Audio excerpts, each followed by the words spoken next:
What you're about to see is a matter of human record. Explain it, we cannot. Disprove it, we cannot. We simply invite you to explore with us the amazing world of the unknown, to take that one step beyond.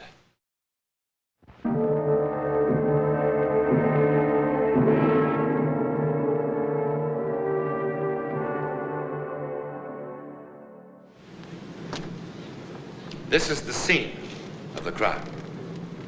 In this house, somewhere in France, a perfectly normal, attractive American girl lived a lifetime in 48 hours. If old houses could only talk, what stories they could tell. Well, this ancient dwelling has a voice that Rita Wallace will soon hear quite distinctly.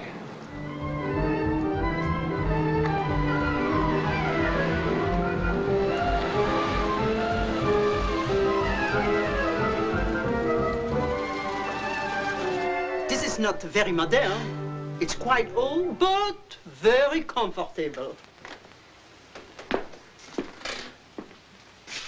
And that, mademoiselle, is the dining room. The living room, the library, anything that you want.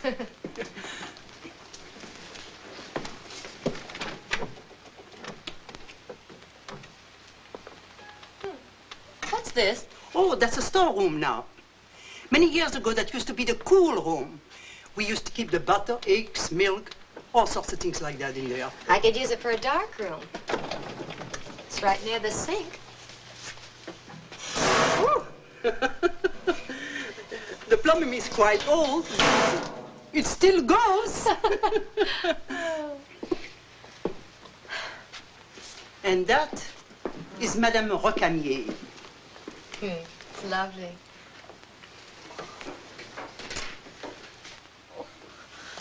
Oh. Oh, mademoiselle. Oh. I must have caught a flu bug or something. I'm awfully sorry to say, but I think you have fever. I'll be all right. I've got a very good physician. I better call him for you. Oh, I'll be fine. Oh.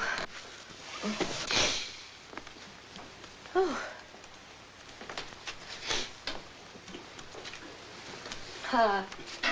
This is not very impressive, but it's the only house that I have. Of course, I've got a chateau. It's quite grand, but expensive. No, this is fine. I'll take it.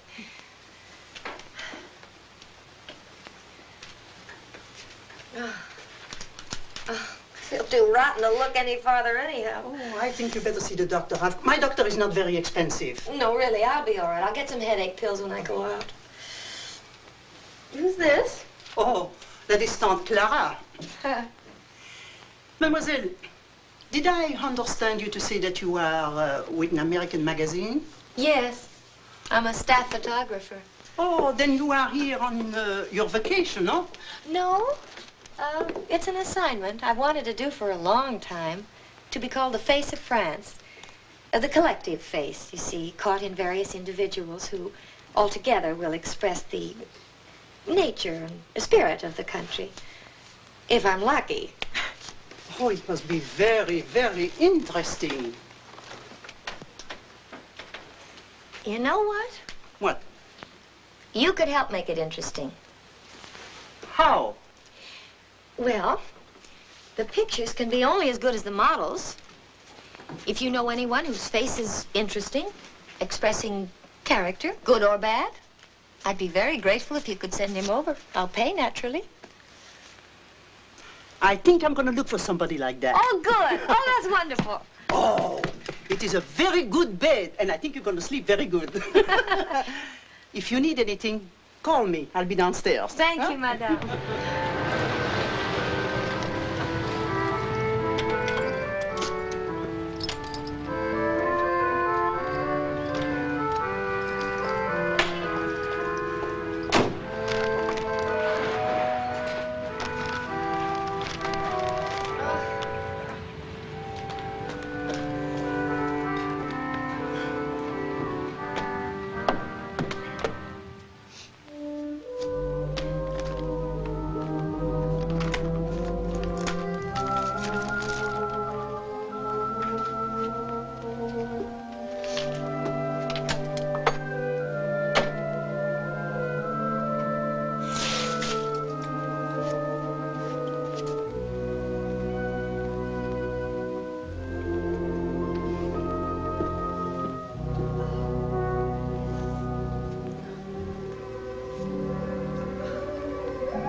What do you want? I asked what you wanted. I was sent for, mademoiselle. By whom? Oh, of course, Madame Morel. Forgive me for being so rude. I'm not feeling any too well today. I must thank Madame Morel. She's a very good judge. Won't you sit down?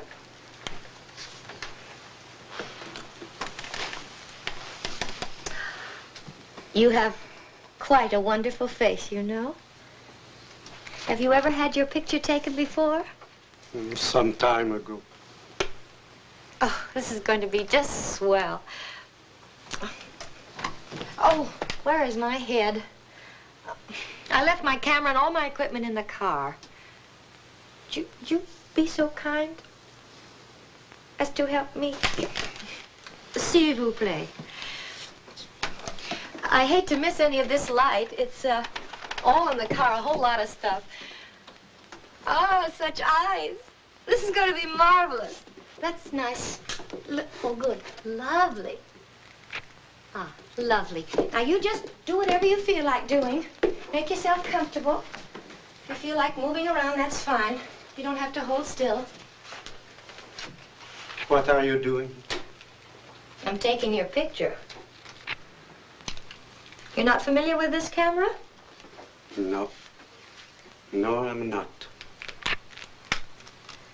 They've had good ones for, 25 years, I suppose. Though the film and developers have improved a great deal recently. A good one. They're very good for fast work and changing light.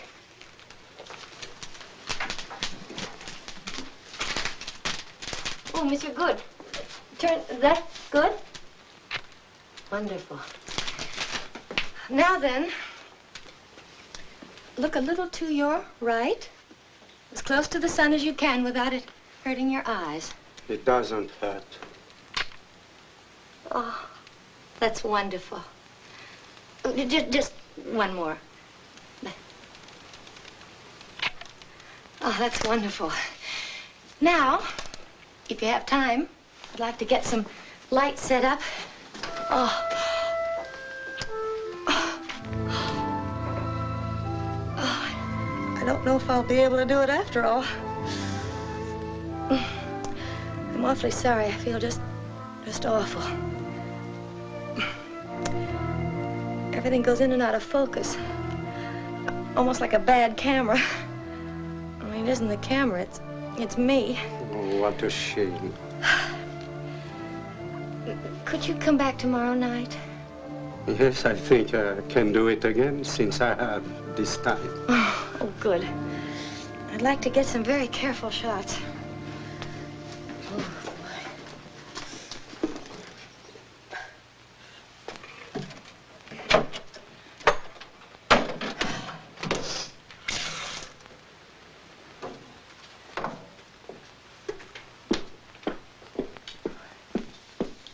I'm really not up to it tonight.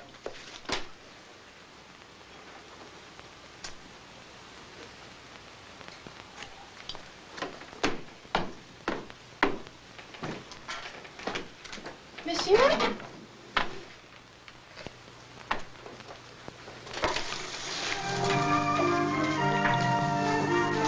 Strange, he didn't even say goodbye.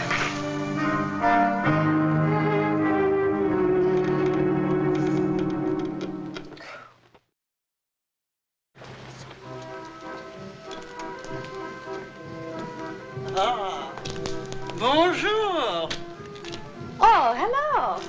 I was quite concerned about you. How do you feel? Oh, a little better. Oh, you still look a little kicked. You still should see my doctor. Haven't the time. Well, he could come over to your place. Thank you, Mrs. Morel, but I'm really much better. Good, good. Thank you, merci. Anyway, you've done enough for me already by sending me that delightful old gentleman last night. The one with the, the black hair and a sweet face. Oh, I'm sorry, but I send no one, although I intend to.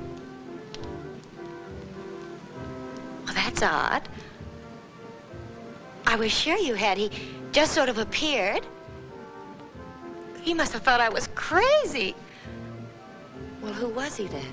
Maybe someone that worked for a previous tenant, and he came to see if you needed anyone while he saw you moving in. Yes, that makes sense.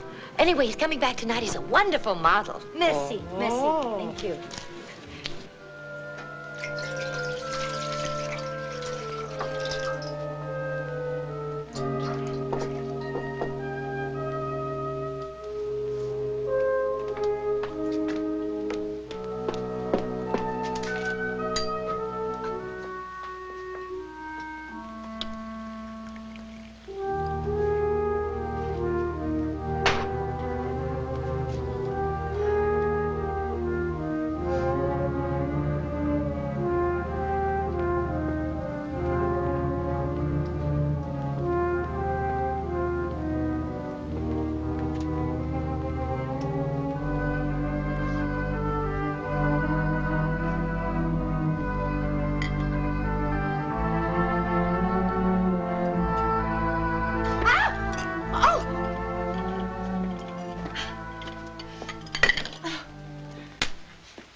Would you mind knocking when you come in?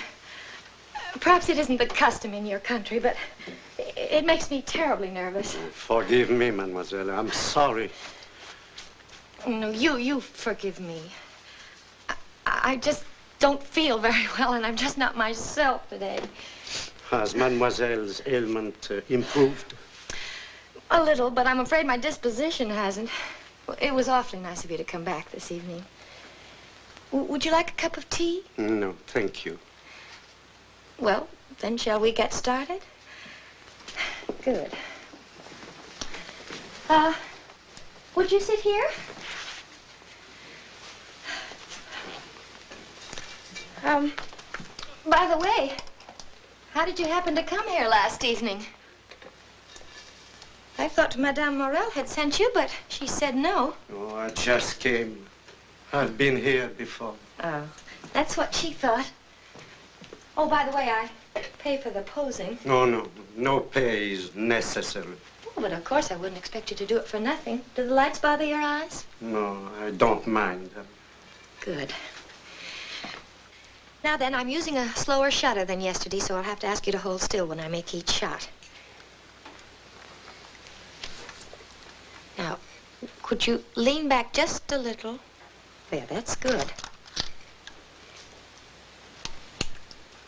Good. Would you look a little to your right? Good. And just a little down. That's a good one. Good. Now, straighten up just a bit. Good. Good.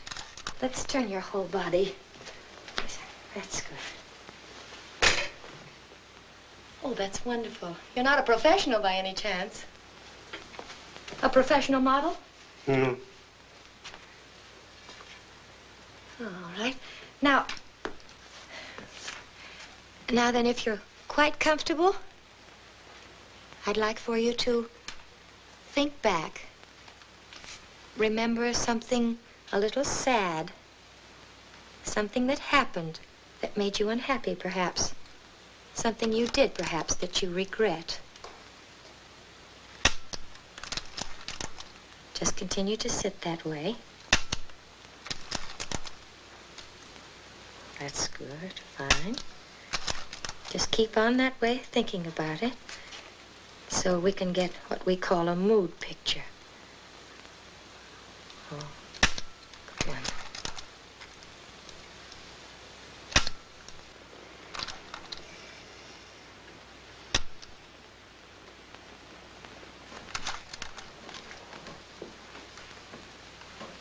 Monsieur, soften your face. Just, that's a little too much. Monsieur. Monsieur. Just relax now. That's fine. Just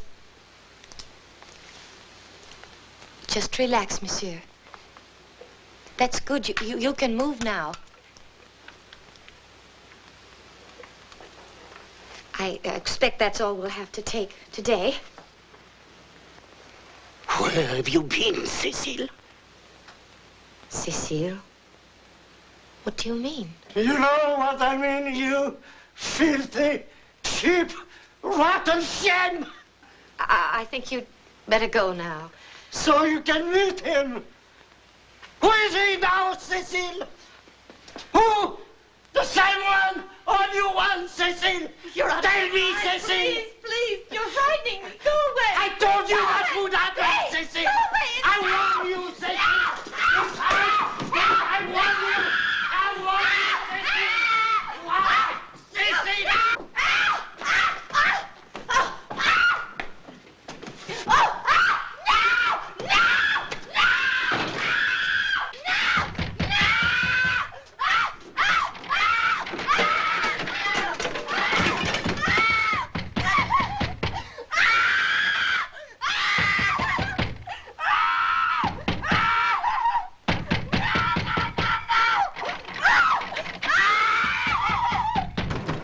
Mademoiselle! Mademoiselle! Mademoiselle, ouvrez donc la porte!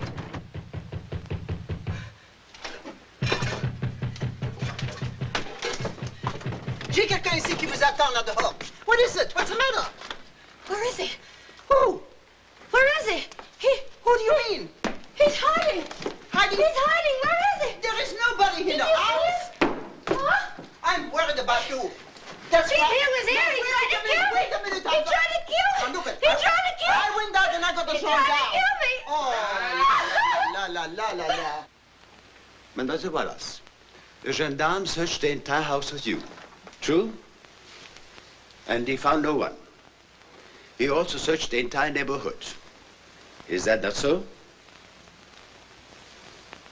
You have found no one who resembles him? No one? It is a very odd story. I cannot imagine who it might have been. You don't believe me? It is odd. Very odd. Don't you agree?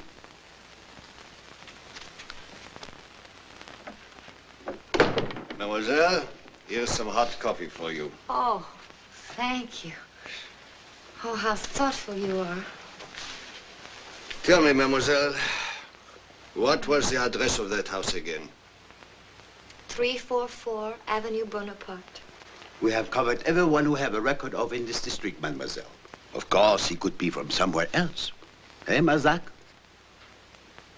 It could be almost anybody. Detective Mazak knows everyone around here. He has a photographic memory. Now, if you could be a little more explicit. How stupid I am. I have dozens of photographs of him. You still have them? Of course.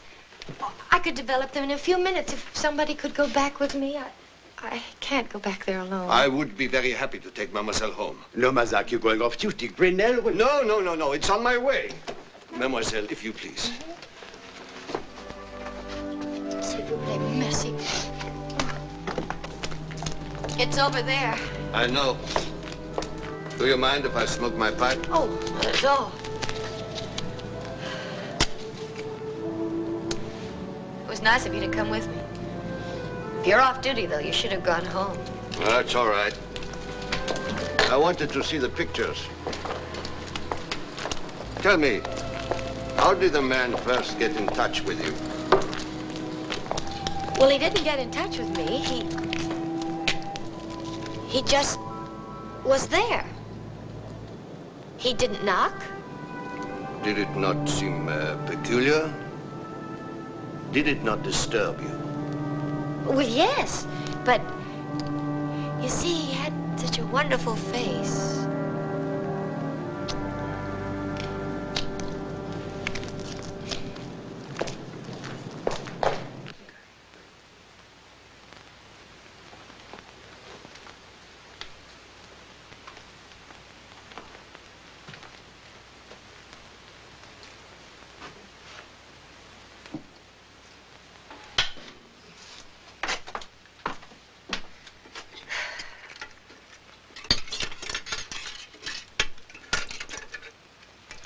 They're ready now.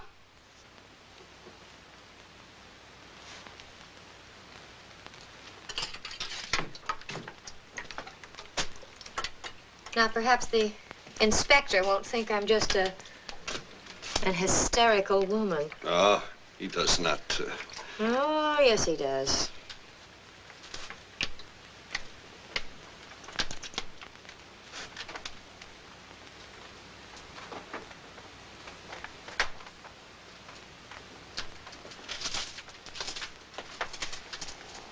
It can't be.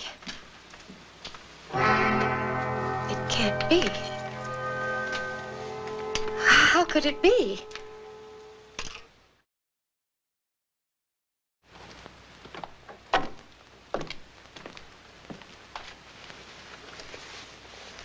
But he was here. He was right here. Mademoiselle. He tried to kill me. Mademoiselle. I'm not imagining it. He tried to kill me. You have to believe me. You have to. Mademoiselle, Do you think I'm crazy? Please, do not excite yourself. I do believe you. You believe he was here? I believe you are telling me the truth. Mademoiselle, I want you to come with me on a short trip. Where? For what? I want to show you something. Oh, I promise no harm will come to you. For what? Where? What's it about? I must ask you to come with me without telling you what I expect, because I don't expect it. But we must find out. Mademoiselle, please. Please, mademoiselle.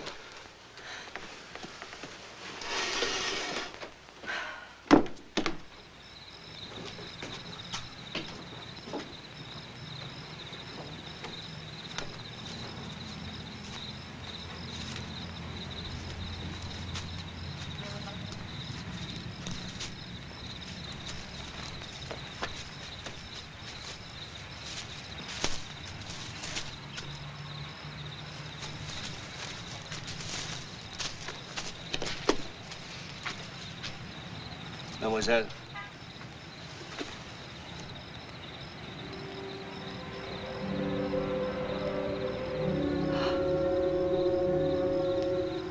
Jean Gabot died 1926.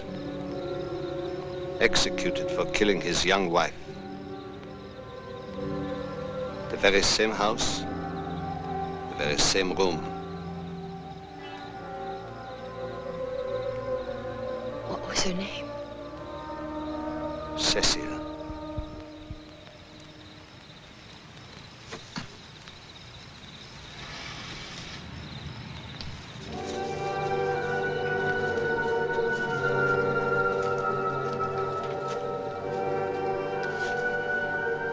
So you see, dead men do tell tales. Sometimes, the restless ones even revisit the scene of the crime, causing much havoc among the living thereby. What do you suppose that Rita Wallace will tell her grandchildren one day about Monsieur Jean Gabot? Will she try to explain it at all? Well, that I would like to hear, because I can't explain it. But it happened just the same. So did next week's adventure into the world of the unknown. More about that in a moment.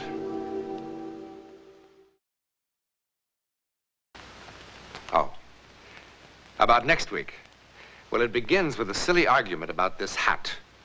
And it ends when two people in peril, miles apart, discover an amazing kind of communication, an incredible way of finding each other, as together they take that one step beyond.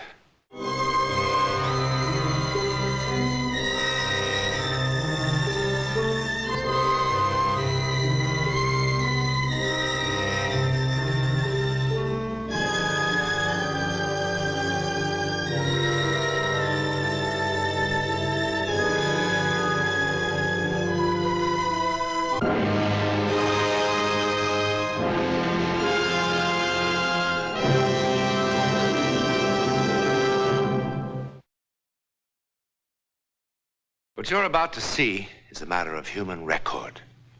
Explain it, we cannot. Disprove it, we cannot. We simply invite you to explore with us the amazing world of the unknown. To take that one step beyond.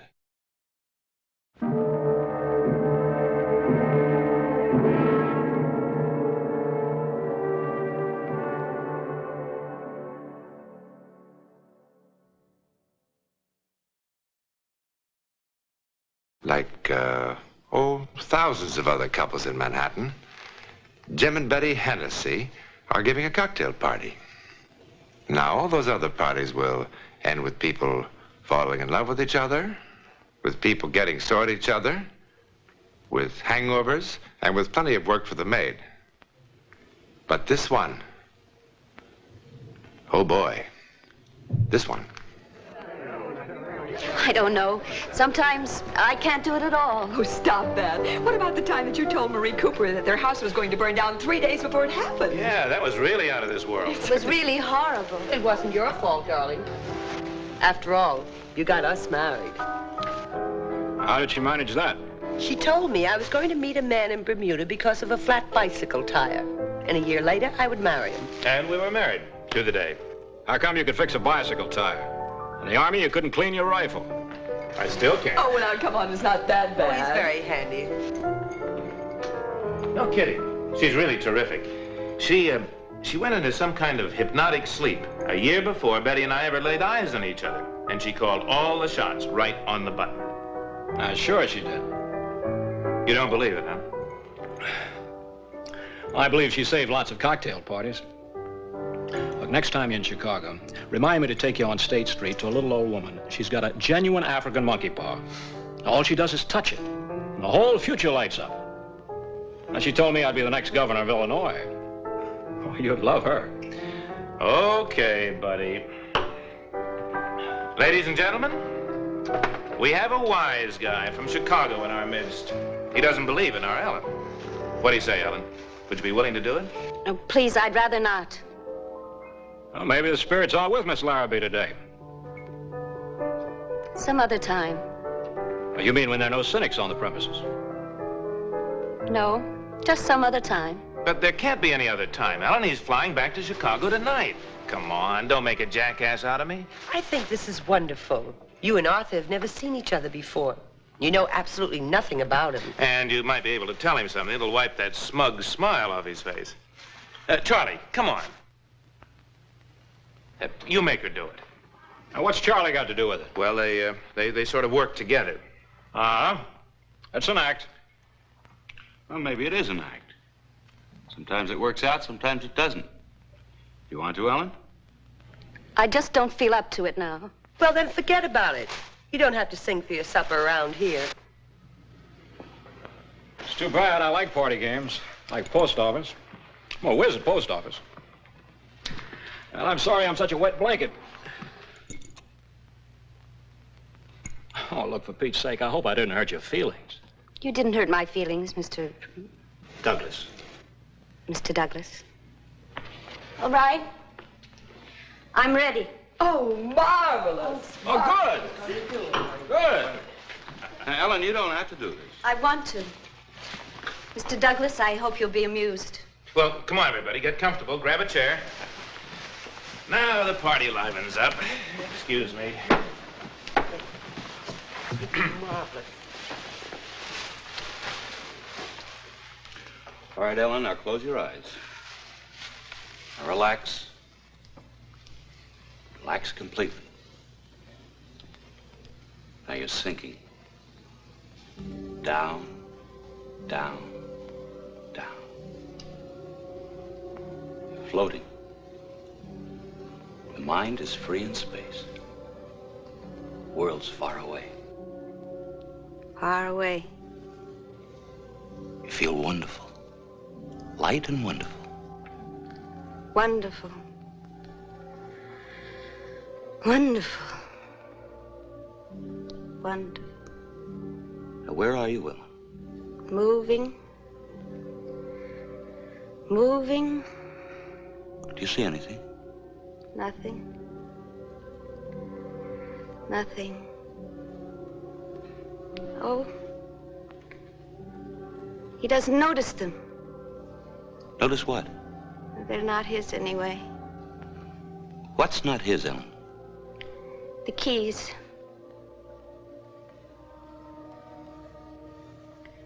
Now it's dark. Dark, dark, dark, dark. A tunnel. Stop. What stopped? Where did it stop? There's so much noise. What kind of noise? People. And trains. Many trains. I hope the act improves. You just told her I was taking a plane. Are you in the station, Ellen? He's late. He's hurrying.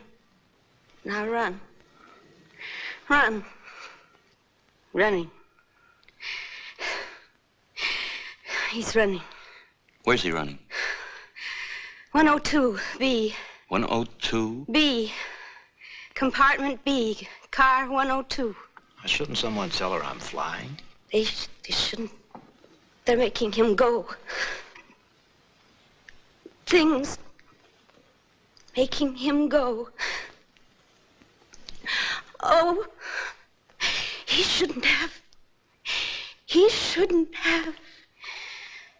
It's a snake. It's a snake? A snake. A shining gold band. You mean a ring? Yes, a ring. Now I see. To thee, for whose dear love I rise and fall. Oh, isn't that lovely? It must have meant a lot. Whose ring, Ellen? Hers. Hers?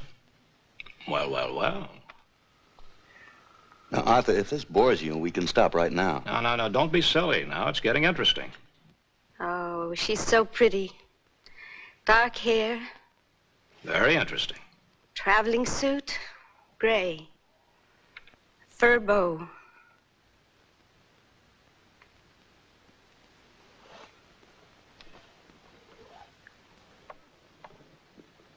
He's nervous.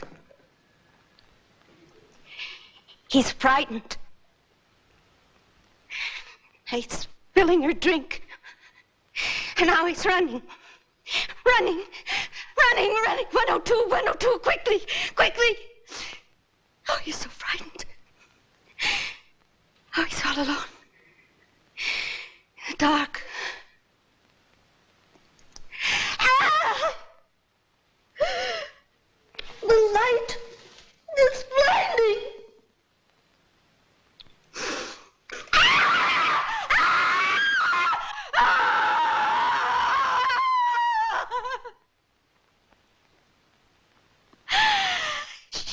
Standing in front of him with a knife.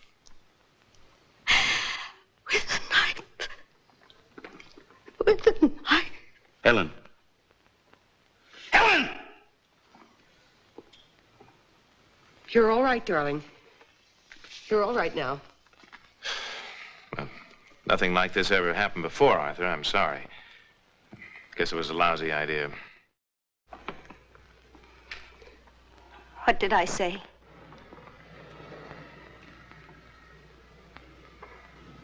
What did I say? I talked about you, didn't I? Well, if you did, I hope you're wrong. Was it bad? Bad? Oh, I'm going to be rich as a Maharaja, live to be 150, and fall in love with an international beauty. Look, thanks for the most exciting cocktail party I've been to in years. I wouldn't have missed it for the world. Goodbye. Goodbye, all. Bye. I'm afraid this wasn't a barrel of laughs. Well, have a good trip, Arthur. Thank you. I'm glad you're going by plane. You know something? You really married a spook. But she's good looking. So long, Arthur. All right, bye-bye. I'll see you soon.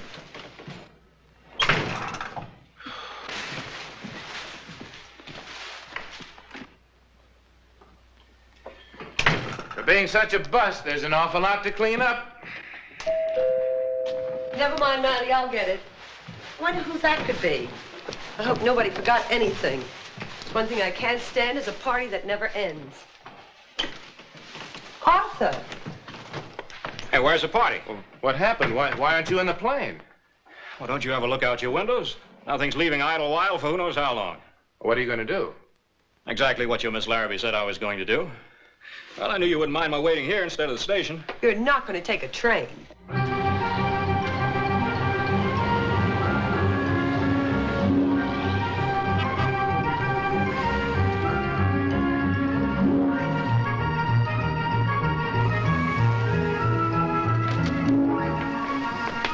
One bag, Chicago Special. I'm sorry about the traffic, sir, but New York City, when we have fog... All right, keep it changed. Thank you, sir. Gee, I'm sorry. All right, that's all right. Hey, mister! Okay, what? Mister! You dropped your keys, sir. Oh, they aren't mine. Okay. The keys. They're not his anyway. Going right out, sir.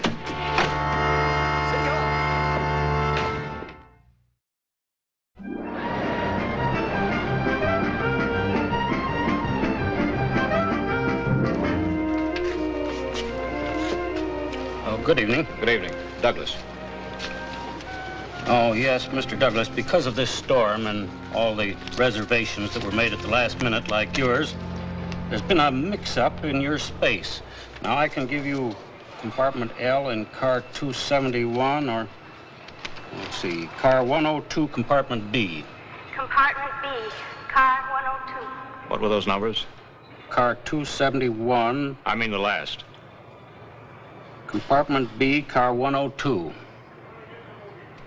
I'll take the other one. Car 270. It doesn't really matter. The compartments are exactly the same. That's what you think. I beg your pardon? Thanks very much. Good evening.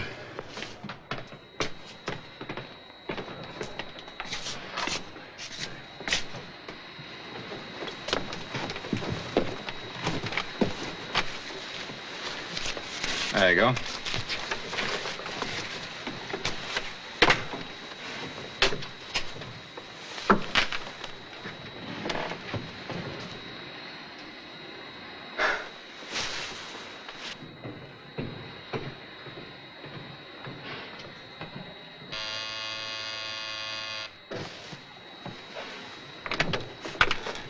Beg pardon, sir. This last-minute change seems to have gotten us all fouled up. I'm afraid we're going to have to change cars after all. You see, this lady belongs in here. The porter will move you. I'm very sorry for the bother. Where are you moving me to? Well, the only space we have left, car 102, compartment B. Now, if you'll permit the porter to... I'm not permitting the porter anything. I'm staying right here. Oh, but Mr. Douglas... Look, why don't you put the lady in the other compartment? Well, you yourself said they were the same. Not quite, Mr. Douglas. You see, at 6:12 tomorrow morning, we lose car 102 at Dayton. That means that its passengers will ride in the club car the rest of the way to Chicago. And since this lady has had this space reserved for so long, it hardly seems fair that she should be the one who's inconvenienced. Well, I'm not moving. Look, rather than cause all this fuss, I'll take the other compartment. No. Just a moment. Mr. Douglas, as the conductor of this train, I'm responsible for the comfort of the passengers. Now, this lady purchased this space some weeks ago, and she's not going to be inconvenienced because of a clerical error, and I must say a most uncooperative man. Look, I've got to get to Chicago. Car 102 will take you there quite nicely. And if that compartment is not acceptable to you, I must ask you to leave the train. All right. All right, let's change. Thank you, Mr. Douglas. Think nothing of it. I'm sorry about all this bother. All right. All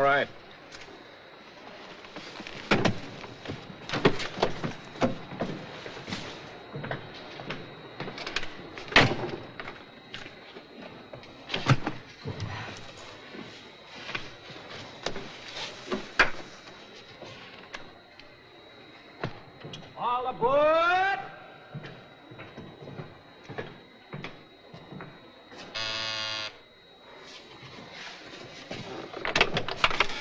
Yes? All right, excuse me. I believe I left my hat in here. Oh. Thank you. I shouldn't have made all the fuss about the compartment. Oh, that's all right. Nobody likes to be shuttled about. Um, Yes? I did apologize about getting annoyed, didn't I? Yes, you did. I'm sorry. The two cheapest words in the language. When a fellow says I'm sorry and offers to buy you a drink, that really means something. What do you say? Oh, thank you. Maybe if you're in the club car later, I'll see you there, but first I must change.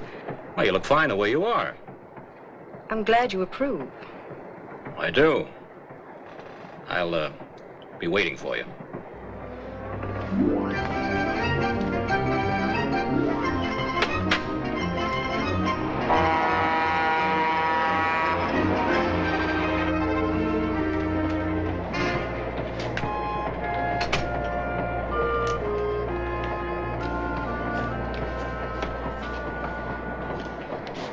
Does that kind offer of a drink still stand? Traveling suit, gray. Fur bow. Well, you did ask me to have a drink. Oh, please, forgive me. Please.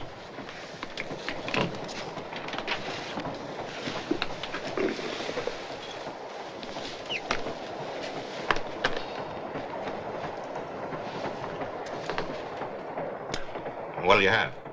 Scotch and soda, if I may. Scotch and soda. Oh, she's so pretty. Dark hair. Is something wrong? I don't know.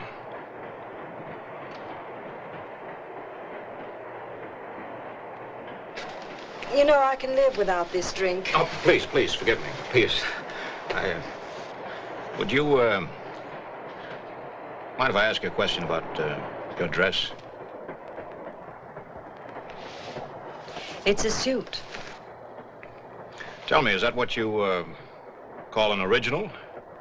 I mean, if that's the only one like it. No, I wish it were. I hate to think about it, but there are probably 1,000 women walking around in exactly the same thing.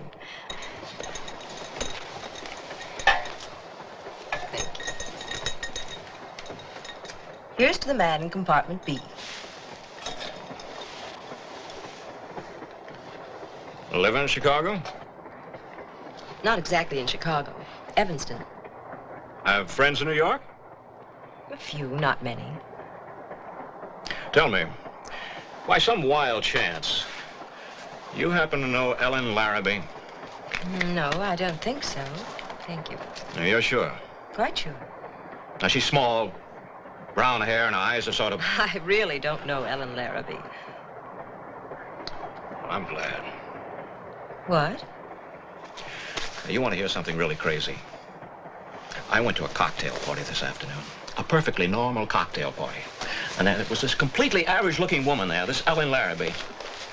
Now, look, I'm the most practical guy in the world. I believe 2 and 2 are 4, period.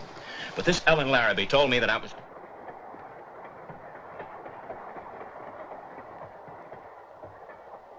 It's a snake. And what did she tell you? A snake. Well, do you want them or not? To thee, for whose dear love I rise and fall. Let me see that. What? That ring. All right. It's quite old. It's a serpent ring. I picked it up in a little antique shop on Madison Avenue. Being a woman, I liked the sentiment inside. To thee, for whose dear love I rise and fall. Isn't that lovely? It must have meant so much. Look, do you know me? Have you ever seen me before? Now, I must know, I must. Did you know I was taking this train? No, I've never seen you before. Are you feeling all right? Look, my name is Douglas, Arthur Douglas. Now, does that name mean anything to you? Look, Mr. Douglas, it's none of my business, but I really think that you... Oh, this is insane!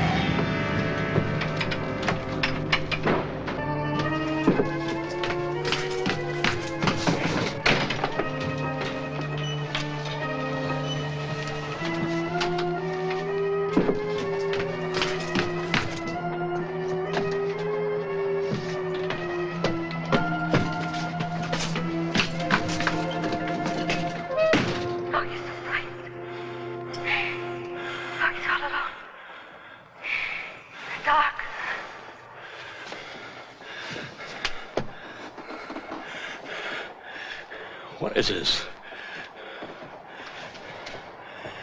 What is this?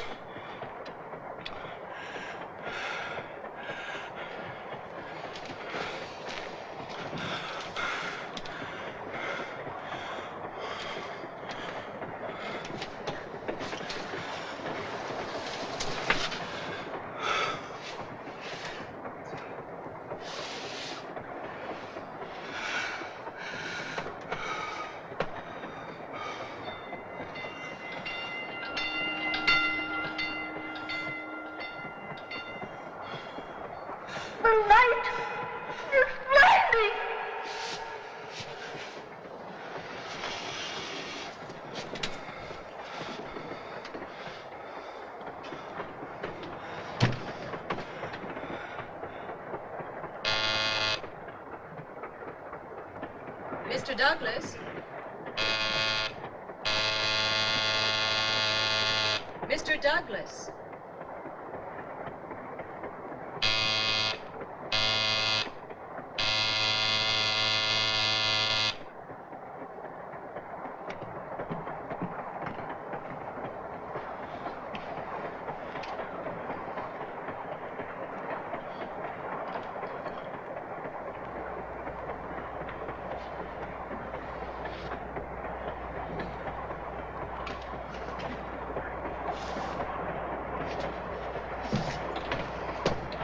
Mr. Douglas.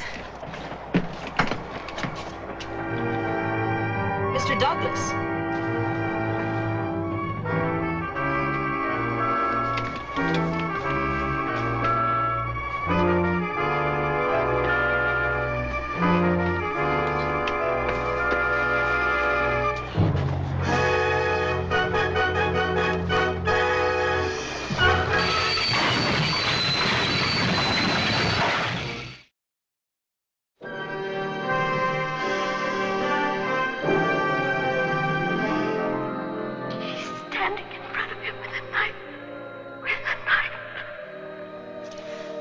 Just lie still.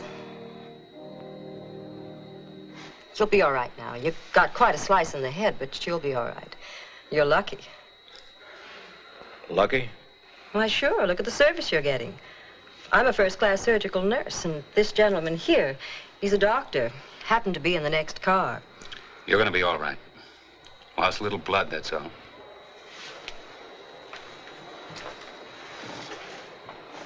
Whatever made you pull that emergency cord? They'll probably give you a medal. Medal? If you hadn't pulled that cord, Lord knows how many people would be dead instead of just shaken up. What are you talking about? I'm talking about the freight train that was stalled on the track 100 yards ahead of us. The signal system failed. We stopped about 6 yards from the caboose. But how did you know that the train was there? I mean, you couldn't possibly have known. No one could have known. No one? Ellen Larrabee knew. How? Well, there are a lot of theories. Precognition. Clairvoyance. Some people might even call it a happy coincidence. But does that explain it? I mean, really, explain it. To whom it happened, we know. Where it happened, we know. How or why it happened. In a moment, something else to wonder about.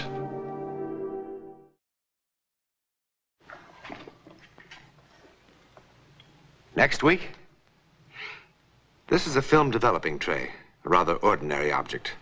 But next week, when we take that one step beyond, this commonplace item from a photographer's darkroom will play quite a part in a bizarre story of the unknown world. I think you'll be shocked by what develops.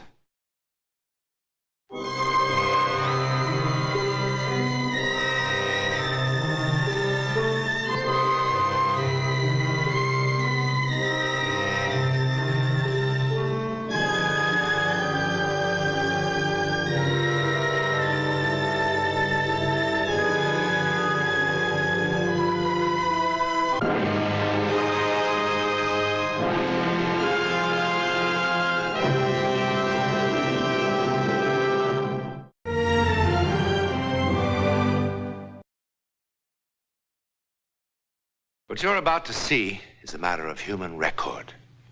Explain it, we cannot. Disprove it, we cannot. We simply invite you to explore with us the amazing world of the unknown, to take that one step beyond.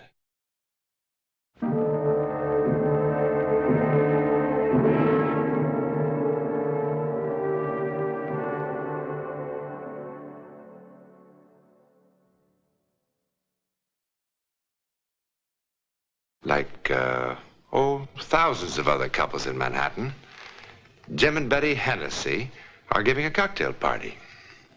Now, all those other parties will end with people falling in love with each other, with people getting sore at each other, with hangovers, and with plenty of work for the maid. But this one, oh boy, this one. I don't know. Sometimes I can't do it at all. Oh, stop that. What about the time that you told Marie Cooper that their house was going to burn down 3 days before it happened? Yeah, that was really out of this world. It was really horrible. It wasn't your fault, darling. After all, you got us married. How did she manage that? She told me I was going to meet a man in Bermuda because of a flat bicycle tire. And a year later, I would marry him. And we were married to the day. How come you could fix a bicycle tire? In the Army, you couldn't clean your rifle. I still can't. Oh, well, now, come on, it's not that bad. Oh, he's very handy. No kidding. She's really terrific. She went into some kind of hypnotic sleep a year before Betty and I ever laid eyes on each other. And she called all the shots right on the button. Sure she did. You don't believe it, huh? I believe she saved lots of cocktail parties.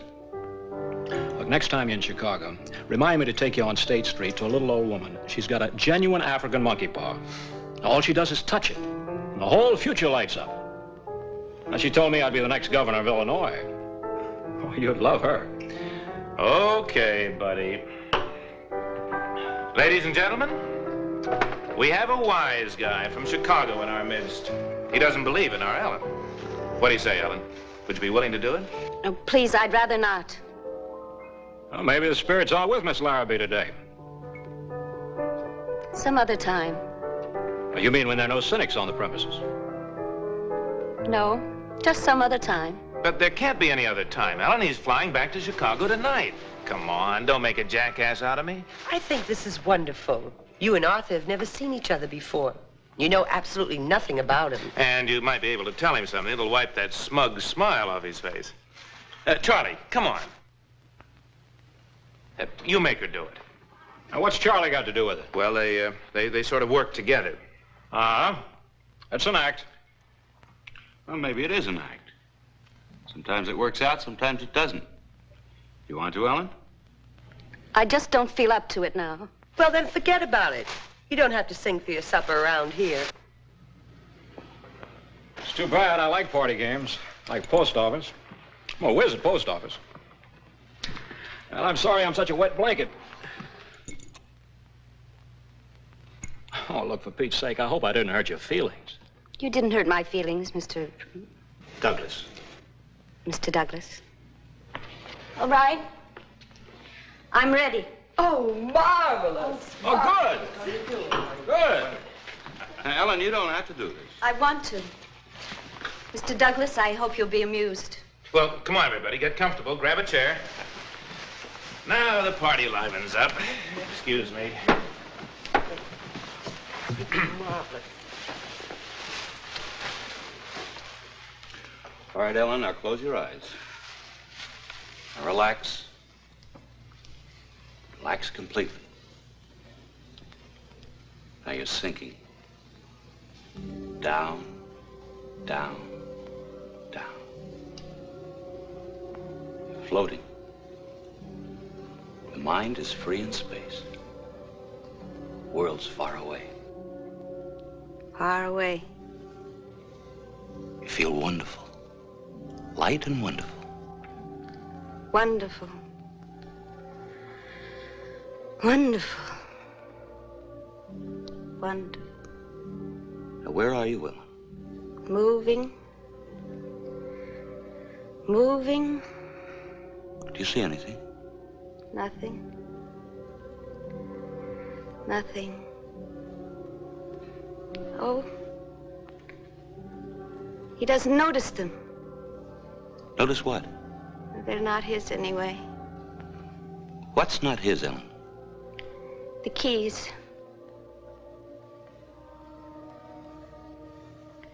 Now it's dark.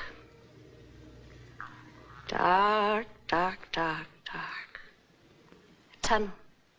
Stop. What stopped? Where did it stop? There's so much noise. What kind of noise? People.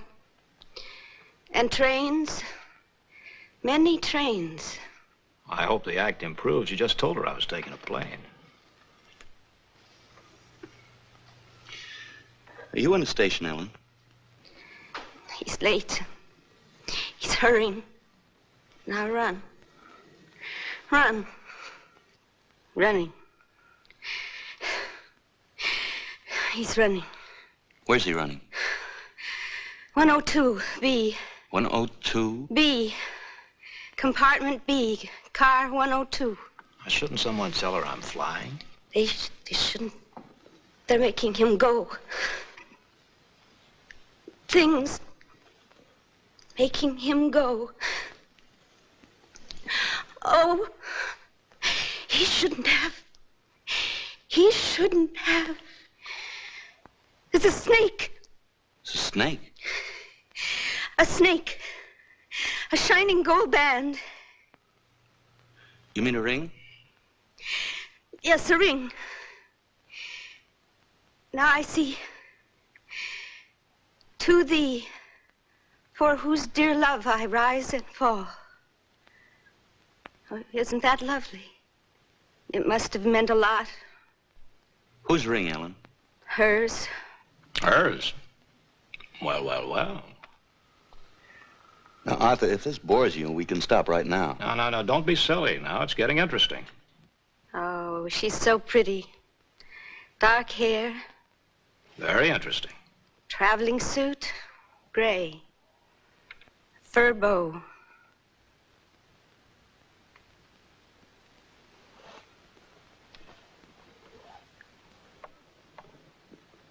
He's nervous.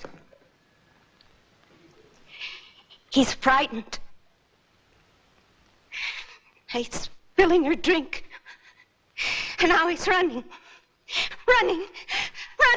102, quickly.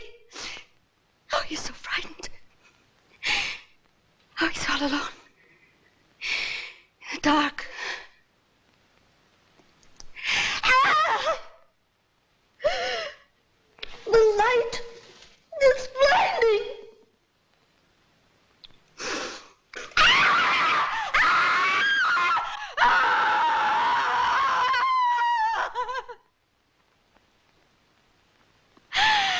She's standing in front of him with a knife.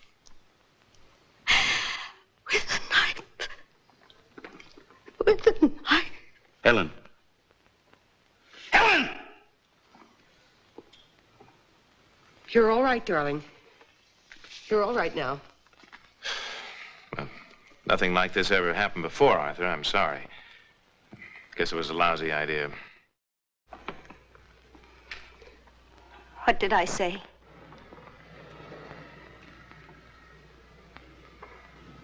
What did I say?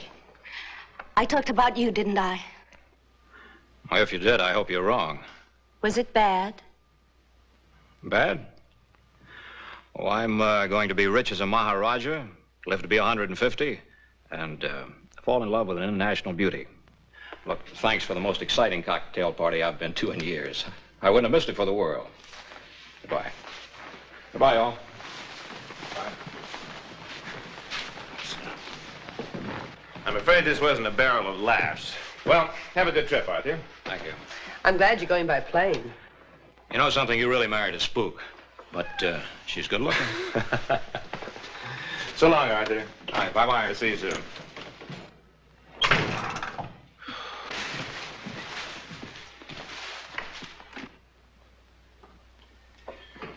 For being such a bust, there's an awful lot to clean up. never mind, Maddie, I'll get it. I wonder who that could be. I hope nobody forgot anything. One thing I can't stand is a party that never ends. Arthur! Hey, where's the party? Well, what happened? Why aren't you in the plane? Well, don't you ever look out your windows? Nothing's leaving Idlewild for who knows how long. What are you going to do? Exactly what your Miss Larrabee said I was going to do. Well, I knew you wouldn't mind my waiting here instead of the station. You're not going to take a train.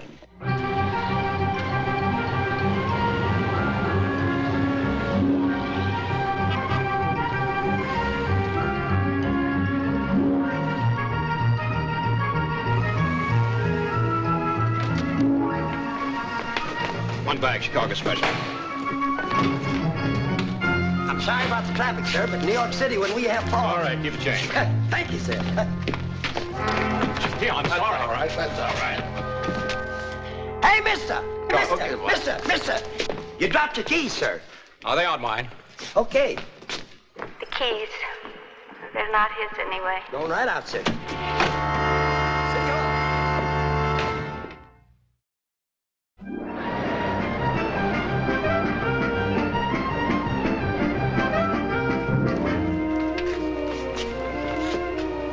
Good evening. Good evening. Douglas.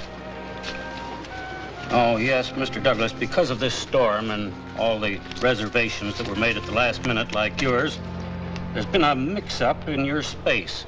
Now, I can give you compartment L in car 271, or, let's see, car 102, compartment B.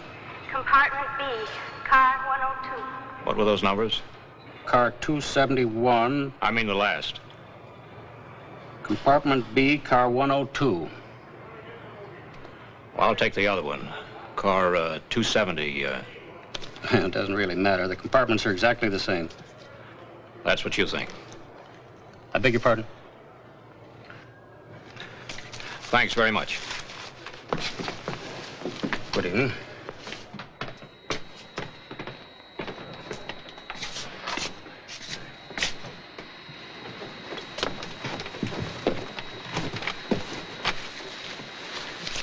There you go.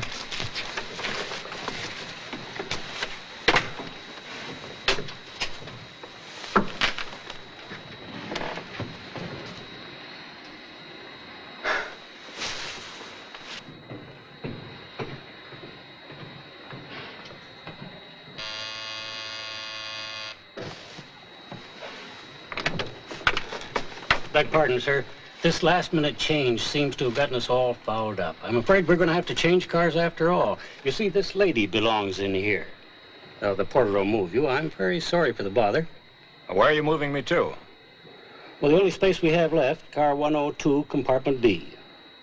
Now, if you'll permit the porter to... I'm not permitting the porter anything. I'm staying right here. Oh, but Mr. Douglas... Look, why don't you put the lady in the other compartment? Well, you yourself said they were the same. Not quite, Mr. Douglas. You see, at 6:12 tomorrow morning, we lose car 102 at Dayton.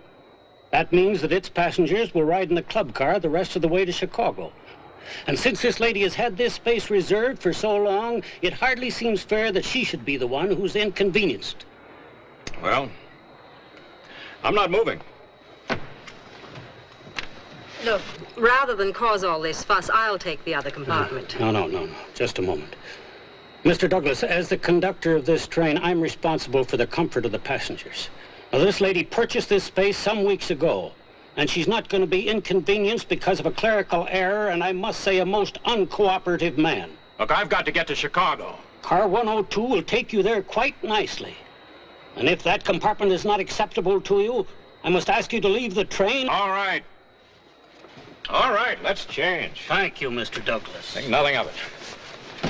I'm sorry about all this bother. All right. All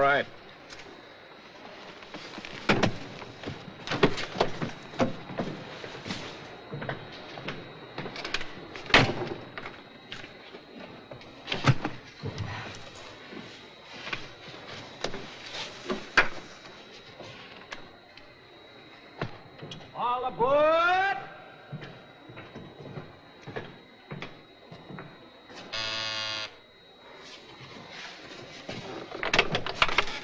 Yes?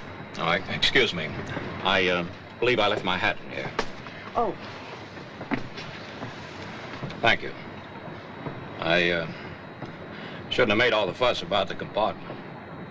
Oh, that's all right. Nobody likes to be shuttled about. Yes?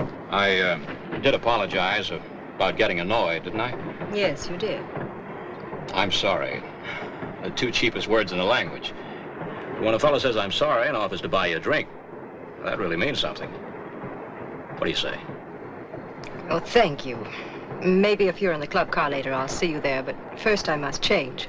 Well, you look fine the way you are. I'm glad you approve. I do. I'll be waiting for you.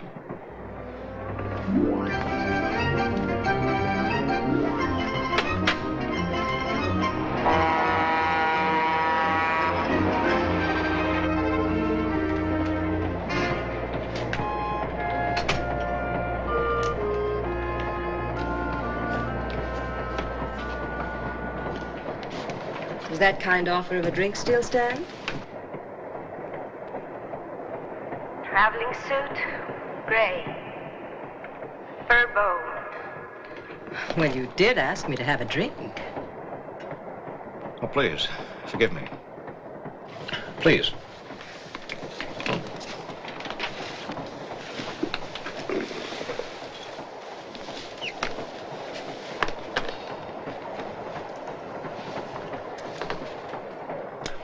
What'll you have? Scotch and soda, if I may. Scotch and soda. Oh, she's so pretty. Dark hair. Is something wrong? I don't know.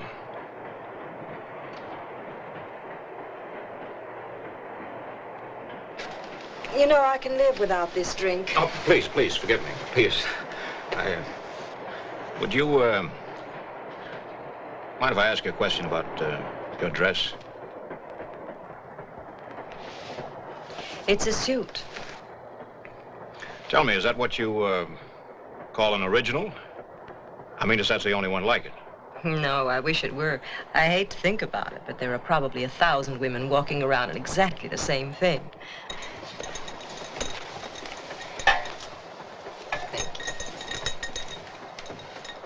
Here's to the man in compartment B.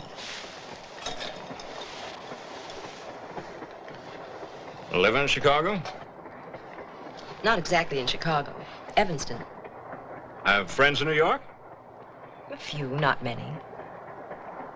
Tell me, by some wild chance, you happen to know Ellen Larrabee? No, I don't think so. Thank you. Now, you're sure? Quite sure. Now, she's small, brown hair, and her eyes are sort of... I really don't know Ellen Larrabee. Well, I'm glad. What? Now, you want to hear something really crazy? I went to a cocktail party this afternoon. A perfectly normal cocktail party. And then it was this completely average-looking woman there, this Ellen Larrabee. Now, look, I'm the most practical guy in the world. I believe 2 and 2 are 4, period. But this Ellen Larrabee told me that I was...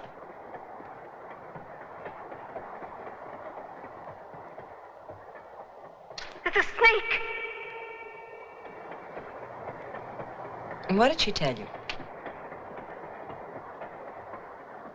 A snake.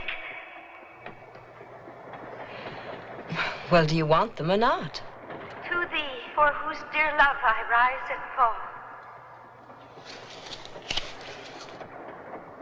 Let me see that.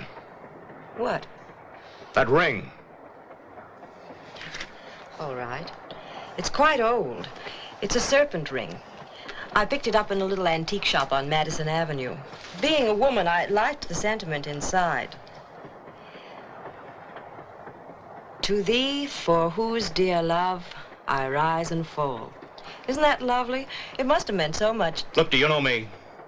Have you ever seen me before? Now, I must know, I must. Did you know I was taking a strain? No, I've never seen you before. Are you feeling all right? Look, my name is Douglas, Arthur Douglas. Now, does that name mean anything to you? Look, Mr. Douglas, it's none of my business, but I really think that you... Oh, this is insane!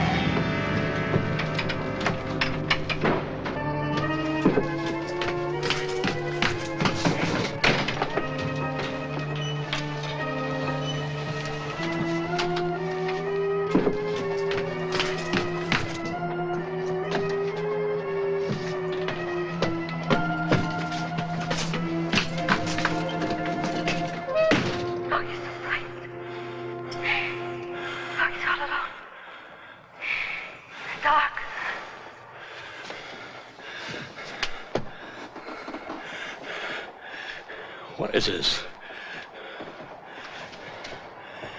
What is this?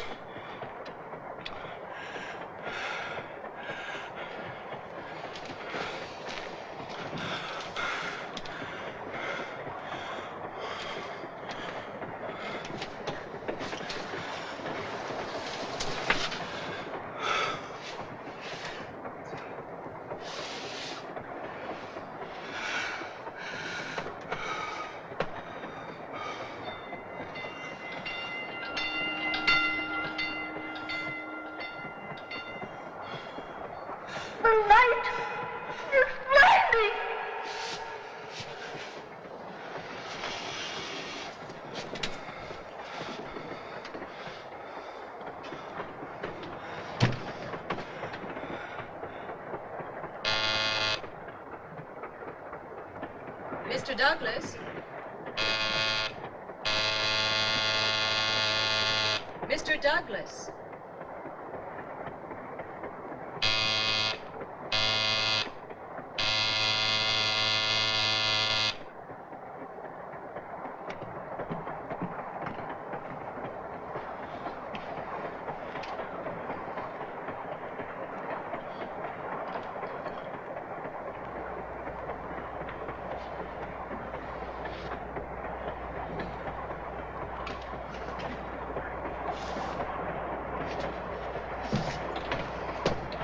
Mr. Douglas. Mr. Douglas.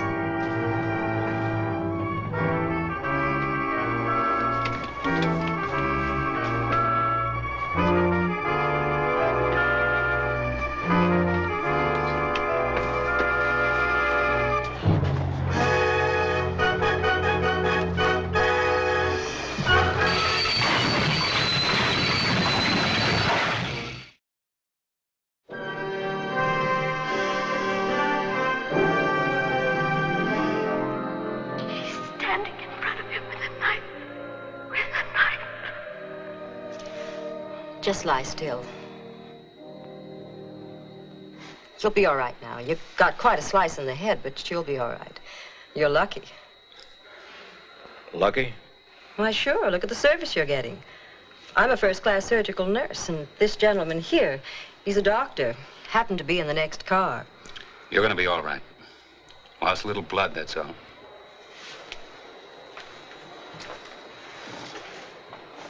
Whatever made you pull that emergency cord? They'll probably give you a medal. Medal? If you hadn't pulled that cord, Lord knows how many people would be dead instead of just shaken up. What are you talking about? I'm talking about the freight train that was stalled on the track 100 yards ahead of us. The signal system failed. We stopped about 6 yards from the caboose. But how did you know that the train was there? I mean, you couldn't possibly have known. No one could have known. No one? Ellen Lara, they knew. How? Well, there are a lot of theories. Precognition. Clairvoyance. Some people might even call it a happy coincidence. But does that explain it? I mean, really, explain it. To whom it happened, we know. Where it happened, we know. How or why it happened. In a moment, something else to wonder about.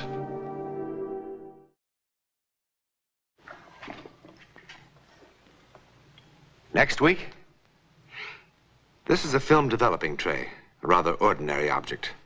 But next week, when we take that one step beyond, this commonplace item from a photographer's darkroom will play quite a part in a bizarre story of the unknown world. I think you'll be shocked by what develops.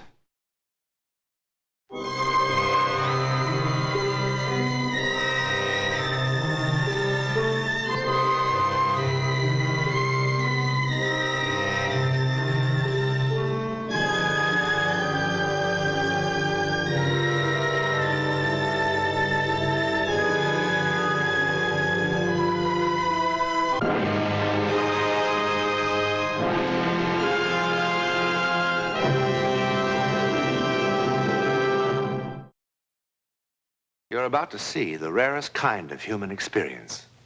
One man's adventure into the world of the unknown. You may question, you may challenge what follows. Nevertheless, it is the personal record of someone who took that one step beyond.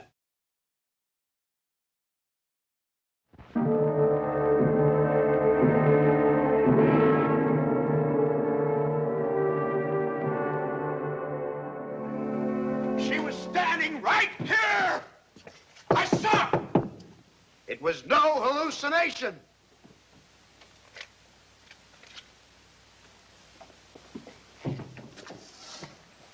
Hallucination. According to Webster, noun, illusion, apparent perception of an external object, not actually present.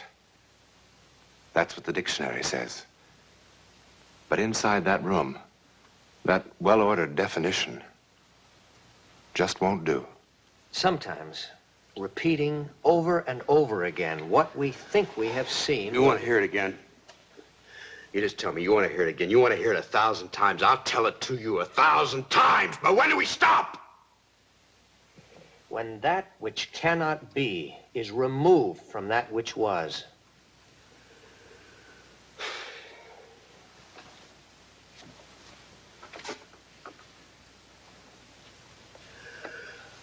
Okay, Doctor. Same story. 6 weeks ago, I was released from a sanitarium for chronic alcoholism. I went to Nevada to find my wife. She was getting a divorce.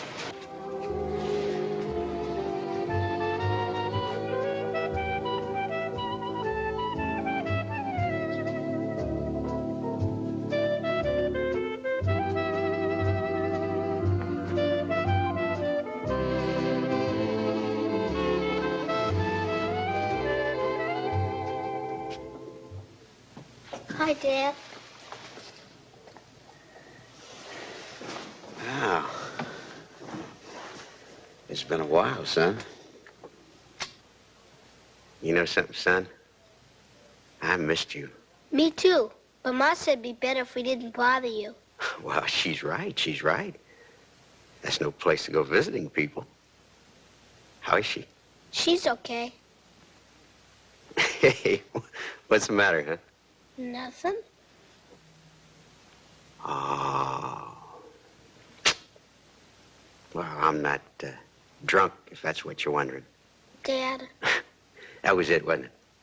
She told you to find out if I was. Well, now, that's nothing for you to be ashamed of. She's absolutely right. She shouldn't see me unless she makes sure. You're never going to have to worry about that again, Steve. You believe me? Sure I do. Thanks, Steve. Now let's go see if we can convince your mother. I hope she believes you. I hope so, too.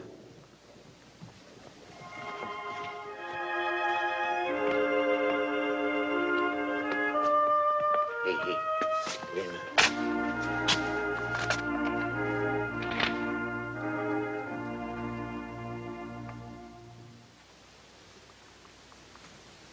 Helen. Hello, Carl. Put this out in the station wagon, will you, Steve? You still going? Mm-hmm. Dad, too? Well, you run along now, huh? Steve. See you later.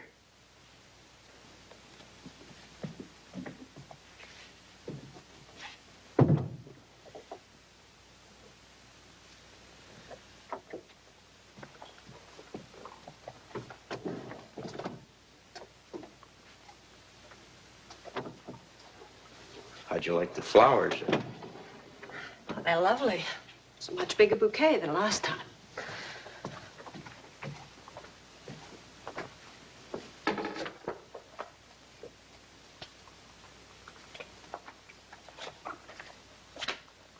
I see you didn't care much for the note either. I meant every word of it. You always do. You were always sweet and thoughtful, Carl. Except when I was drunk and looking for somebody to punch. I just can't help it anymore.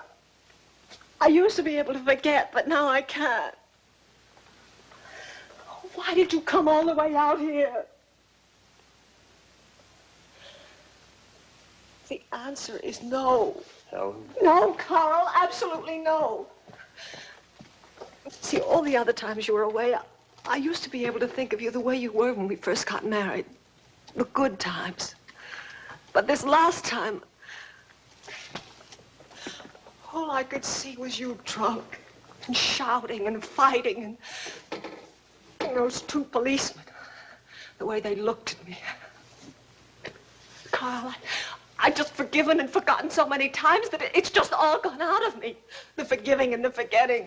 I can't, that's all, no. Helen, I don't want you to forget. Carl, what you're doing is not fair to any of us. You're upsetting Stevie and... Listen to me, Helen. I want you to remember. We've both got to remember just how terrible it was. Because that's what's going to keep it from happening again. I can't go through this again, Carl. I just can't.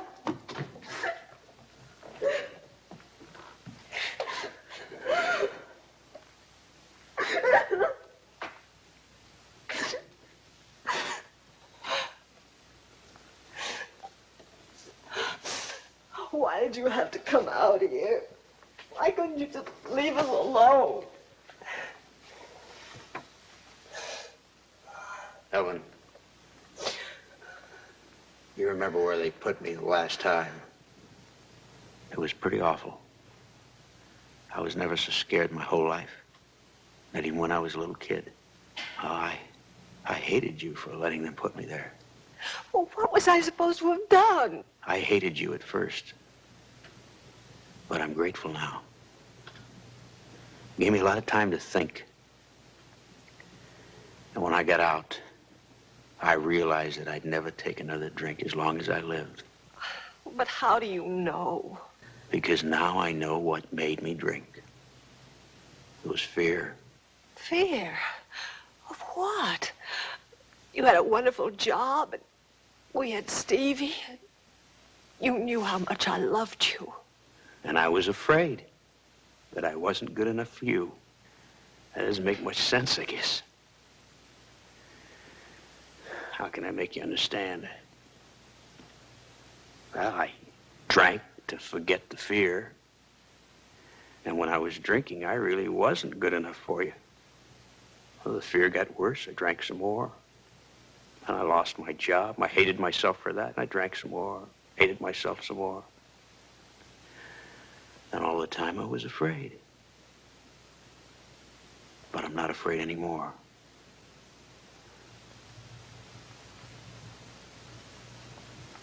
Take me back, Helen.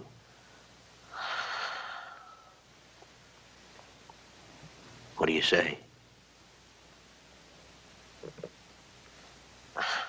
You were always such a good salesman.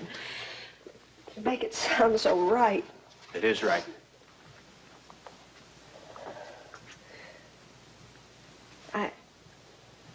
I want to think about it. I'm not here. When I'm with you, whatever you say seems right. I'm glad I still have that effect on you.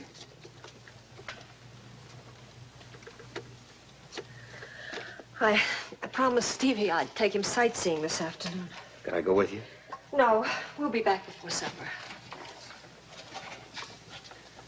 While you're deciding, would you wear this?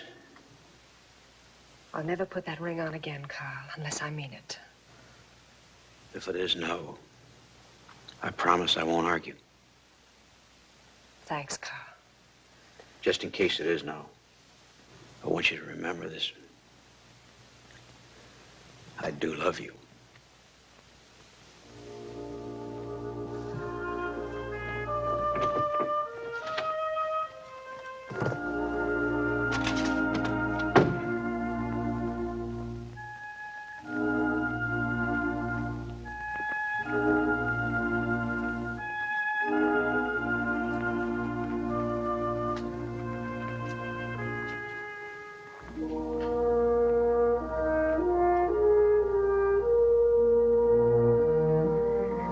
What's the matter, Steve?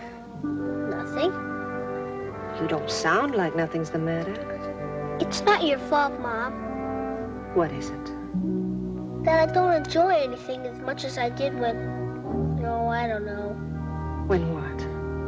When I was a little kid, I guess. Now, that's not what you meant, is it? You mean that nothing's as much fun without your father? Isn't that what you're trying to tell me? Maybe I feel the same way. Maybe? Maybe. When are you going to decide? I don't know. Why not? Because it isn't that easy. It is to me. You want to, don't you? Oh, yes, I want to. But, I thought we came out here to look at a silver mine. Wasn't that the general idea? Come on. Hey, wait a minute. You're going to need your flashlight.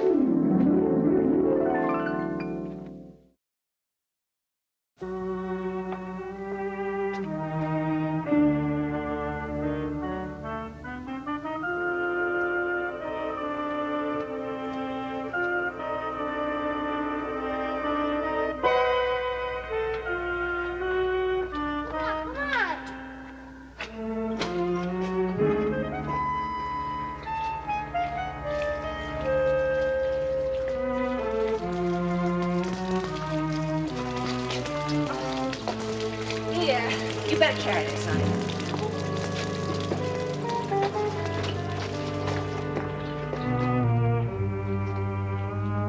Stevie? Stevie? I'm over here, Mom. You scared me half to death. I'm sorry. Look down there. I wonder how deep it is. Got a piece of paper? Piece of paper's no good. Use a rock.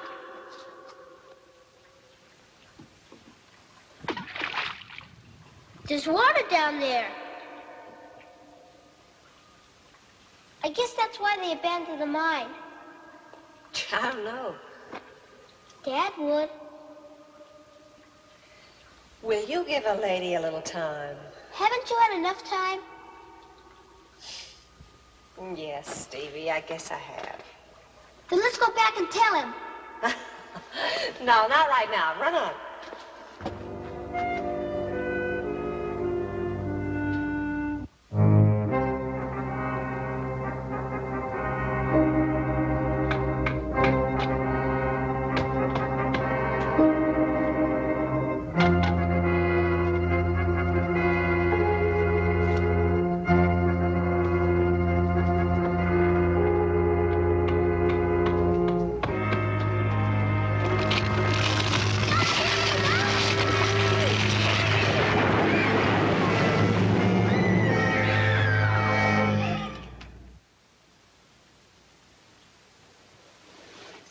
Helen?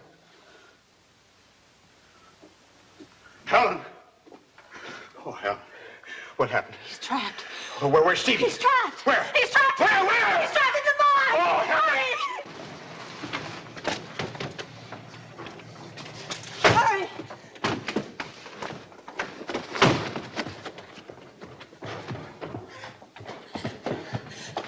Hurry. There. He's underneath. No, over there. There. Where? Right here, hurry. Hurry. Try to get some help, Helen. Please try to get some help.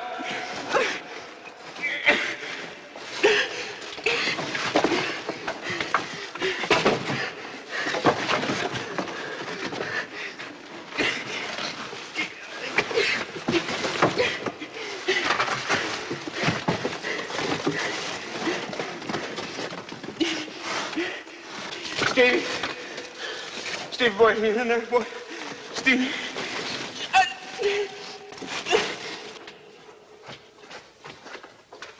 Lady! Lady? Lady! Where are you? See? Right here! Where's the trouble? Here! Where's the trouble? Right here, my boy's in there. My boy's someplace he's in here. His voice. How do you get in? Steve. Oh. Watch it. Watch it. Watch it. Take it easy now. Watch it. I see him. I see him. John. I see him. Can you get through? I got him, John. Stevie. See now. See? Stevie alive. Stevie.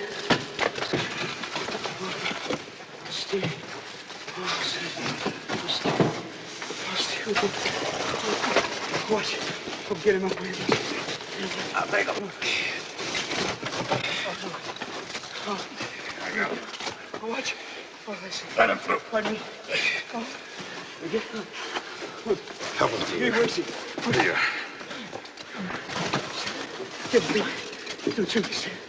Oh, Stevie. Stevie. Okay.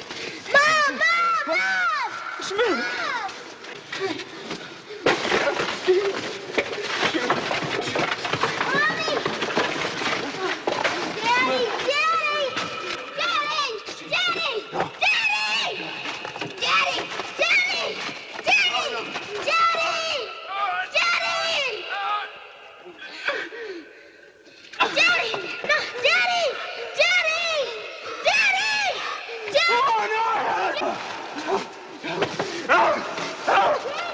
What's the matter? What's the matter? Let me go! Let me go! Hey! Mister! You all right? Hey, mister! Hey! Hey! Hey, mister!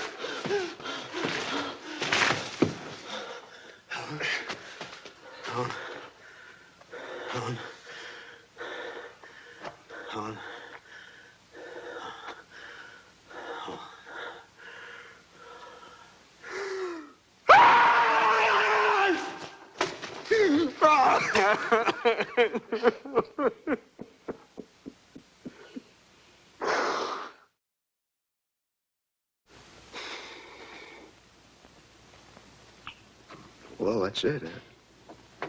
That's it? Not quite.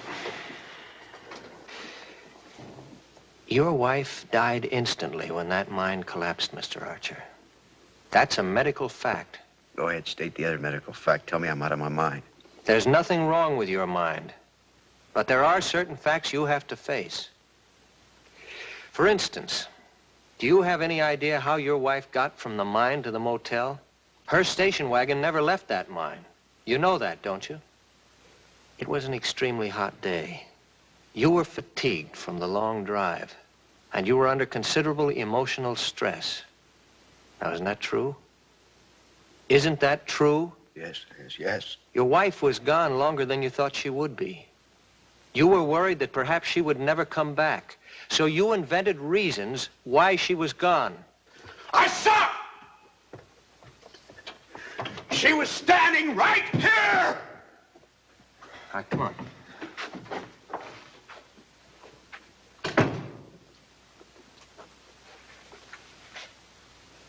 Sit down.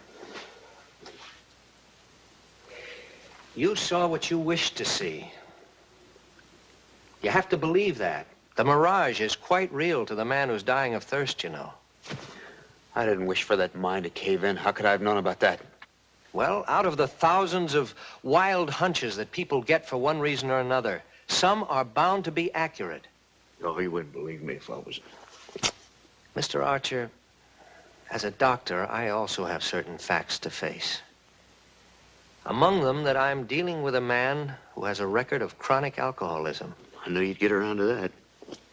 Yes, if that will help you to understand. Now, you were recently released from an alcoholic sanitarium. I told you that.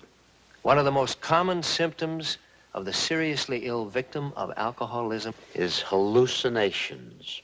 Well, be honest, Mr. Archer. In the past, haven't you had hallucinations? Yes, but this is different. Look, Archer, it would be the simplest thing in the world for me to let you hang on to this fantasy of yours. Some people might even say it was good medicine, and maybe it would be for a while. But in the end, if you really came to believe it, if it became, as it could, one of the most important things in your life, you'd end up a very sick man. And later on, if you had to give it up, if your very sanity depended on it, well, just believe me when I say it's a lot easier to give it up now. You've got a son, Mr. Archer. He's been waiting outside there for a couple of hours, waiting for his father.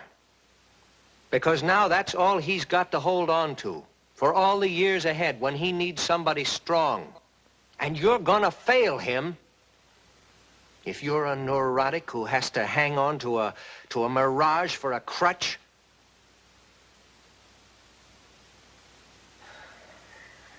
I'm sorry I had to say it that way. Oh, don't be.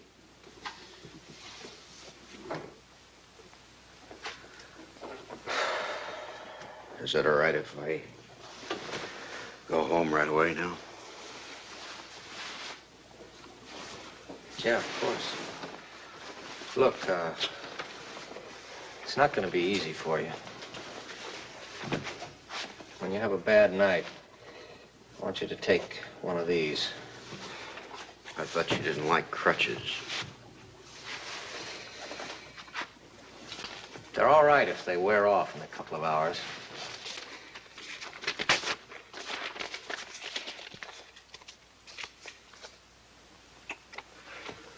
Well, thanks, sir. You know, I don't have all the answers, not by a long shot, but I hope I've helped a little. I guess so. How much do I owe you? Nothing. Oh, this is on the house. Come in. How you feeling? On my way to work, I thought I'd drop by and say howdy and see how you were getting along. Well, hello, how are you? Fine. I didn't get a chance to thank you last night. This is one of the men who helped pull Stevie out of the mine. I don't even know your name. Sam Harrison. Jim and I both are very glad we could be of help. I can't tell you how grateful I am. How the two of you ever happened to be there when I needed you at the mine, I'll never know. Mr. Archer, when we heard those screams, we couldn't get there fast enough. What screams? Well, Jim says now that it must have been the wind hitting the telephone wires. That's all it could have been. What did you think it was? I guess I'll go along with Jim. What did you think it was? What did you really think it was? It wasn't the wind. It was a woman screaming for help. Well, guess I better be getting along now. Jim's waiting on the truck. That's a fine boy you've got, Mr. Archer. Good luck to you, and God bless the both of you. So long now.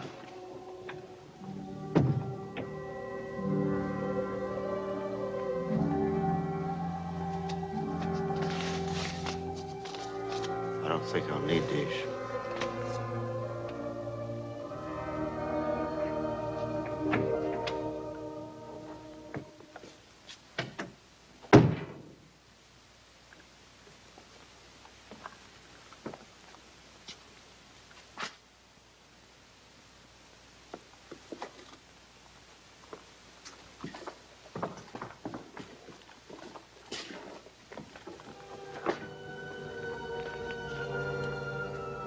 Wind in the wires?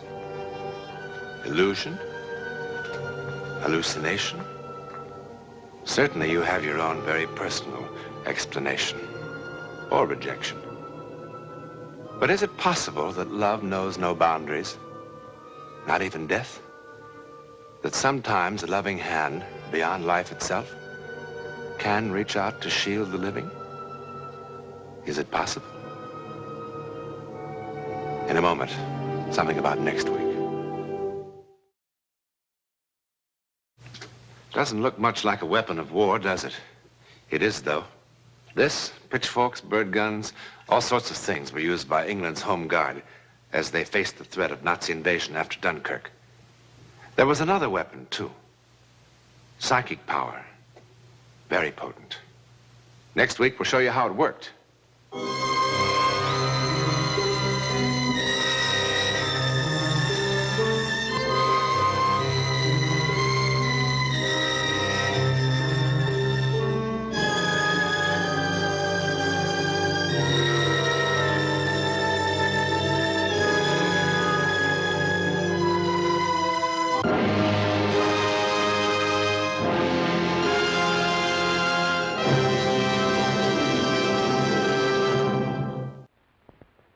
rough time trying to decide which story to bring you first.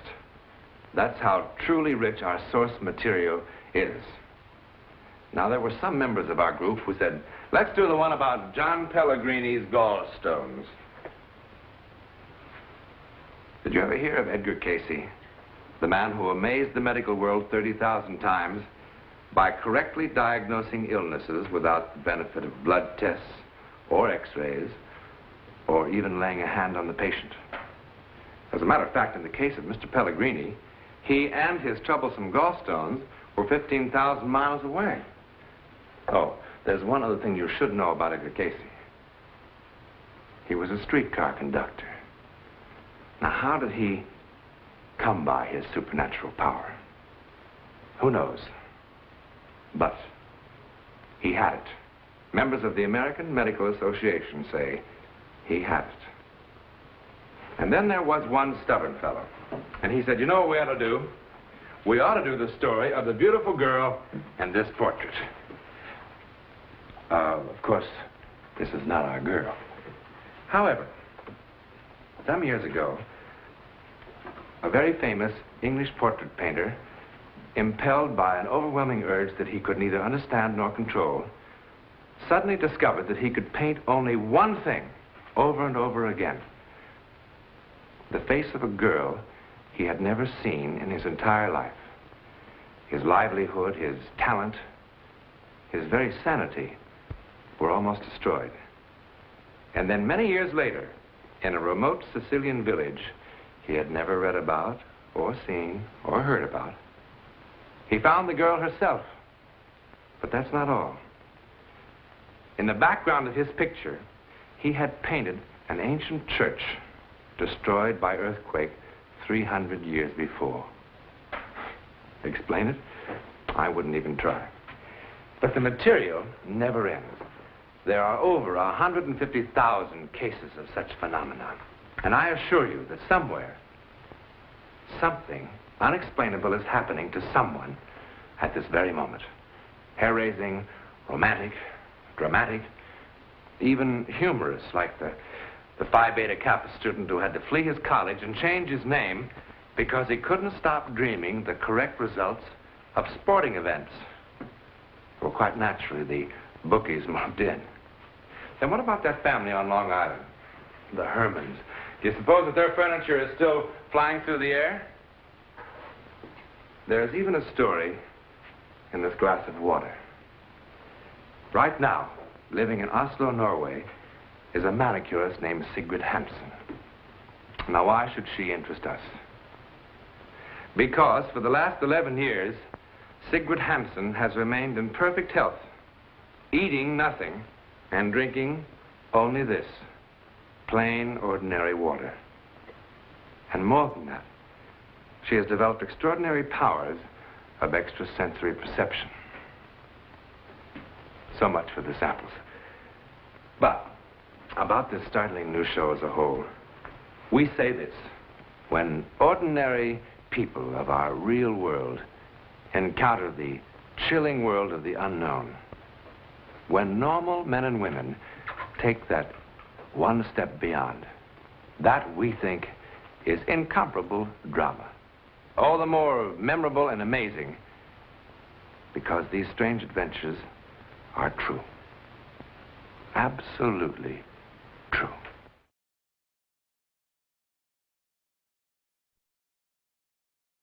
The amazing drama you're about to see is a matter of human record. You may believe it or not, but the real people who lived this story, they believe it. They know. They took that one step beyond.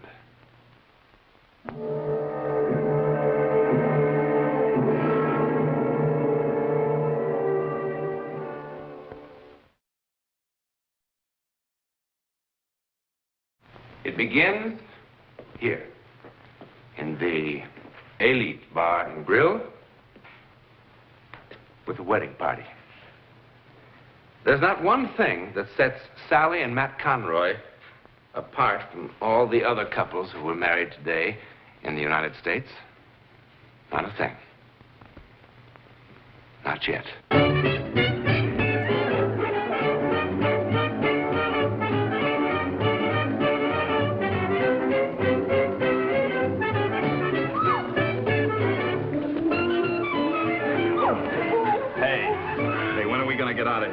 baby. How about that Georgie boy, eh, Matt? He hasn't had that much exercise since he dumped that load of grapefruit up on the ridge road. Hey, looks like that little gal of yours could keep on dancing all night, Matt. Not if I have anything to say about it. Sorry, baby. When I get going, I get carried away. Hey, why don't you take it easy, you big lug? You all right, Sal? Oh, I think so. Let's try it again. I was just getting warmed up. Hey, back in the stag line, Georgie boy. You've had it. My turn to dance with the bride. Oh, I'd just love to dance with all you gentlemen again. Yeah, but they won't hold our room after 9 if we don't get there. Oh, that'd be a shame.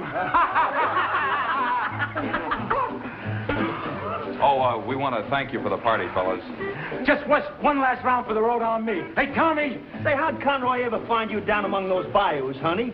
Well, he transported my cousin's belongings when she moved back home a couple months ago.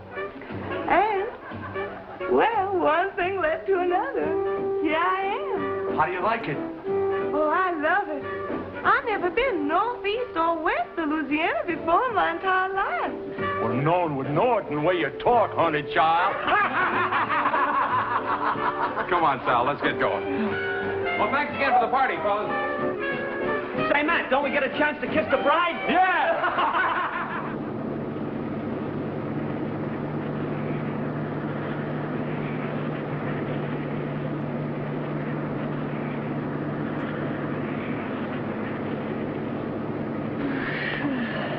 Hi. Hi. Hey, what were you dreaming about? Why? Well, you were making all sorts of funny faces, funny noises. Did I look awful? You couldn't look awful if you tried. Of course, you look a lot better when you're smiling. How much further is it? Why? You're going to be so tired from all this driving. I mean, I sure wish I knew how to drive so I could help you. You're just going to have to learn, that's all. Nutty for somebody to live in California and not know how to drive a car. What's the matter? Huh? What's the matter? I don't know, nothing. Those crazy guys down at Tommy's. You sure knocked them for a loop. I guess you know that. Of course, you kind of knocked me for a loop, too. I tell you, I'm sure glad your cousin decided to go back to Louisiana and call NorCal Van and Storage. Matt, if we turn left about a mile ahead, it's a prettier drive. How'd you know that? It's beautiful and wild and secluded. Isn't it, Matt? Yeah, it's secluded, all right. There's a hill straight ahead, just past those pines. Go up the hill. How in the world did you know? Never mind.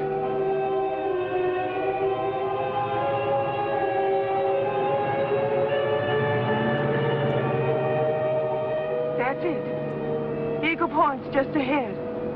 Eagle Point? Turn right. Be careful. There's a fallen tree across the road.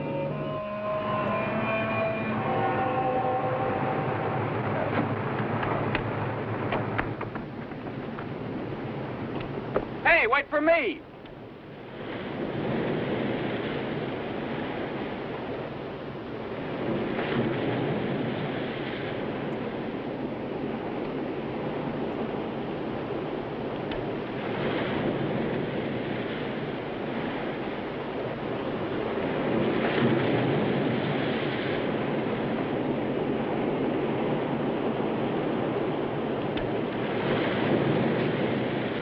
Sally.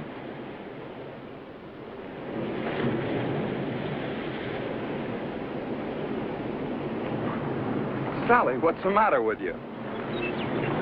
Sally, what in the world's the matter with you? Who are you? Oh, come on, Sally, stop kidding. Will you please take your hands off me? Sally? Sally!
I don't know. Her voice sounded so different. She looked so different.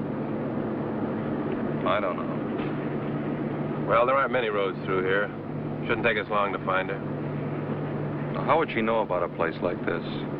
Never been up here before in her life, I'm sure of it. Why would she kid me about driving a car? She looks so different.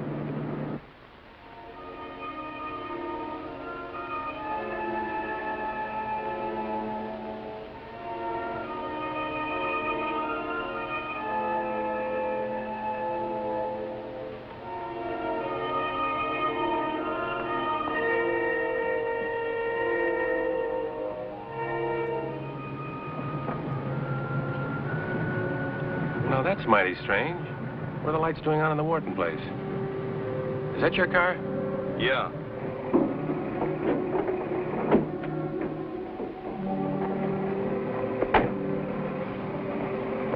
Wonder what Sally's doing here. Beats me, mister.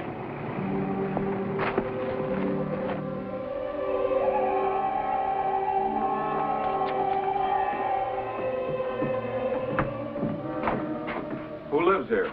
Nobody now. Well, how come the electricity's still on? The estate hasn't been settled yet. The girl who used to live here jumped from a place called Eagle Point a couple of weeks ago. Eagle Point? Kind of gives me the creeps, a nice girl like that committing suicide. What a mess. Had to make identification from dental records and stuff like that. No! No! No! What are you trying to do? Scare me to death? I didn't. You know what I ought to do, you silly dame? I ought to belt you one. I didn't kill myself. Sally! I didn't jump. Sally! I didn't jump. I was Sally! murdered. I was murdered. I was murdered. I was murdered.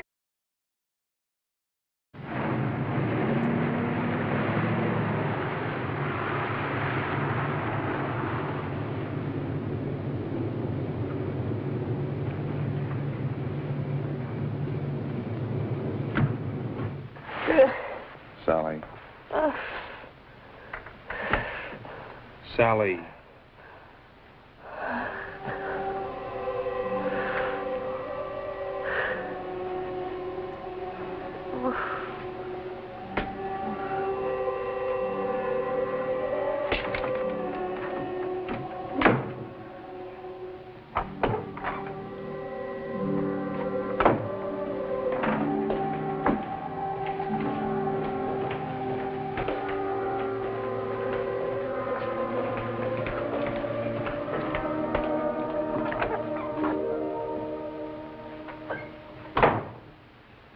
How much longer is this going to go on? Is what going to go on, Mr. Conroy? Every time she wakes up, it's another sedative, another shot. Is that the only thing you can do for her? Keep her asleep? Yes, Mr. Conroy. It's been 24 hours. Look, I could feed her sleeping pills myself. Mr. Conroy, your wife was quite violent when you brought her in here, quite incoherent. Every time she wakes up, she tries to run away. Now, how would you suggest that we restrain her? Would you prefer a straitjacket? You haven't even told me what's wrong with her. Well, what's wrong with her? I don't know. Well, when will you know? Do you see that library? Every mental and emotional disturbance known to medicine is described somewhere in these books. Your wife's case is not among them. Well, then I'll just have to go to some other hospital where there'll be somebody who can help her. That's your privilege, Mr. Conroy. I don't think it will solve anything. I'm going to be quite frank with you. That young woman you brought in here is not That young woman? What do you mean, that young woman? She's my wife. She's not just your wife. Does this sound like your wife? Alex, I've told you there's no time. Why are you doing this to me? Why are you keeping me here? To try to make you well, Mrs. Conroy. Why do you keep calling me that? Because that's your name. My name is Karen. You know that. Alex, please, why won't you help me? I'm trying to help you, Mrs. Conroy. There is no Karen Wharton. Karen Wharton is dead. Karen Wharton committed suicide. No! No! I was murdered! You must believe me! I was murdered! I was murdered! Alex, please, Alex, there isn't any time! Why won't you help me? Quickly, please, nurse. please, please! Alex, listen to me. Listen to me. I'll be calm. I promise. Please, Alex, I'll be calm. I'll be calm.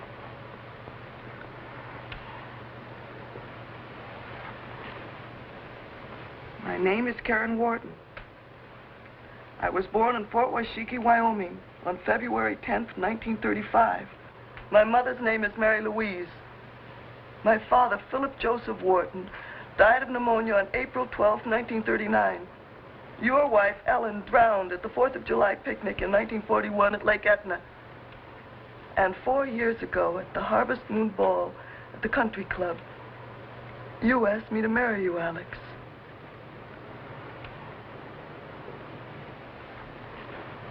Never mind, nurse.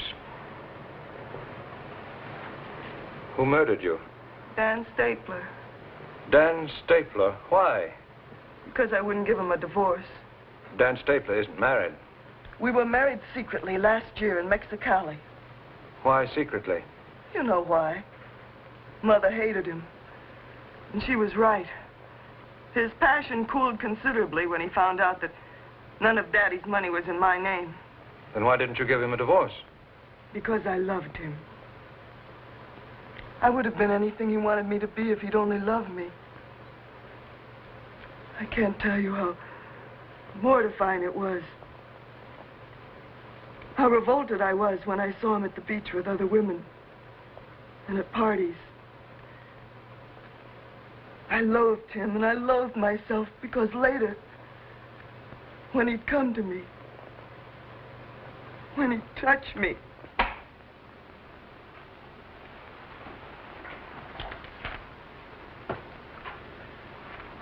Regarding your inquiry, Daniel Stapler married to Karen Wharton this city, June the 11th, 1956. Mexicali Hall of Records.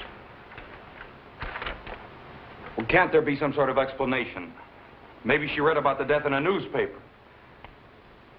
Well, couldn't it just be a coincidence? Well, what is it? Some sort of psychic hocus pocus or something? Is that what you're trying to tell me? You'd hardly expect a psychiatrist to tell you a thing like that.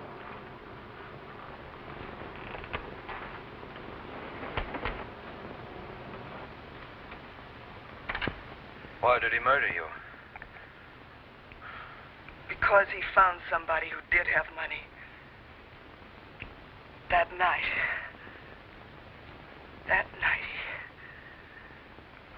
Go on.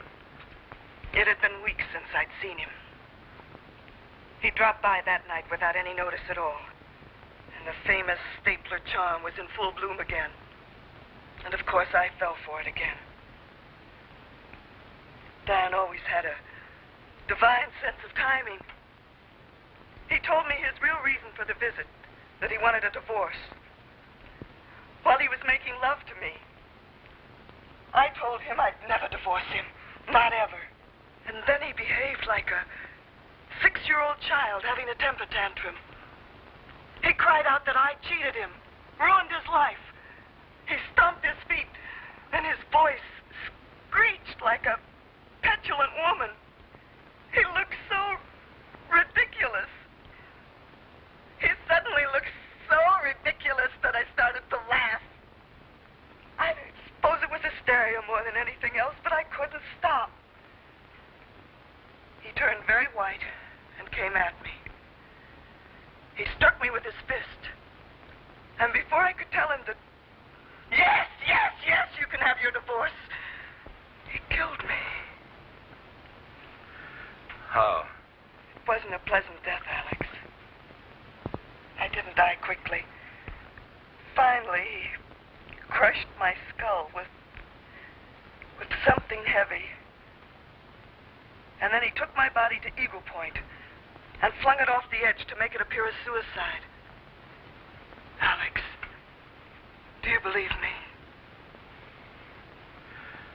How can I, Mrs. Conroy? But you must! I'm not Mrs. Conroy!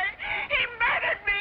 I can prove it! I can prove it! Alex, listen to me! I can prove it! I can make you... Let me go! I can make you believe me! Let me go! Listen to me, Alex! No! Nurse. No!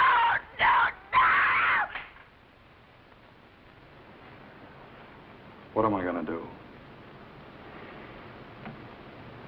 What am I going to do? Yes? We'll be right up. Your wife's awake.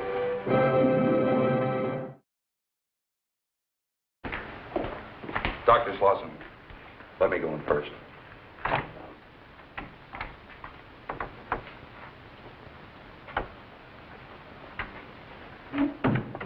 Honey, are you feeling better? Alex, I want to call my mother. Your mother in Louisiana? Alex, please, don't start that again. Please let me call my mother. Why? Because she'll believe me. Will she? Yes. I think perhaps I'd better call her, don't you? It's going to be an awful shock. Tell her I want to see her. It's all right if I get dressed, isn't it? I don't want her to see me like this. I must look terrible. Yes. Get dressed.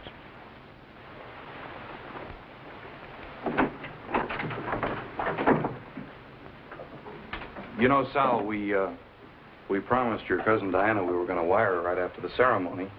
Only in all the confusion down at Tommy's. Would you mind leaving so I can get dressed?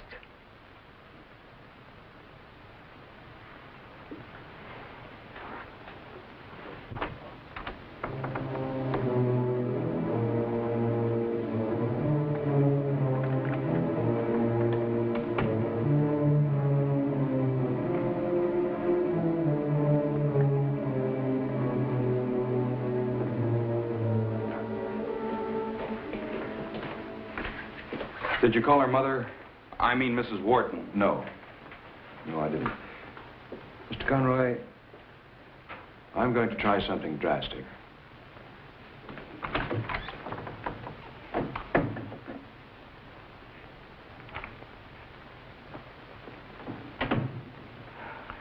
You gave me this a long time ago, remember? Of course I remember, Alex.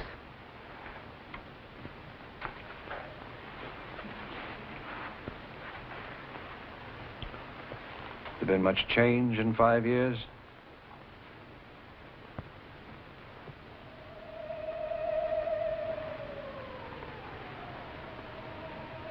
$5 years is a long time.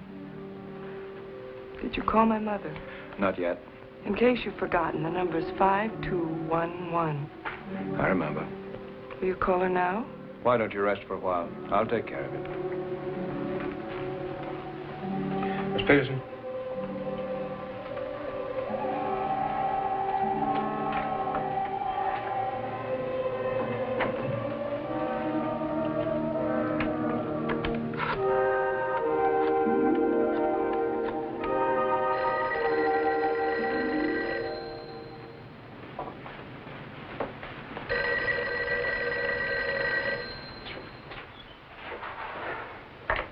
Hello? Karen. Karen, oh my God. Baby. Baby!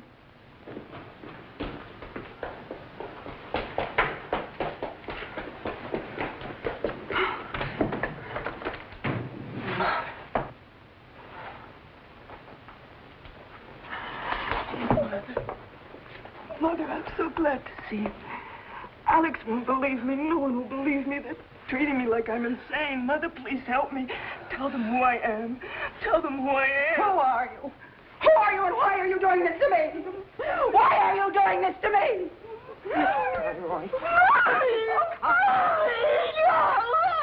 Mommy, please. Here, take these.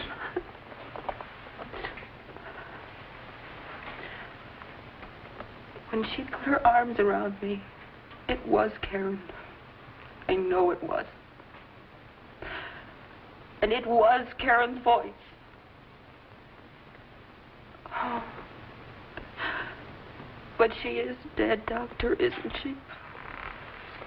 Yes, Karen is dead, Mrs. Wharton. Doctor, Mrs. Conroy's gone.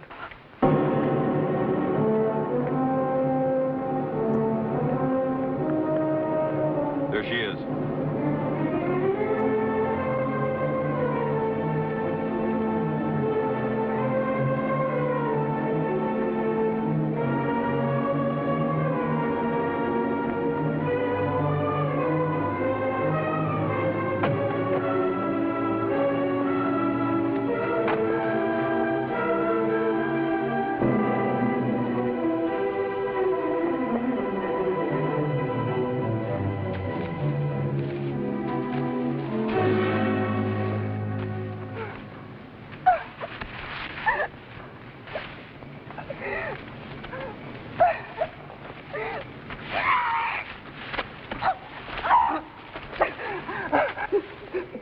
something heavy.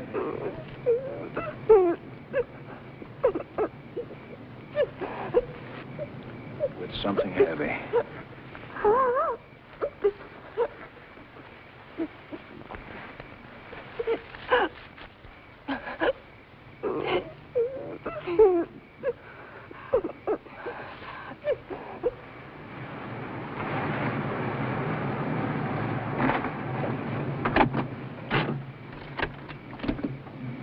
Well, what now?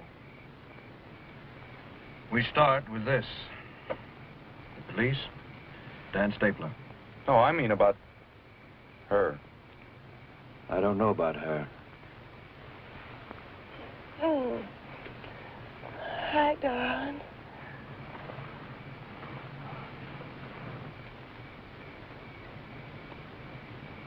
Matt, is something wrong? Not now. No, we got lost for a while, but we're all right now. We're gonna be married a long time, Mrs. Conroy, and it's gonna take me a long time to... Oh, thanks.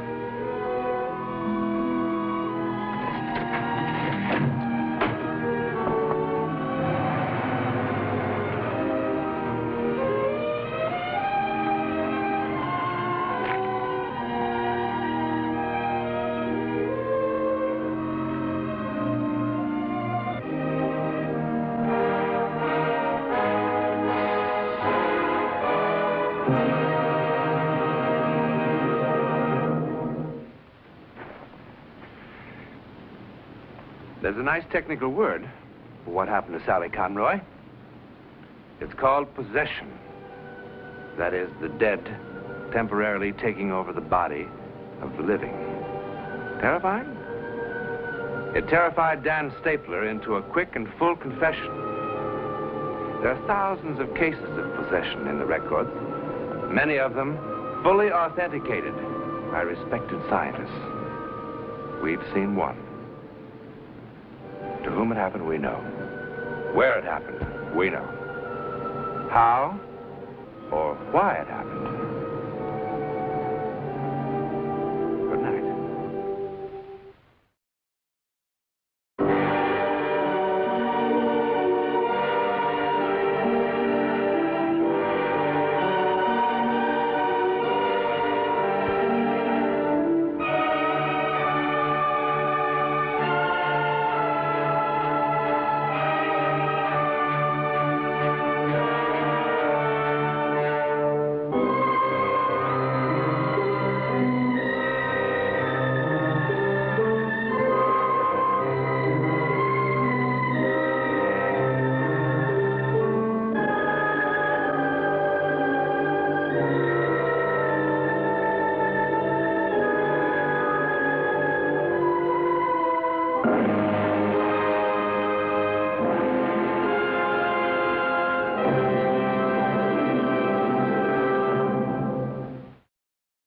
Let me ask you a question.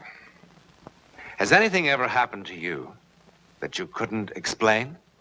That made you feel sort of foolish when you tried to tell somebody about it? Well, if it has, you have plenty of company, as you'll soon see.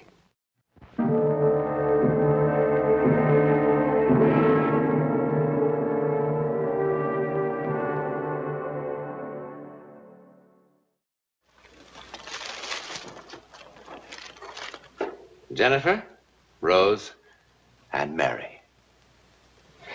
This could be a story about 3 dolls. It could be. Song? Did you remember about the milk? That's Miss Boswell, Aunt Minna. Young, attractive, a trifle earthbound. Yes, miss. Plenty milk for a young person in refrigerator. And that's Song, not quite so earthbound. But then Song was born in Peking, in China, where people have been around long enough not to disbelieve merely because they don't understand. But this didn't happen in China.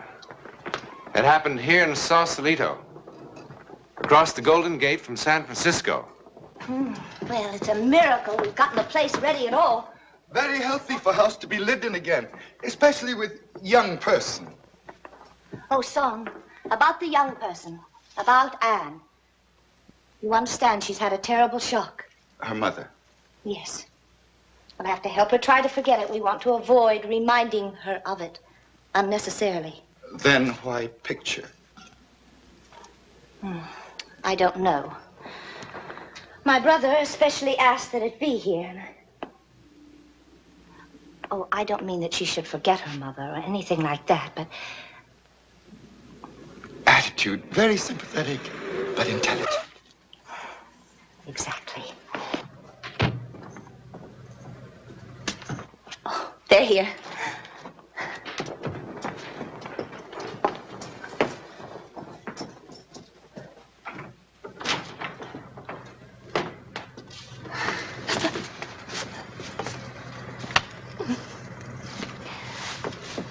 Come on. Come on. I'm sorry. Song, will you help with the things? It's good to see you, Minna.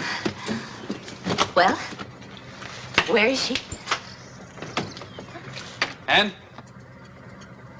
Anne, are you going to sit in there all day?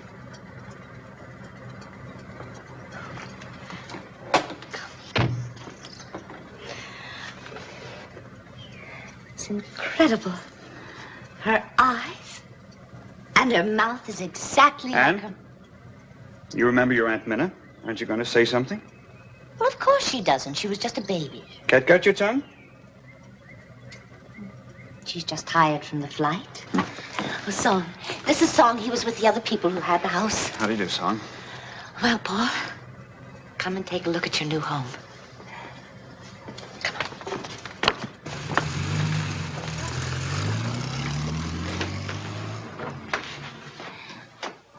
Oh, Paul, one of the legs came off that blue wing chair, but apart from that, everything seems to have arrived all right. Well, how do you like it? Did you get the picture? Mm-hmm. I put it in the living room.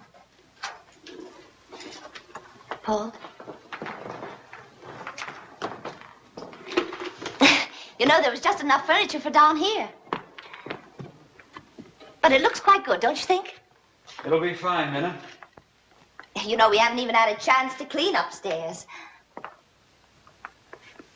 Paul, I suppose you thought I was crazy when I wrote suggesting a place this size. But really, at the price, it is... It was a great buy.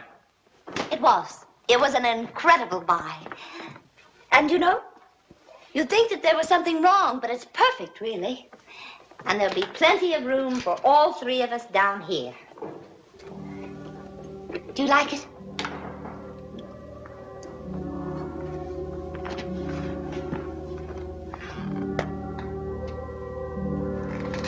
What does Miss think of new house?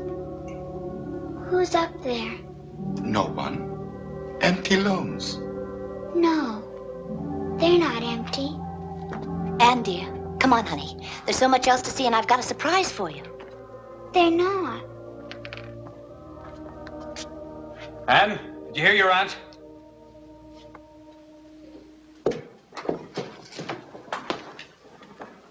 Why can't you ever do anything at once when you're first told? Paul. Oh, I know. I'm tired. Well, come on and let me show you what I have for you. Do you like them? Are they for me? Of course they are. I hope you don't think you're too old to play with dolls. All little girls should have dolls. It's very good for developing the maternal instinct. Come on, Anne. Help yourself to some lemonade. Song made it with fresh lemons from the garden. Your daddy and I are going to have a little pick-me-up, too. And then I'll show you the rest of the house. Paul, I fixed up your study just like you had it in Denver. You can fiddle around with it. Oh, bourbon and water? Yes. And you did that deliberately. I didn't. You did it deliberately. Stop it. You'll hurt her. She did, I know her. Why should she? Because she hates her. She hates her. How could you say such a thing in front of that child?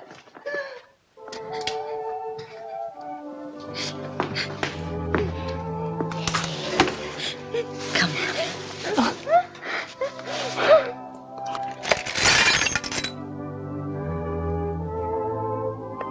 my God. Why did it have to be you?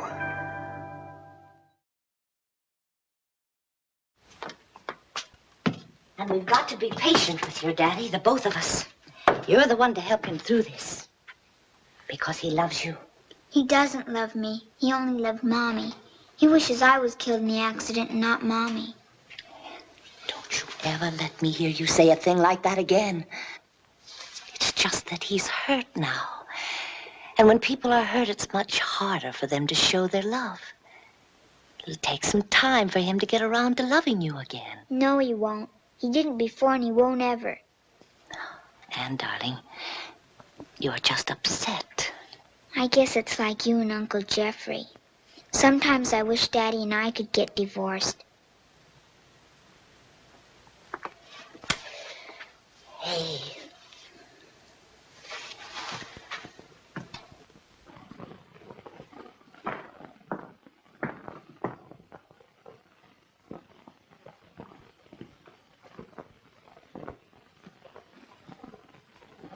Miss like new house.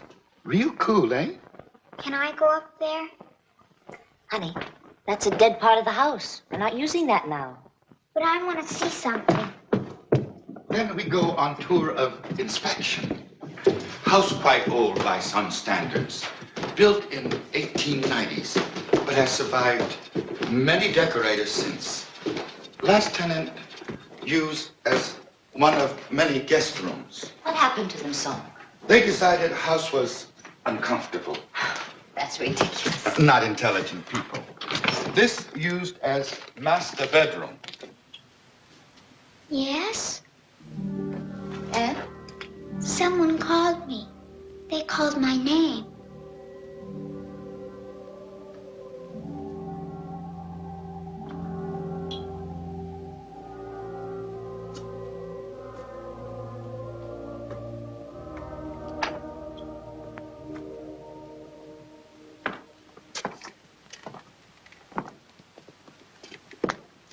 I never knew this was here. Old nursery. It's filthy. Couldn't have been used by the last people. No, not used by people. Aunt Minna, can I have this for my room? Oh, now, Anne. Please. You can't sleep up here all away from everyone else. Yes, I could. I want to. Besides, it would cost a fortune to heat. And you'll see. When we get your room all fixed up downstairs. It's happier here. More coffee, Miss Boswell? Yes, please, son.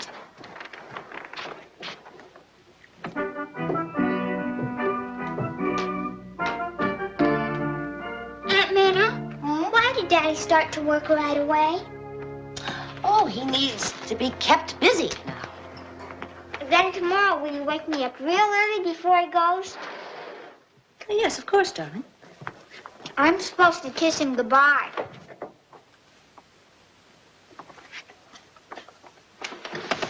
Everybody sleep well last night? After all the excitement yesterday, beautifully. Perhaps somebody too excited to sleep. Last night, coming home from movie, I see light burning upstairs in old nursery. Oh, you must have imagined it, Song. We were all in bed by 9. Or perhaps song imagined.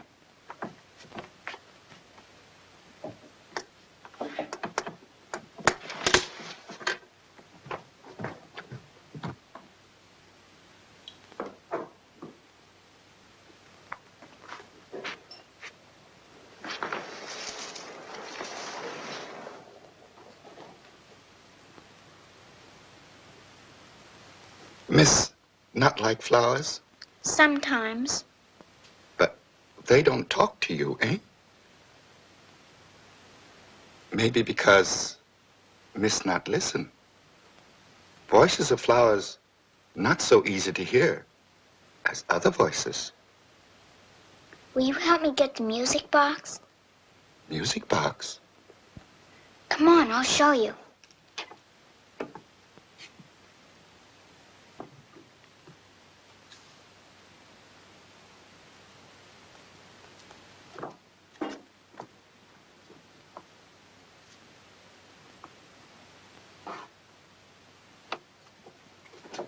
In the topmost shelf. Nothing up there, miss. Only suitcases and boxes. Yes, in back, way in back. Who put it there? Your things should be in your room. Oh, it isn't mine. It's theirs, but they said I could have it. They? Jennifer, Rose, and Mary.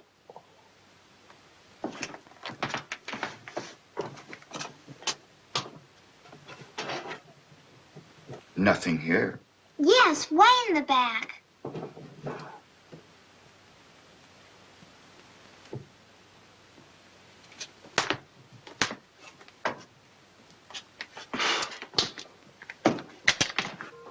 "30 years lost. 30 years since I've seen this music box. Thank you. Aunt Minna says it's the dead part of the house. Anything loved is not dead. It's nice having friends here.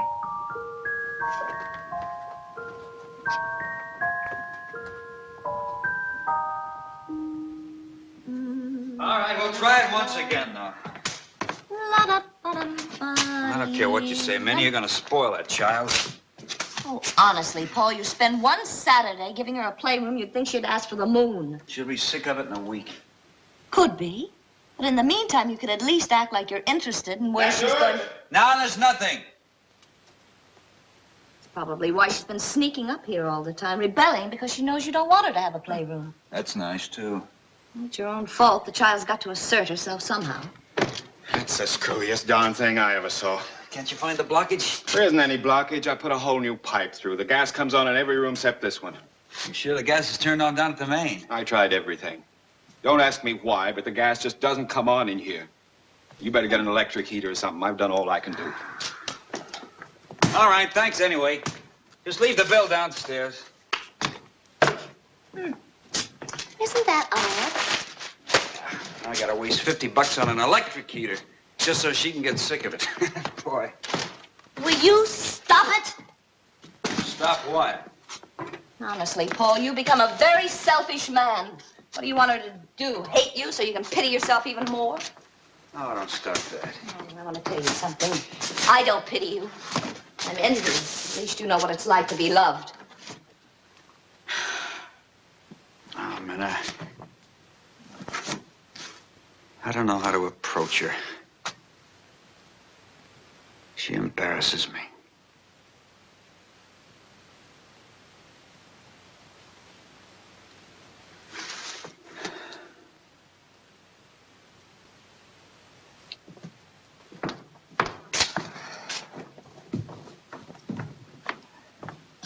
Oh, it looks beautiful. Thank you, Aunt Minna. Oh, don't thank me. Thank your daddy. He did it all. You know, we can't get that heater to work. I knew it wouldn't. How? They told me. Who? Jennifer, Rose, and Mary. Who are they? This is Jennifer, and that's Rose, and that's Mary. You mean they talk to you? I'm gonna go fix some lunch.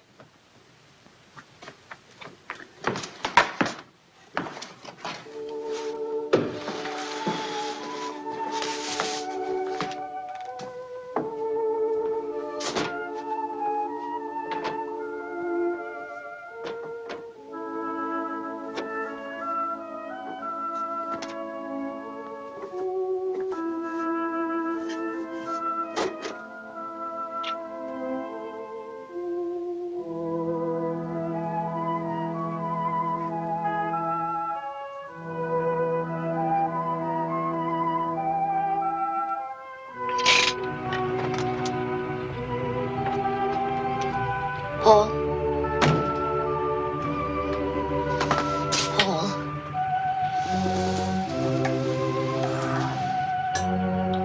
I thought I heard the car. You did.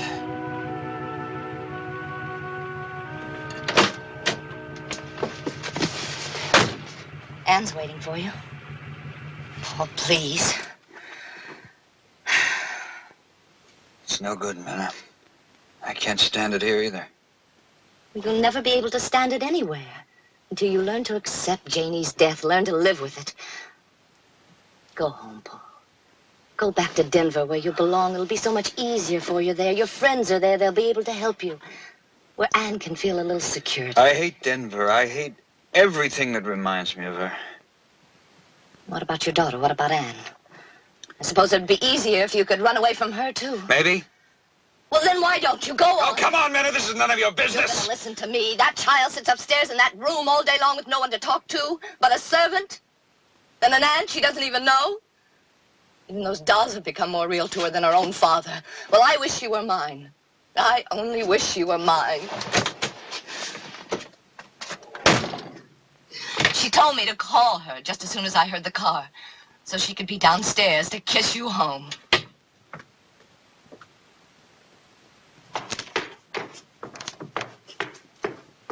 Anne? Oh, Daddy. What are you doing? It's a dance I learned called the Charleston. Oh, well, go on. Oh.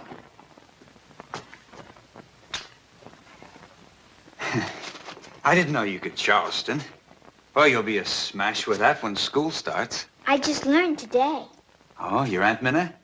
No, Jennifer, Rose, and Mary taught me. They say it's all the rage and when I get to go to dances. Honey, there's no need for you to make up stories.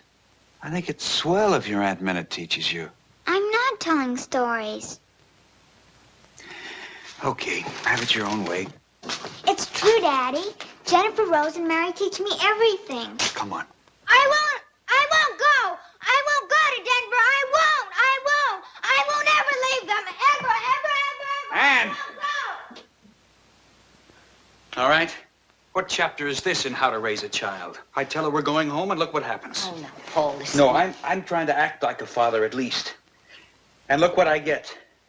Now, I'm telling you, this doll business is silly, and it's going to stop right now. Now, Paul, wait a minute.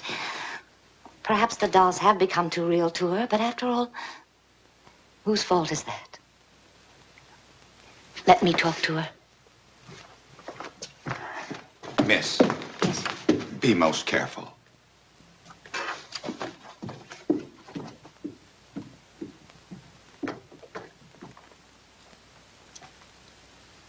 Trust Miss will not try to interfere with Jennifer, Rose, and Mary. Listen, if I had my way, those dolls would have wound up in a trash can weeks ago. Important mistake. Jennifer, Rose, and Mary, not dolls. Oh, yeah. Minna's got a name for it. Something to do with fantasy taking on reality. No. This is fantasy made up by Miss Anne to hide truth. What? Nursery occupied by something other than dolls. What are you trying to say? Previous tenants moved because of this. Sounds of children weeping most pitifully in still hours of night. Song, are you trying to tell me that room is haunted? Yes. Very occupied. In most friendly possible way. Come on. During Roaring 20s, owner of house, also father. Father of 3 little girls. And shamefully neglectful of same. Many times children left here in house alone. Alone one night sleeping in nursery.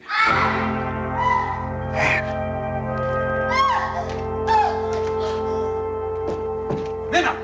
Oh, get Anne out of there. Get her away. Minna! Something was in that room. Something touched me. Touched me, then it tried to hug me. Are you all right? They didn't mean to scare her. What happened? Paul, we can't stay in this house. Someone tell me what happened. Jennifer, Rose, and Mary, they're not dolls. They're not dolls.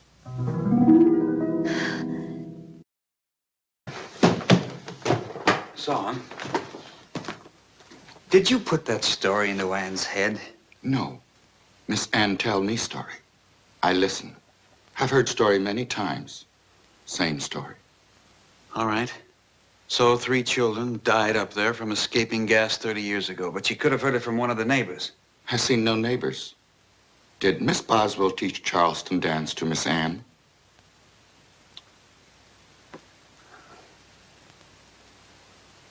Anne!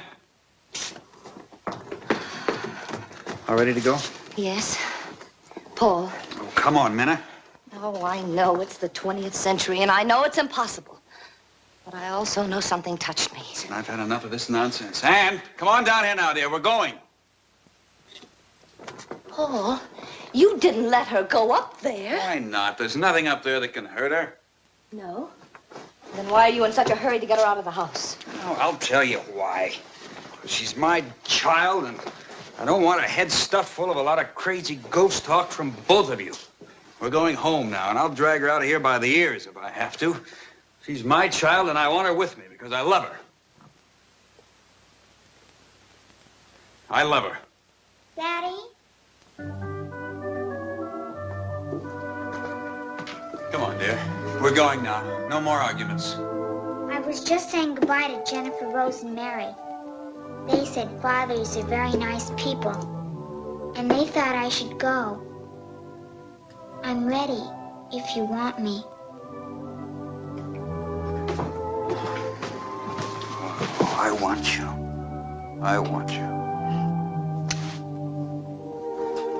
Come on now. Get your coat.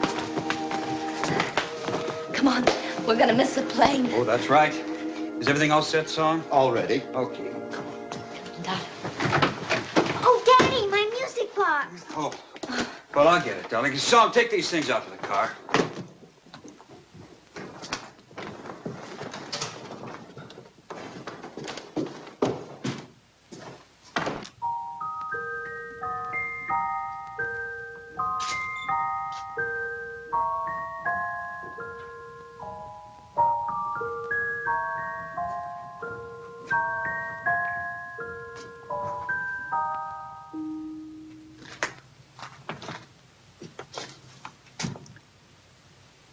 Thank you. A ghost story? The overactive imagination of a small child? What about Minna? She said something touched her. No, hugged her. An affectionate ghost. More imagination? Maybe. I guess the only thing that really matters is the difference it made in Anne's life with her father. How it happened is anybody's guess. And why? We'll leave that to your imagination. In a moment, I'll be back and tell you something about next week's venture into the world of the unknown.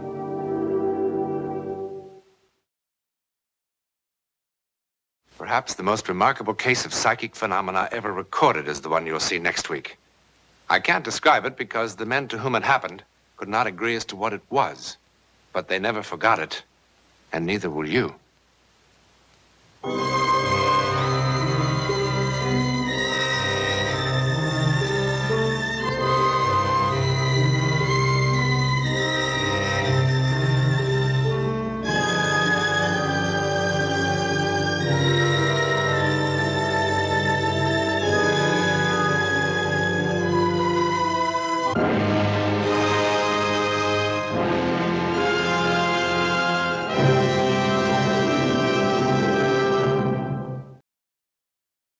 What you're about to see is a matter of human record. Explain it, we cannot. Disprove it, we cannot. We simply invite you to explore with us the amazing world of the unknown, to take that one step beyond.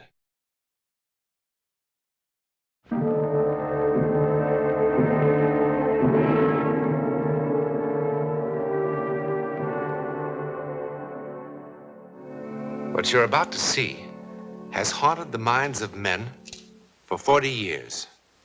A miracle or a soldier's fable? You decide. At 22:30 hours on the night of November the 14th, 1915, something happened in the war-darkened skies over Europe. It was seen by a British mortar unit here in Flanders.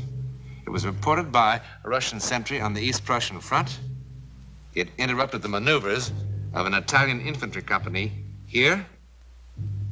It was observed by an Allied reconnaissance plane over the English Channel. Thousands of soldiers from all the nations of Europe ultimately were involved. But in the beginning, there were only 4.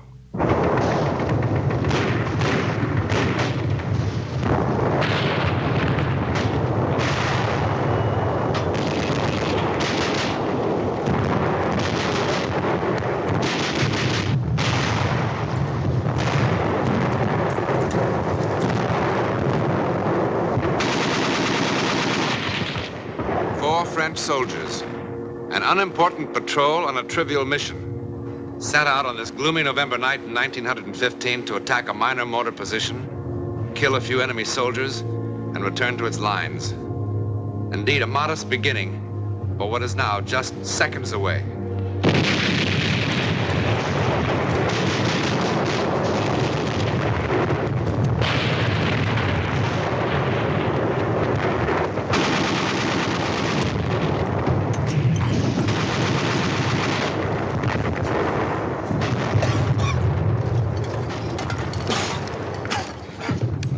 Think of all the pleasant things a man of my sensitivity could be doing tonight. Watching the ballet, playing the piano, enjoying vintage wines. A night like this is good for only 2 things, picking pockets or making love. And on your feet.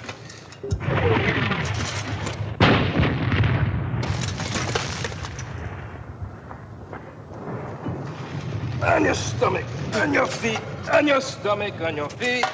Oh, what an unpleasant war. Those flares, do they mean they've seen us? Probably. What will happen? If they kill enough of us, the next ration of schnapps. If we kill enough of them, perhaps they let us take a bath. Must feel strange to kill for the first time. Strange? Actually, I enjoy it. Each time I kill, I think there's one less bush between me and those lovely bottles of wine gathering dust in my cellar. When's that blasted thing going to fall? Probably hanging from a parachute. Where do you see a parachute? How can it just hang there? It's so bright. Come on. Burn up. Fall.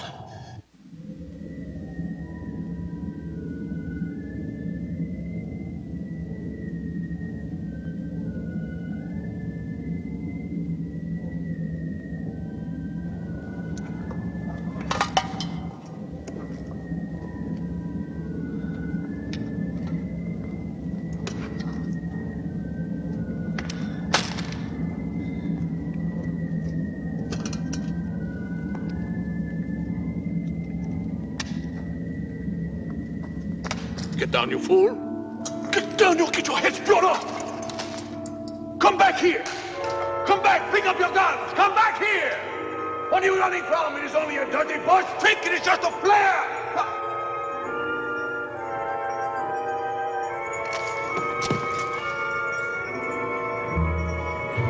Oh, my God. My God.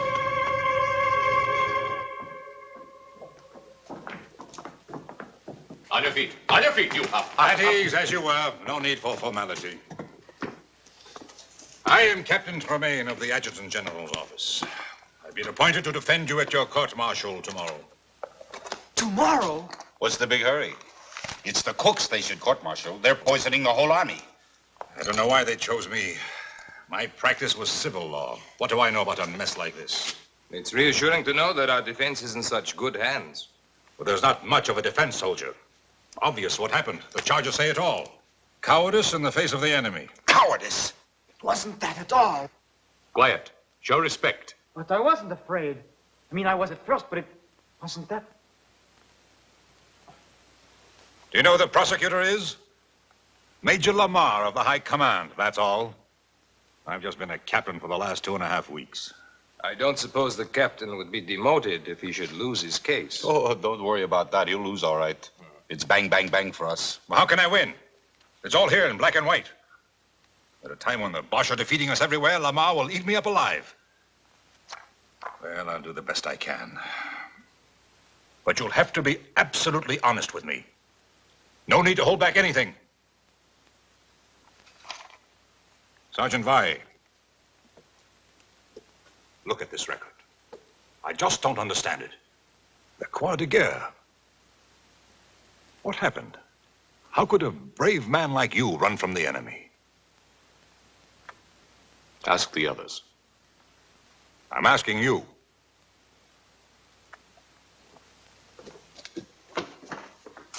Look, they're going to make an example of you men. That's why they're doing it so fast. Don't you understand that? Sir, ask the others. I really don't want to ask any of you. I don't like to defend cowards. Why do you call us cowards? What did you want us to do? At first I was blinded by the light. I couldn't see anything. And then I wasn't in the shell hole anymore. I wasn't. I was home. Home? Yes. I was home. No, it wasn't my imagination. I was really there. It was morning. I was in the kitchen. Mama was pouring milk for breakfast. And Papa was putting on his working shoes and talking about the day's work. My little sister was there. And through the window I could see the sun, the way it hit the fields. A flock of birds. I was home. And I was happy. And then I felt the rifle in my hand, and I thought, what am I doing with this? So I threw it away. I was home. In the middle of the battle, a light blinds him and then he's at home. Has a doctor examined this boy lately? Look, why don't you let us alone? Did we ask for you? No, and I didn't ask for you. All right, then, goodbye. There is no way to speak to an officer. Get him out of here! All in, shut up or I'll bat your head in. You want to know where I was? Well, listen to this, Captain Fancy Pants. Let me tell you where I was. I was on the deck of the Montez. A rusty little freighter carrying pig iron from South America to Marseille. Flopped on the forward deck, just taking it easy. I never felt like that in my whole life. I was free. I could breathe. There was nobody in the world that I wanted to punch in the mouth. I wanted to stay like that for 100 years. A part of everything. Everything. Tell me I wasn't on that boat, and I'll make you eat all those pencils.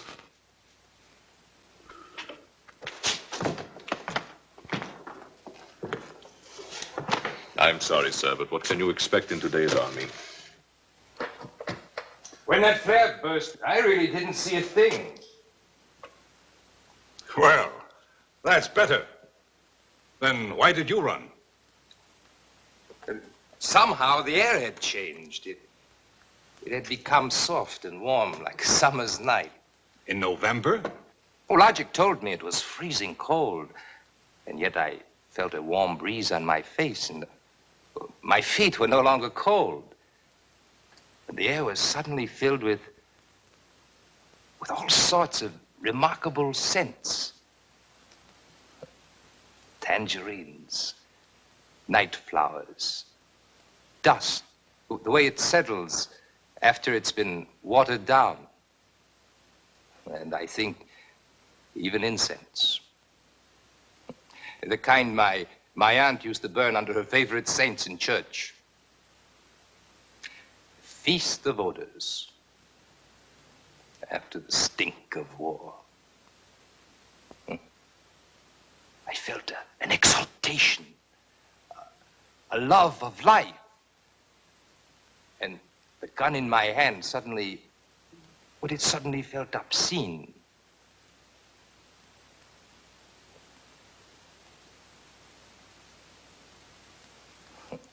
Obscene.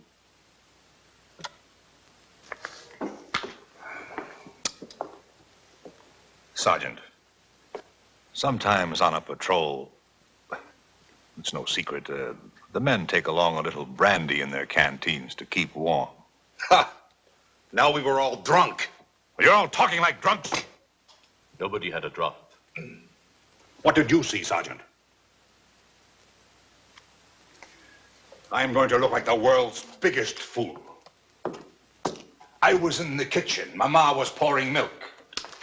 I was on a freighter, carrying pig iron. Like incense my aunt used to burn under her favorite saint. They'll laugh me right out of the courtroom.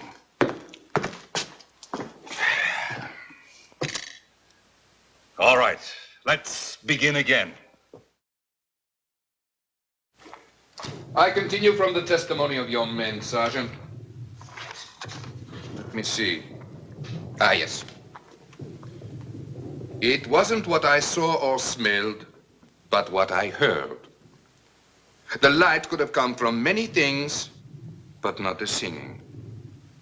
I don't know what they were singing, but it sounded holy, and it was beautiful. I started walking to where I could hear the voices better. Now, all this would be hilarious as a music hall sketch. But within the sound of enemy guns, I find the humor rather hollow. And I am more than a little surprised that the defense counsel would insult the intelligence of this court by introducing such trash as evidence. It's what the men told me. And what does the sergeant say? What did the sergeant see, hear, or smell? I heard the Bosch cannon and machine gun. I smelled, well, there was a dead body in the shell hole. I saw a flare that lasted a long time. Have you seen no other flares that lasted a long time? Not like this one. Maybe it was a new Bosch invention. It stayed there for I don't know how long. It was cloudy, and the flare cast shadows against the clouds. Well, at last we're beginning to hear some sense. You and your men were frightened by shadows and you ran. Is that correct? Yes, I suppose so, sir. Well, we should thank the sergeant for putting an end to all this nonsense once and for all. You're excused. Thank you, sir. One moment. The defense counsel has already questioned the witness. Just one more question, sir. You agree with Major Lamar that you and your men ran from the enemy? Well, sir, there was this shadow. You saw the shadow and you and your men ran. That's what you just said, correct? Yes, sir. Then I charge you with perjury. What else could it have been but the shadow? I am referring to this. On the direct examination, you said, here we are, we walked back to our lines. That's right. What's right? Walked or ran? If I may say so, the distinction is a small one. Sir, these men are on trial for showing cowardice in the face of the enemy. A coward does not walk. Walking made them heroes? Would you have the courage to walk across a battlefield? I beg your pardon, sir. I know that I would not have such courage. I admit I am as confused as anyone by the testimony of these prisoners. When I first talked to them, I thought they were trying to make a fool of me. And what made the captain change his mind? Nothing, but that there's an incredible sincerity about these men. It has been my experience that men on trial for their lives are always incredibly sincere. Nevertheless, I insist that the records show that they walked.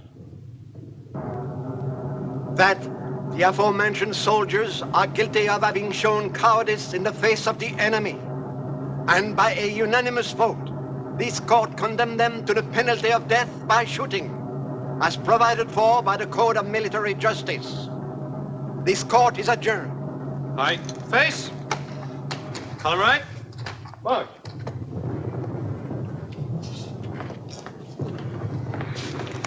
Cheer up, Captain. You did a good job. Better than they deserved. Are you sure that's all it was, sir? All what was? I mean what the sergeant said, that the shadow was caused by a flare. Of course. The rest is rubbish. Be sensible. What else could it have been?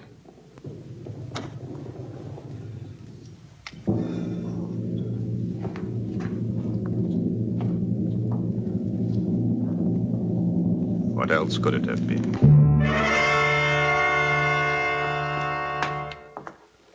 Good morning. Is it? It's difficult for us to tell down here. I'm going to see the commanding general and try to get a stay of execution. You don't sound hopeful. I'll do my best. I think you will. And that's most curious. Why? I'm a lawyer, that's why. When you first came down here, you wanted to spit in our eye. But in the courtroom, and now. Don't tell me you actually believe our outrageous stories. I don't know what I believe. Anyhow, while I'm in town, I could mail your letters if you wish. When do they get rid of us? It's scheduled for 1400 hours. No letters, Sergeant? After 18 years in the Army, I've nobody to write to, sir. Sergeant, is that all it was? Just a shadow? If I told them I saw Noah's Ark passing by, would that have saved us? No, I suppose not. Oh, Captain, you could do me a favor. When you go into town, you could get me a bottle of good cognac. Something really first-rate, I mean. I would like to have one last taste of first-rate cognac.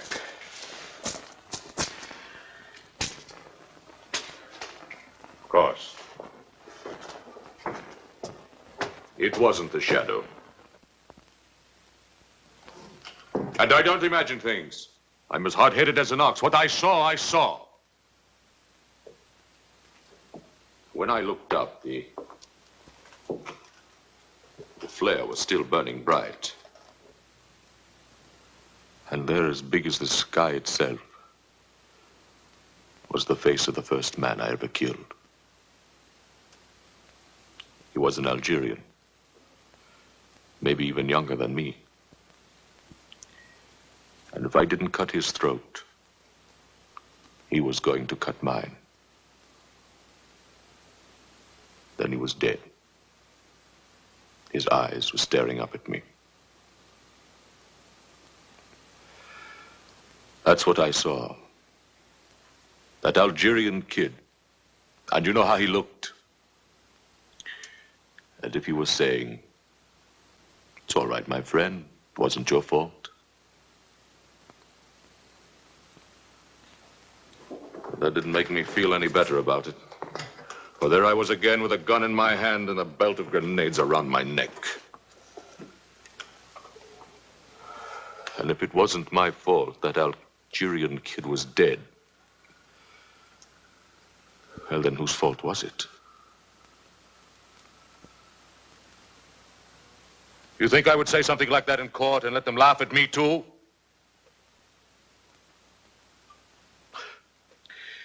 But if you were to get that cognac, well, I can still drink it. You better hurry, sir.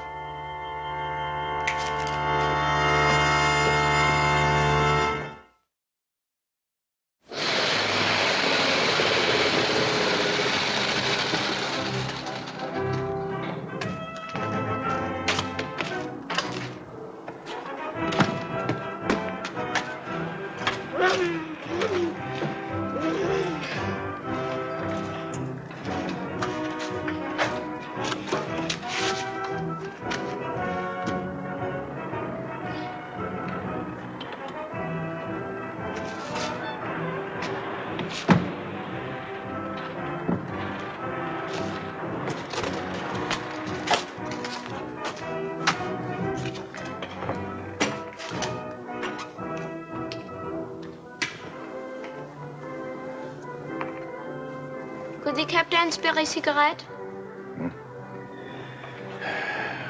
Take them all. Thank you, sir. Oh, thank you. My grandfather will be so happy. You see, we are all that's left of a family of 7. I'd like to return the captain's kindness. That's all right. Would the captain like a sack of white flour? At a reasonable price. No thanks. Or fresh butter or eggs? I have a fine Polish ham. Does the captain need any potatoes? A gold watch, in perfect condition. Solid gold. Bite it. Not after 2. It can't be that late. 10 after 1. My grandfather thanks you for the cigarettes. Can you get me some cognac? But of course. It's got to be first class. First class cognac is expensive. Doesn't matter. I'm not bringing them anything else. Pardon? I've got to have it right away. Have to be back at the prison before 2 o'clock. Our house is at the edge of town. Get in. I'll direct you.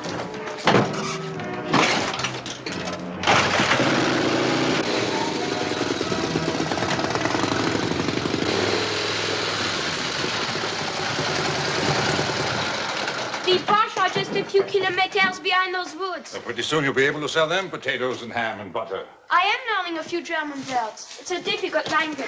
I'm sure. The cognac is in the cellar. I'll get it.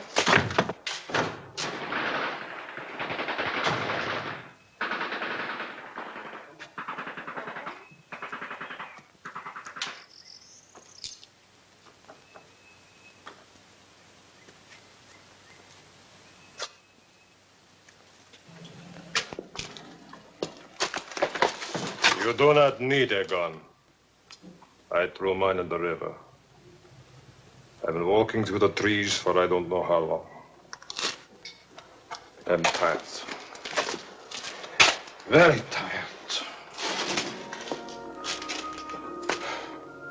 For me, the war is finished.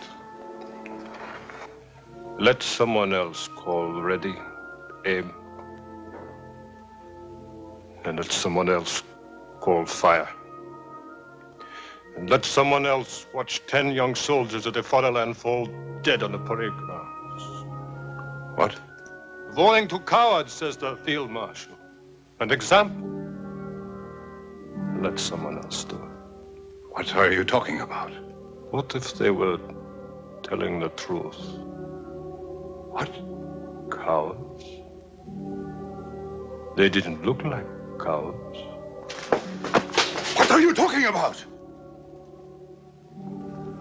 What if each one really did see something? See something?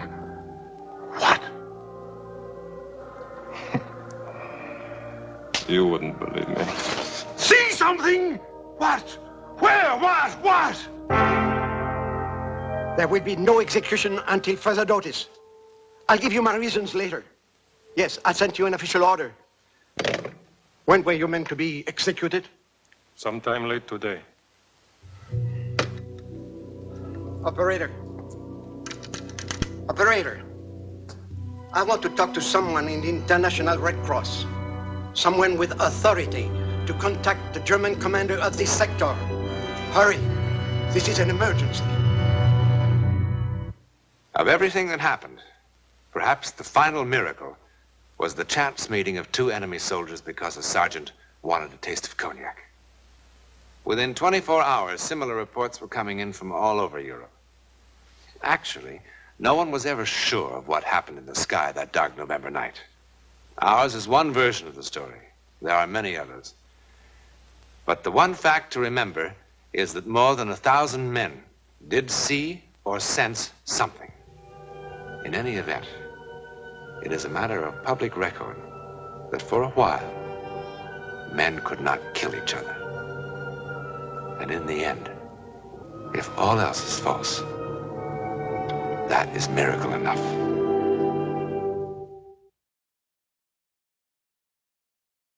Next week, one of the most stunning psychic events on record.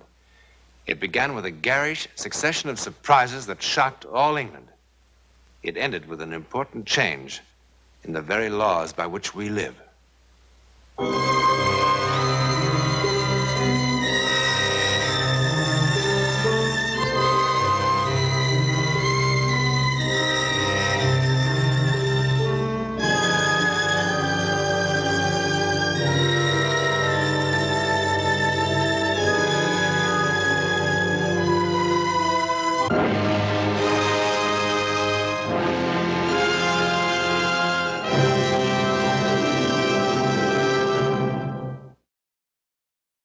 Have you ever felt that you knew what someone was going to say just before he said it?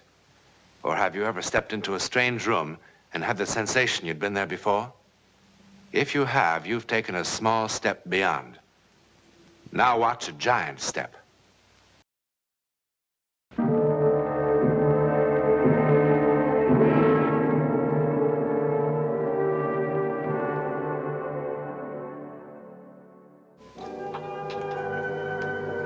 It begins here, in Wandsworth Prison near London. The year, 1895. Our principal player is one John Marriott. Today is a big day in his life. He's to be hanged.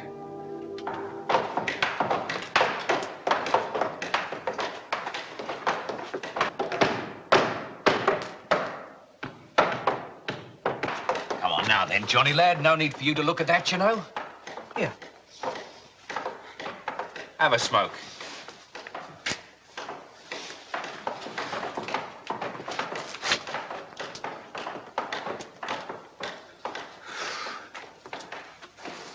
Come on, Johnny boy, you'll go.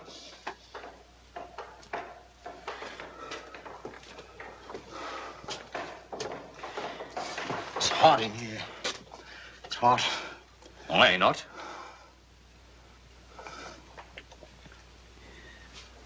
When do they come for me? 6. What time is it now? Well, I don't know, 5:30.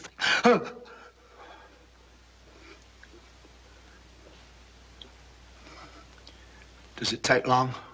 What? Oh, Nah. how long? How long? Well, I don't know. A couple of minutes, maybe. Now, come on, Johnny, my boy. There's no need for you to be afraid. Who's afraid?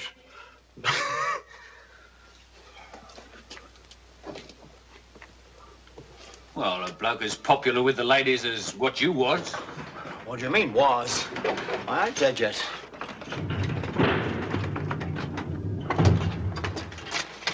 I am the executioner, sir, at your service. This is my assistant. It's not time yet. You're quite correct, sir. You have exactly 21 minutes. Will you please step on this scale there?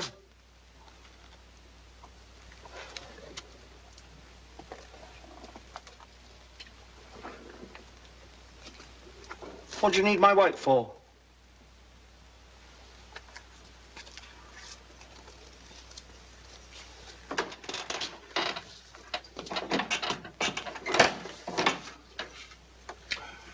$11 stone, sir. 11 stone?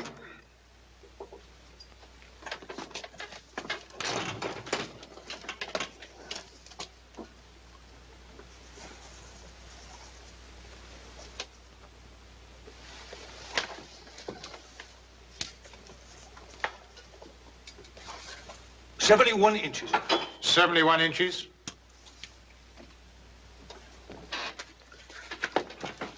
Thank you, John Marriott.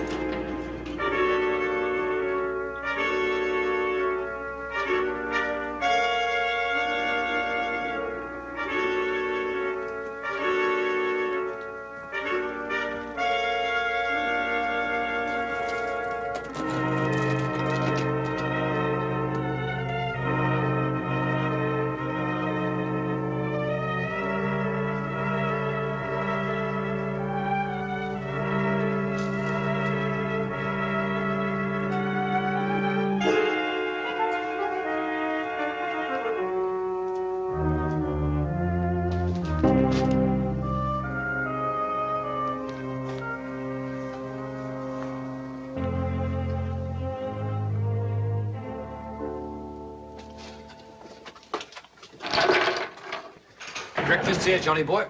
I don't want it. It's your very last breakfast. Take the slop away. I don't want it. Can't look at it.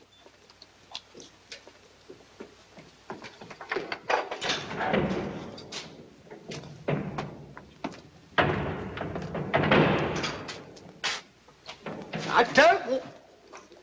Are you all right, my son? Is there anything I can do for you? Anything you wish? Any final confession you want to make? She just sat there, with her head thrown back, laughing at me like I was some kind of worm or something. I didn't mean to kill her, I swear I didn't, but the way she laughed when I caught her with that dandy felucca. All I could see was her throat. I just grabbed it. I grabbed it. And all the time she kept laughing. Her mouth, her voice, I can hear it now, screaming. Her hands scratching at me. Well, maybe she wasn't laughing. Maybe she was only screaming. Sure, there was Phil Lucas, she screamed, and there was Paddy O'Neill, and everybody in London knows all about that. Ooh, it was like a bomb exploding in my ear. I fair went out of my mind. The Lord is merciful to all his poor sinners. Oh, I know I'm a sinner. I know the things I've done. Really, if I ever really started to confess. Do you know what I'd done once? I never told nobody this. I pushed a blind beggar into the gutter and I robbed his tin cup. There was 8 pennies and 4 shillings and half a crown. I meant to pay him back every cent, but I never did.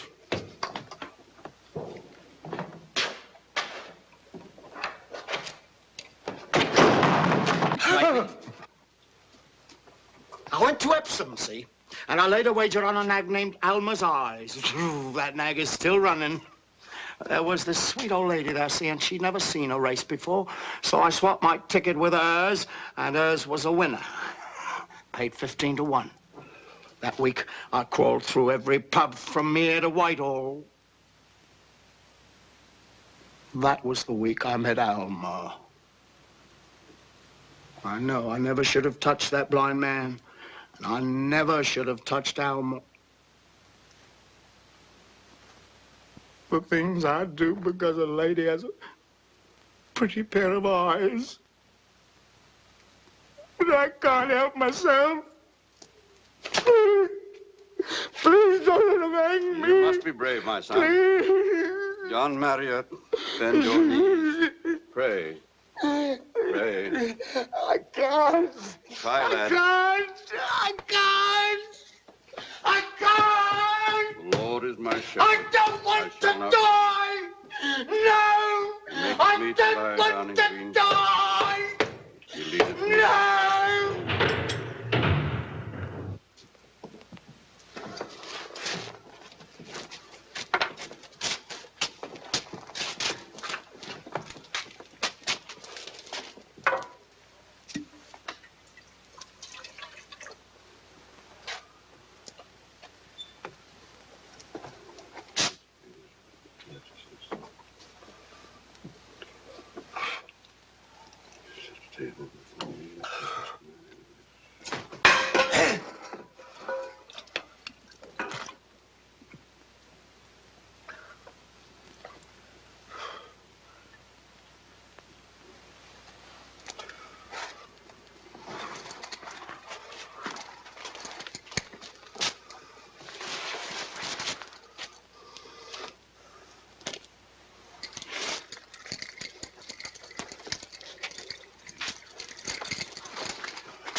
Yea, though I walk through the valley of the shadow of death, I will fear no evil.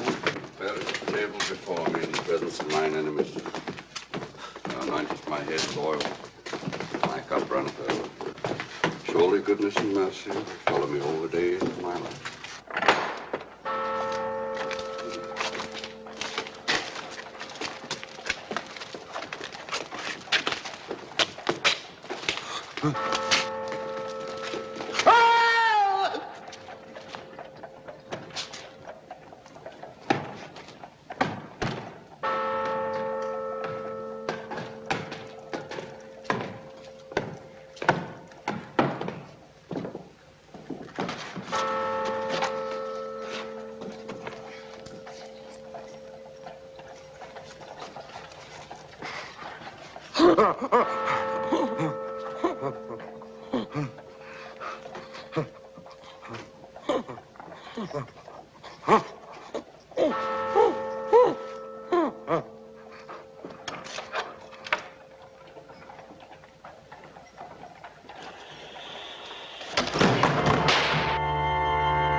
I don't know what could have happened, sir. Really, I don't. I've been the executioner for 19 years, and it's never happened before, sir. We examined that rope very thoroughly, as we always do. Well, how is he, Doctor? Oh, he's coming around. It was merely shock. There's no physical damage at all. Are you quite certain? Quite. Then let's get on with the execution. You're wasting your time, Governor. If you think that I'm gonna die on your blasted gallows, you've got another think coming, because I'm not. Marriott, I'm sorry about the accident, but the court has sentenced you to be hanged. But that's the point, Governor. It wasn't no accident.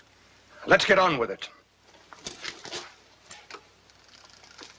Ain't nobody here can kill me. Not if you tried for 100 years and 100 ways. Not you. Not you. Not the executioner. Not nobody. I said let's get on with it. Hold on, hold on. I haven't had any breakfast. Well, what you gonna do, hang me without giving me any grub? I thought you said you didn't want any. Ooh, now I do. It's unhealthy for a man to miss his breakfast. All right, but hurry. Oh, good. I haven't had a meal like this since the trial. Gee.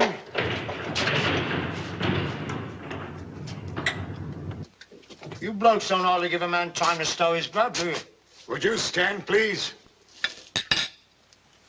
I don't mind. Hey!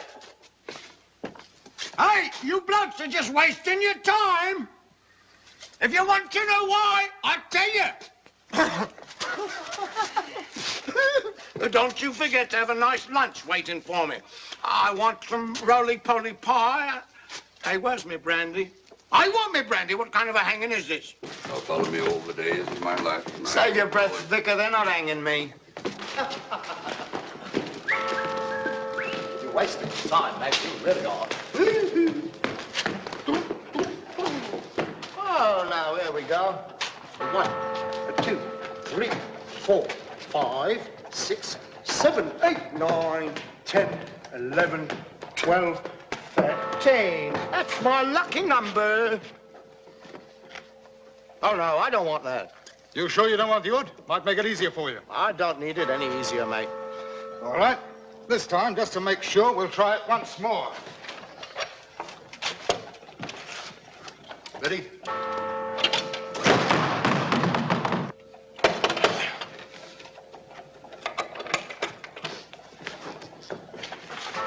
You're wasting your time, boys. You sure you don't want the odd? No, I don't want the odd. Go a little to the left, a little to the left. Getting so good at this job, I think I might become the executioner. Ooh, that's tight.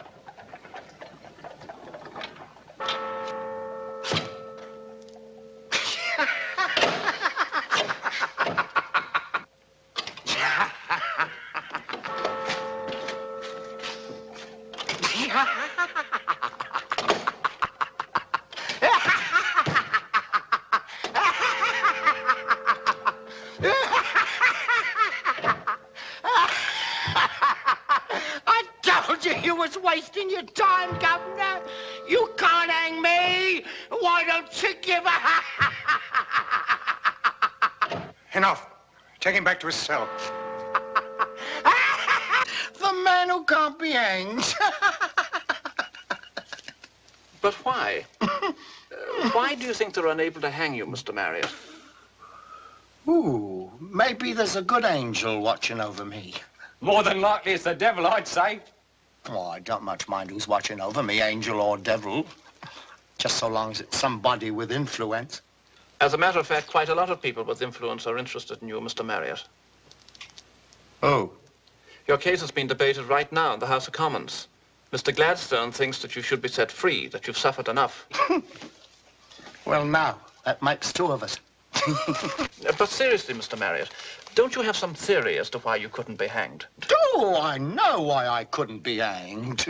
And if one of your high and mighty papers is willing to pay 500 quid for the information. 500 pounds? That's not very likely. Then I'm not very likely to tell.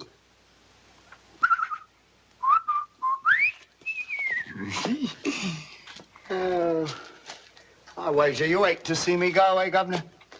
I hate to see anyone make justice look foolish. Oh, come now, Governor, don't take on so. If you was to put me up on that there gallows 50 times, you still couldn't hang me. Now go on home, Marriott. You want another try at me neck, Governor? I'd be glad to oblige. Now get out of here. You're smart not to take me up, Governor, because I'd win sure as I'm standing here. You know how I know? Well, you listen, and I'll tell you. Just when they was pulling that hood over my head and the rope snapped, I saw how old John Marriott was going to die. And it wasn't on no gallows. I said get out. It's your jail, Governor. Now go home, will you? I'm going to die in a most amazing way, Governor. In a most remarkable way.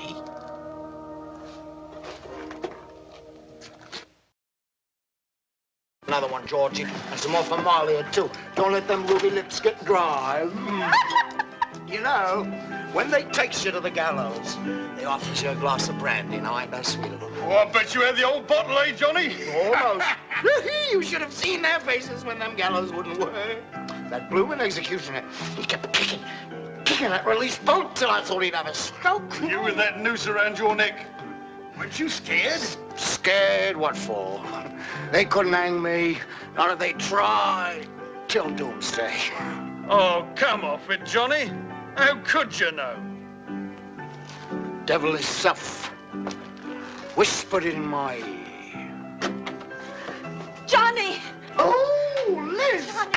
Where have you been, oh, you blooming Johnny, like a rose? You know who's all coming in flush here? like... Will Cooper! Did you miss me while I was in the juggling? Johnny, Will, he's coming. He's coming. Come on, give us a kiss. Oh. Johnny, he's got a gun. Come on, Liz. Have an ale. 2 ales, Georgie. 1 for Liz and 1 for Will when he gets here. Ain't you afraid he'll kill you? Will, no. Will's a mouse, not a lion. You want to know how I'm going to die? I'll tell you. There's only one way I can die. One way and no other. Now, gather round. Gather round and I'll tell you about my vision. Though the press offer me 500 quid, I won't charge you a farthing. Johnny. Old Johnny Marriott's going to die at the foot of a lion right here on the streets of London. That's how it's going to be, I know. I was standing there on them gallows. I was standing there with that white hood over my head. And I heard him release the lever, and I heard them trapdoors swinging open, and I felt myself falling. And while I was falling, the inside of that hood lit up like a million candles. And there I was, lying dead at the feet of a lion, right here on the streets of London. And I knew that's how it had to be. That way, and no other!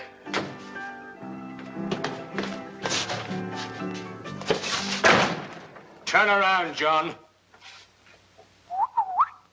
Another ale, Georgie. If you think you can kill my sister and go scot-free, you've got another thing coming.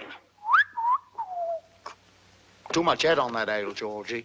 Turn around, John, or I'll shoot you right in the back. That's better, Georgie. Hey, you know Alma Cooper, that girl what I strangled? Well, I hear her brother's looking for revenge. Now, you tell him, will you? You tell him that if Alma were alive, I'd kill her again right now. Because she deserved everything she got. And you deserve what you're gonna get, John Marriott.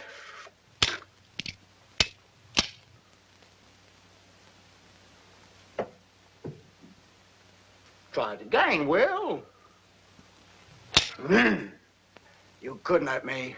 You couldn't hurt me with a cannonball. Not with a whole regiment of grenadiers to back you up. You couldn't hurt me unless you could bring the jungles of Africa up here to London. Well, that's to wake you up. Now lift up that pistol and shoot.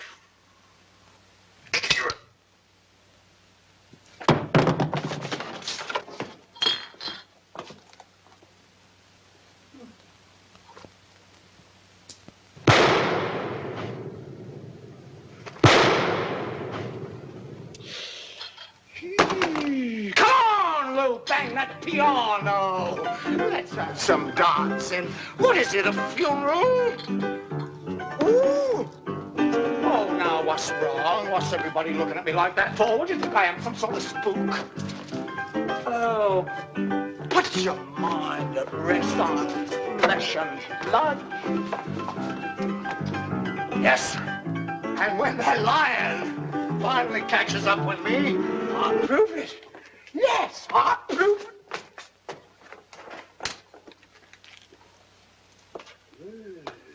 The devil himself. Oh, blast the lot of you. I hope every one of you rot.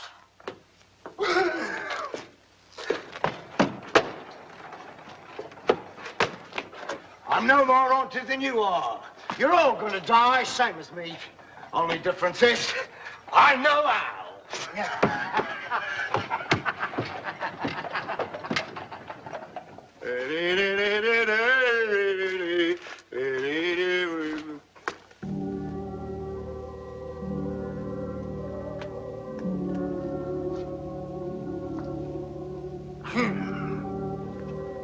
Johnny Marriott, Esquire, will face any lion, living or dead, and spit in his blooming eye.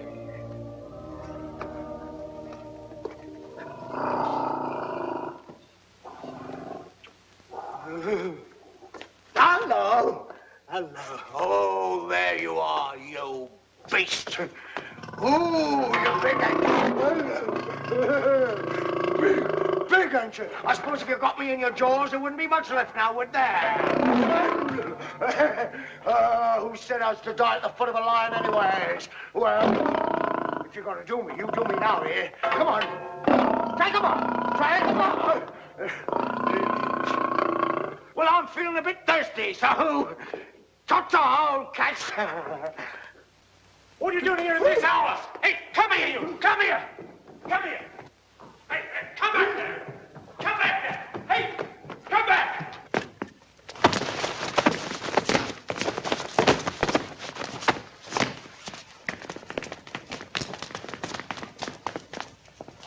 Blimey, he's broke his blooming neck. He's stone dead.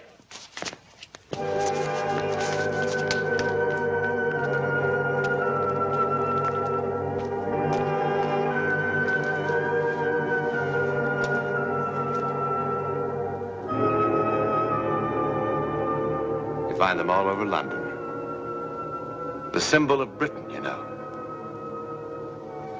In a moment, something about next week. Mitchell Campion looks like any normal, average American male. But as you will see next week, he once took a long, long step into his past and his future at one and the same moment. A step that thrust him head-on into one of the deepest mysteries of life.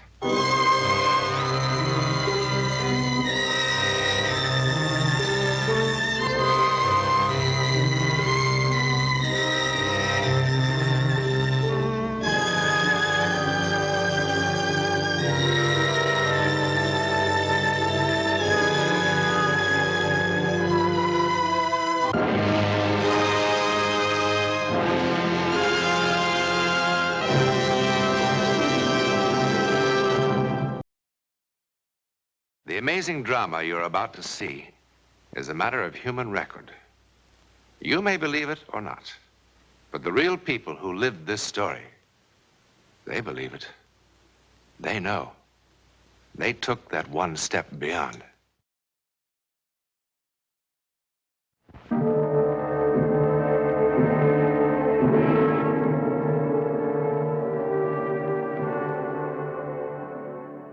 From the very earliest days, the sea and the unknown have been linked in men's minds. The strange, fire-breathing monsters with which primitive mapmakers filled in the unknown areas have proved to be figments of their imagination. Most of the strange tales of the sea have yielded quite reasonable explanations. But others are part of that irreducible mystery for which every man is free to devise his own explanation. Devise one, that is, if he can.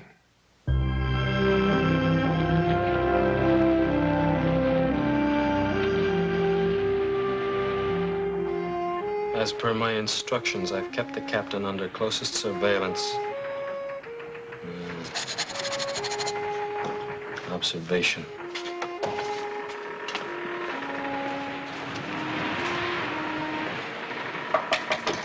Mr. Blake?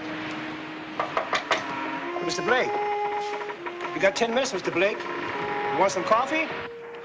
Yes, come on in. Well, I figured you could use some of this before you go on watch. Well, you figured right, Cookie.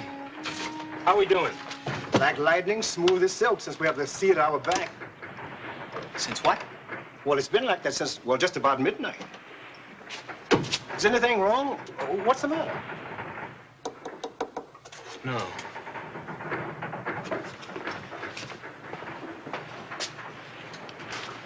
There must be some reason. I don't know. Except maybe the captain. Maybe the captain what? Nothing. Well, everybody knows about the captain. He's old. Yes, he is. Go down to his cabin, give him my compliments, and ask him if he'd be kind enough to meet me on deck. Yes, sir. And Cookie. Sir? Don't mention this to anybody. Very well, sir.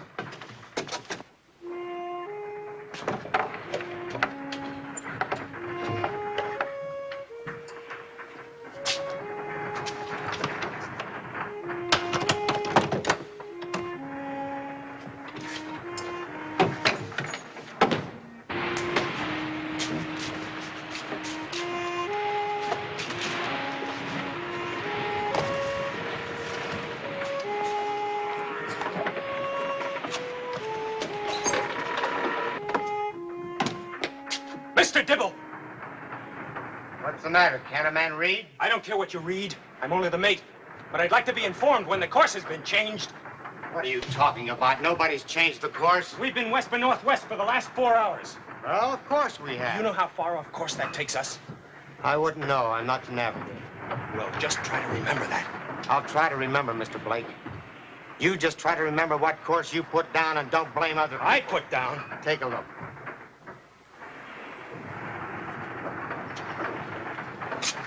Who put that course down? When I go on watch, I'm not supposed to ask who set the course.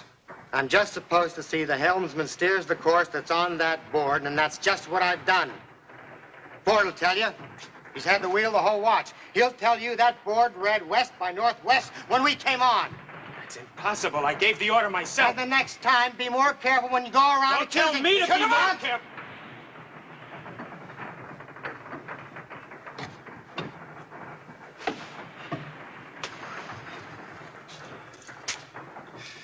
You asked to see me, mate? What is it? Captain, our course has been changed.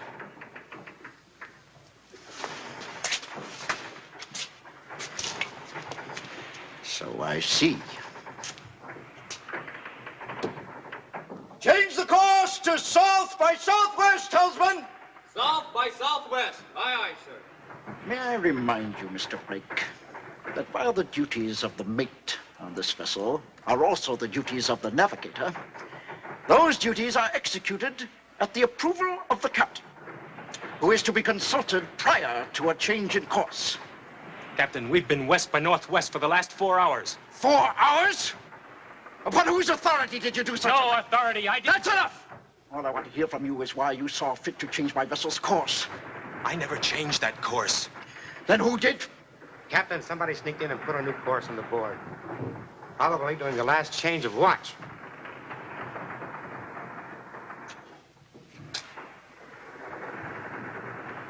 It's possible. Will do, Mr. Dibble. Aye, sir.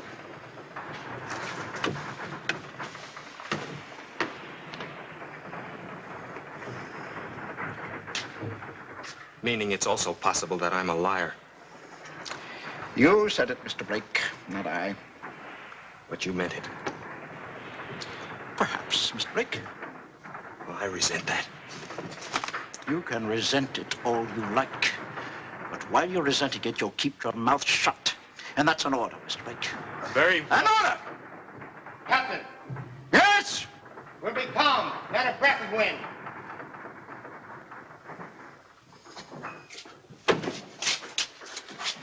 That's not necessary yet, Mr. Blake.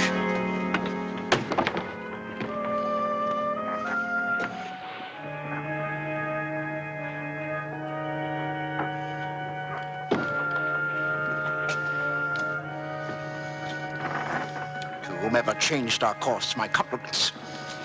Not only have we lost the wind, we found ice. Ice? Where? Can't you feel it, Mr. Blake? It's all around us. Ice off the port bow! Ice off the port bow! Now do you feel it, Mr. Blake?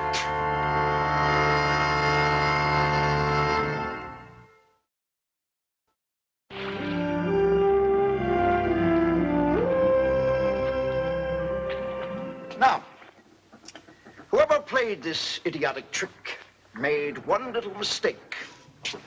After he finished with his mutinous joke, he forgot to put the chalk back. See? He probably was so thrilled with putting one over on the old captain that he got carried away, and in the excitement, he dropped the chalk in his pocket. Now, since we've got nothing better to do, we'll have a little court of inquiry right here. Your pockets. Empty them out right here. Be quick about it. And turn the linings out so I can see that they're empty. You hear me, Mr. Blake? Yes, sir. Then move. I don't think it's a lawful order, Captain. You don't? An officer has no right to inspect a brother officer's private property. You know, you may be right. But surely you're aware that even if an order is unlawful, it still must be obeyed. Your remedy is to take it up with higher authority when we reach port. You have a legal right to refuse to obey only such unlawful orders as you believe menace the safety of the ship. Are you aware of that? I am. And surely you do not believe that my exercising my curiosity in this way, even if unlawful, menaces the safety of the ship? Well, do you? No, sir. Then I order you to empty your pockets on this table right now.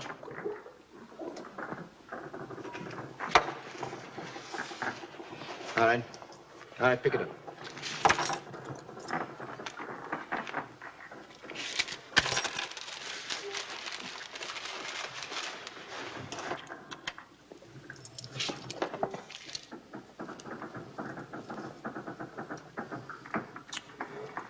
Lord, I want every man not actually on duty assembled on the deck at once. Mr. Dibble, you will inspect the contents of the pockets of every man on duty. Get going, both. Aye, aye, sir. Aye, aye, sir. You two, Cookie, out.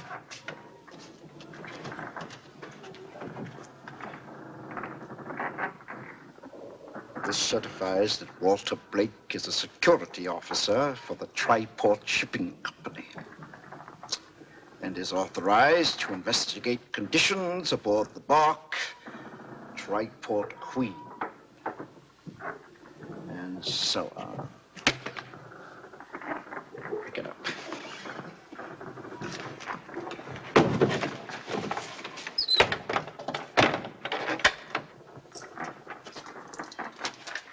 In other words, you're a spy.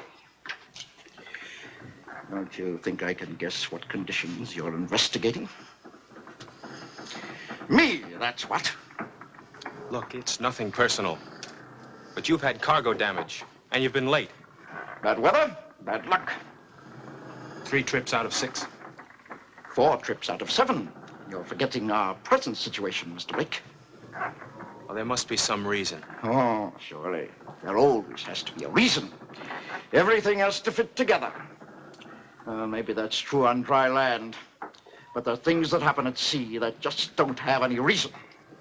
Like how our course was changed? Maybe. You care to empty your pockets, Captain? You're hesitating. Are you sure? Could you have done it and forgotten about it?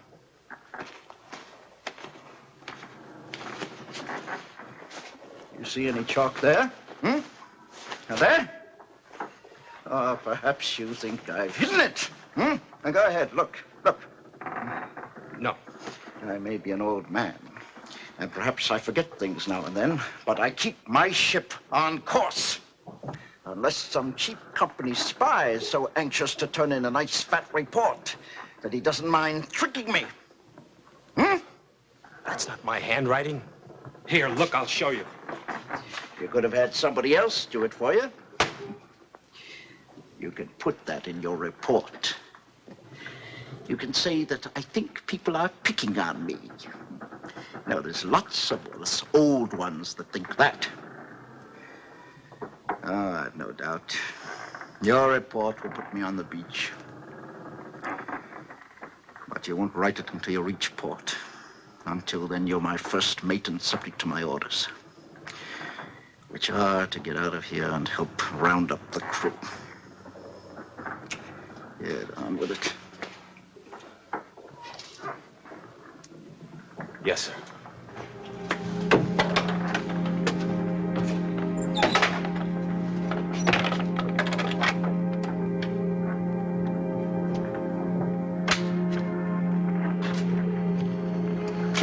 What have you checked?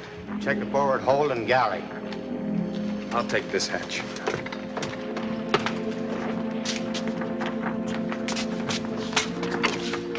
Anybody working down there?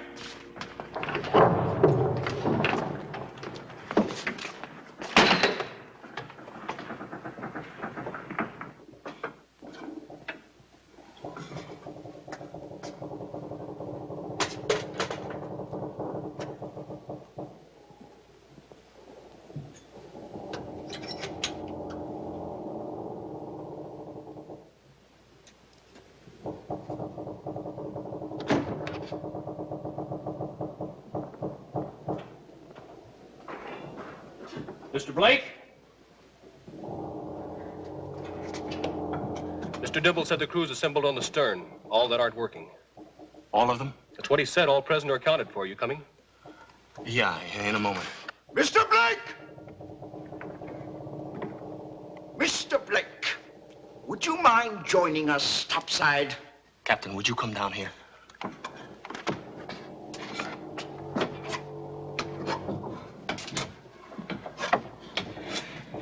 You may not have to search through any more pockets.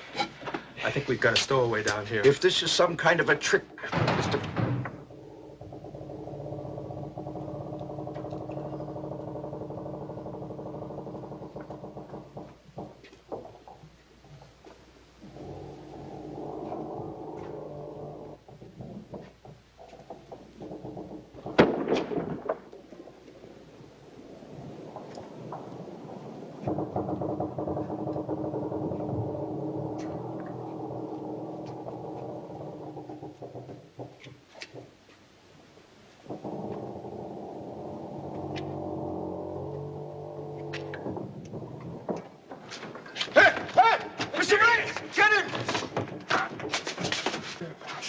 What are you doing here? You're soaking wet. Where'd you come from? What's your name? Hmm? Speak up. You speak English? Maybe he's got papers on him. Put your hands up in the air and turn around. What do you got in your hand? Open it! Open it! It's the chalk. You changed that course. Why? Speak up! Why did you change that course? We've got a wind, Captain. We're underway. Put the irons on him, Mr. Blake.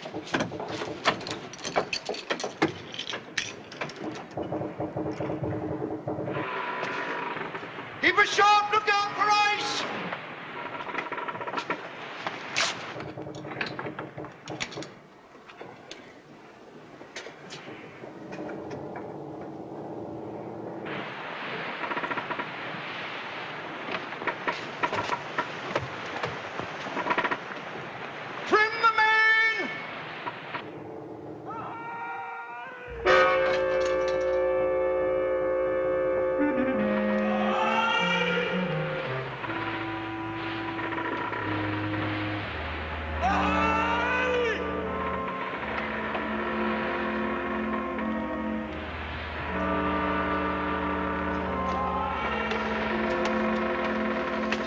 Did you hear that? I heard. Answer them. We're away! Where are you? Keep shouting! We'll find you! What would you do, Mr. Blake? Shall we try and save him? Of course. You sure? There's ice all around us. Damage the vessel or worse. What would the company advise in such a matter? It's your ship, Captain. All right, Mr. Blake. Launch the workboat. Aye, aye, sir. Wilson, get the workboat over the side. Get the workboat over the side! Be quick!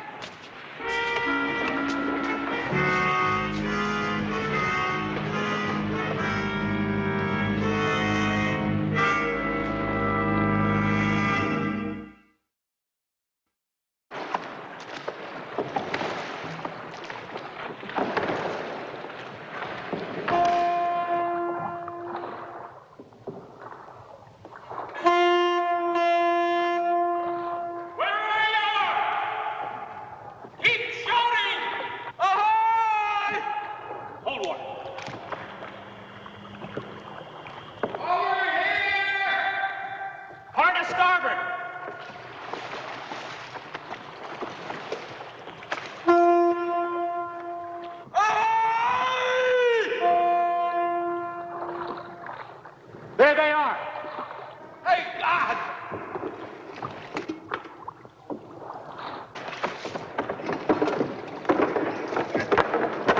Swanson, second mate, the Flying Eagle. We struck an iceberg 5, 6, 7 hours ago. Blake, first mate, Triport Queen. Where are the rest of your men? God knows. She went down fast. That's all that's left. What about him? Navigator. He died almost immediately. Well, pull him aboard. He's entitled to a decent burial. Cut him loose, quick!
No.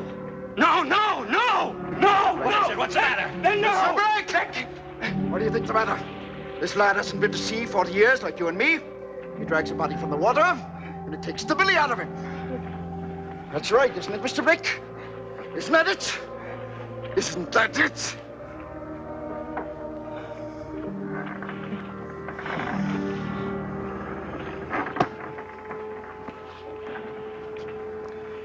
Mr. Dibble, I want you to take these men below and get them some dry clothes and some hot food. Aye, aye, sir.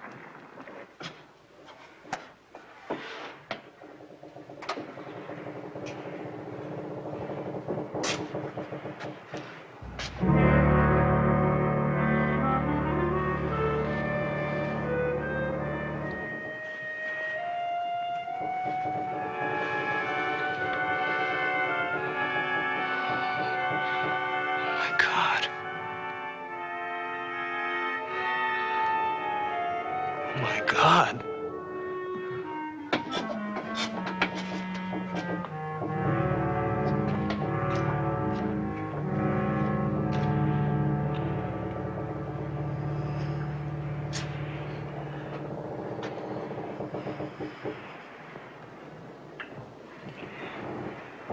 It was the same man. Yes?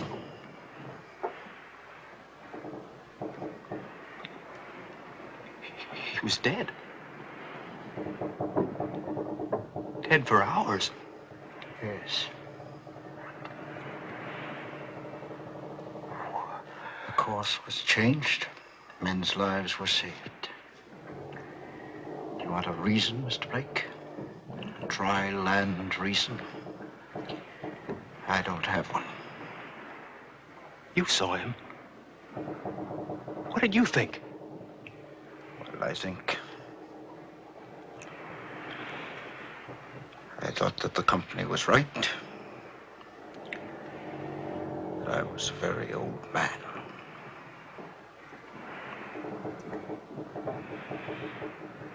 But you're quite a young man. And you saw him, too. There must be some explanation.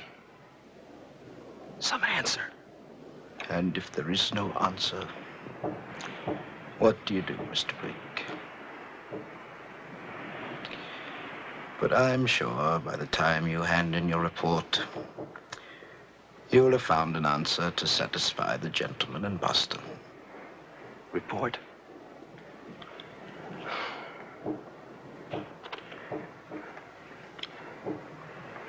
What report, Captain?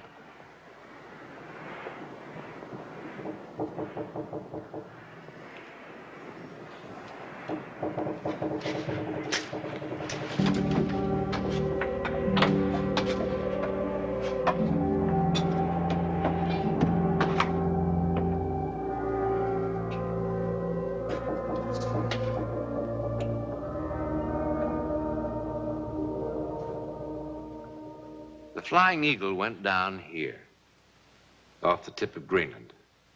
At that time, the Triport Queen was here and headed for Boston. Now, exactly what happened to make the Queen change her course? Well, parapsychologists, that is, those whose profession is the study of psychic processes, will tell you that at the instant of death, the navigator of the stricken vessel somehow managed to do something to save the lives of his shipmates. Or was the course on the blackboard a coincidence and the stowaway an hallucination? Who knows? In any event, the fact is that 3 men who otherwise would have perished were saved. In a moment, a hint about next week. For a long time, Sylvia Ackroyd was a lonely, neglected woman. Then suddenly, inexplicably, she wasn't lonely anymore, for she met a most amazing companion. You'll meet him next week.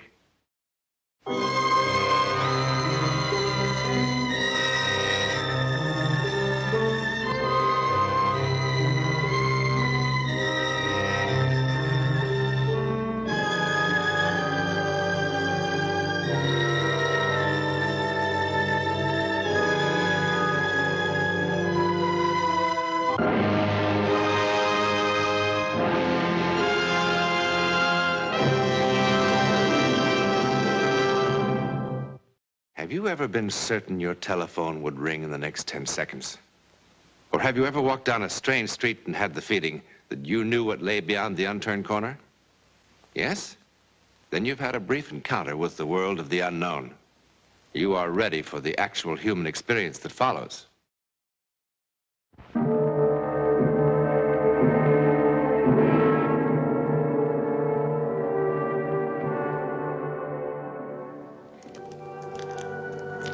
Last year, American fire insurance companies paid out a good many thousands of dollars for damages resulting from fires that they found, well, difficult to explain. Fires for which there seemed just no earthly reason. No earthly reason. There was such a fire in 1921.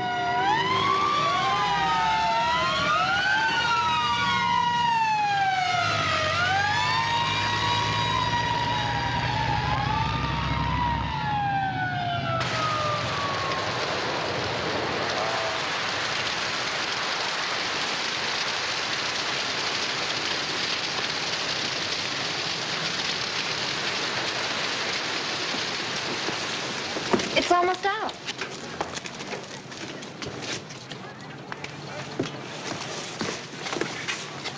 What's the matter? Nothing. All right, let's go. Move, move. All of you. All right, go on. Some boys came in after high school, like they always do. They were buying sarsaparilla and stuff. Then Patty Leland came in with a new kid. Never saw her before. She hung back when she seen the boys, but Patty made her come in. Then the boys started teasing the new girl, laughing about something, and she got real upset, almost cried. I was going to tell them to stop teasing the girl, but before I could, I had other things on my mind. A flame shot up from the floor right by a barrel of Excelsior. Some kid threw a match into it. No, sir. It didn't start in the Excelsior, and nobody threw a match. A fire doesn't start from nothing. Well, this one did. Hey, you, Tim Plunkett, come here. Come here. Tell Chief Keating what happened. Just like you said. I went just like one of them Roman candles or something. Setting a fire's no laughing matter. Unless you did it. I wasn't any place near that barrel. The only ones near that barrel were Patty and Alice. Come to think of it, that's right. But Patty wouldn't do such a thing. Why, I've known her since... What's the name of the new girl? Alice Denning. Where does she live? On the corner, across the street from Burger's Woods. Who else was in the store? Pete Hubbard, Billy Wolf. But they're all right. I've known them since It doesn't make any difference how long you've known them. What's so funny? Nothing. I'm gonna let you go. But that doesn't say I won't check up on you. Now beat it.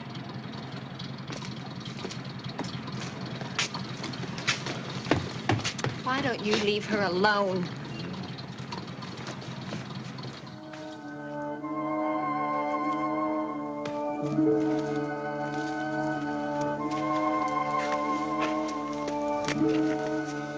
What's the matter, Alice? Nothing. Come on, tell me. Hey, you saw I didn't do anything, didn't you? You saw it wasn't my fault. Your fault about what? The fire. Well, of course it wasn't your fault. Who said it was? Nobody. Oh, just let them try and blame you. You don't have to be nice to me. Why are you so touchy about things? Like today in class, for instance. You shouldn't let Tim Plunkett make you mad. Oh. I wish he didn't sit behind me. I can feel his eyes on me all the time, just staring at me. And when I have to get up to be called, I can't think straight. Well, everybody forgets sometimes when they have to stand up and recite. He's the one that started laughing, you know. And he made everybody else start laughing. They laughed and laughed and... You shouldn't have run out of the room. He's always teasing me. Right from the very first day. And the kids always laugh at me. They only laugh because they feel sorry for him. Why? Because he's going on 18 and still with us freshmen. Girls don't even like to date him because he's so clumsy and stupid. Maybe that's why he teases you. He wants you to notice him. It's getting late. My pa doesn't like me out after dark. Well, you can cut across by the shack. It'll save time. No. Oh, come on, I'll go with you. Oh, no, no, please. Oh, come on. No, you get way up on the hill. No.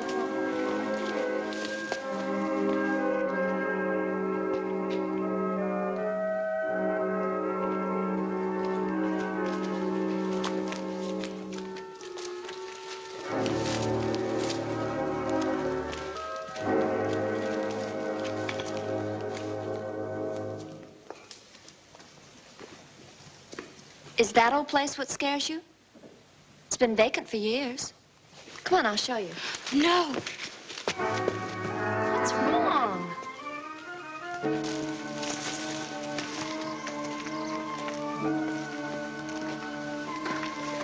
You have any brothers or sisters? No. Just you and your mom and dad, huh?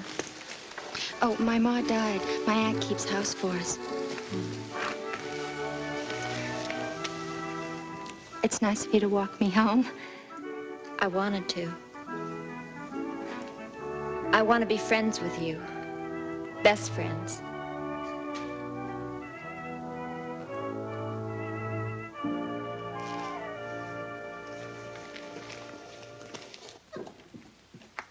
Hello, Pa. Alice, you're late. I'm sorry, Pa. Go up and get ready for supper. Pa, I've got a friend. A best friend. Good. Who is it? Her name's Patty Leland. Well, it might interest you to know that I'm working for Mr. Leland. Started today. You did? Putting new shingles on their barn roof. If he likes my work, he may keep me on. He owns a lot of property. I'm glad. Go on upstairs. Alice. You remember how proud your ma was of you. You won't spoil things this time, will you? Will you? No, I won't, Pa. I won't.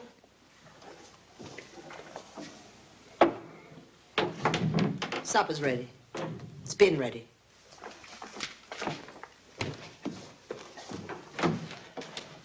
Going to eat with your coat on?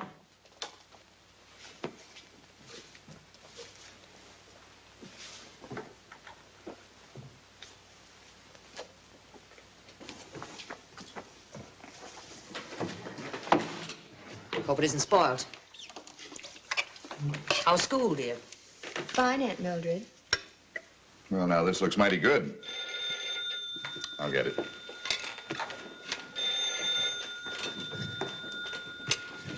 There was quite a fire at Purdy's this afternoon. Everybody downtown was talking about it. They say it just flared up for no logical reason. I wasn't there. Didn't say you were, dear. It's human nature, though, for kids to watch a fire. I can see why you wouldn't want to, though. Considering all that's gone before. Don't talk like that. You wouldn't dare talk like that if Pa was here. Now, I don't think you ought to use that threatening tone.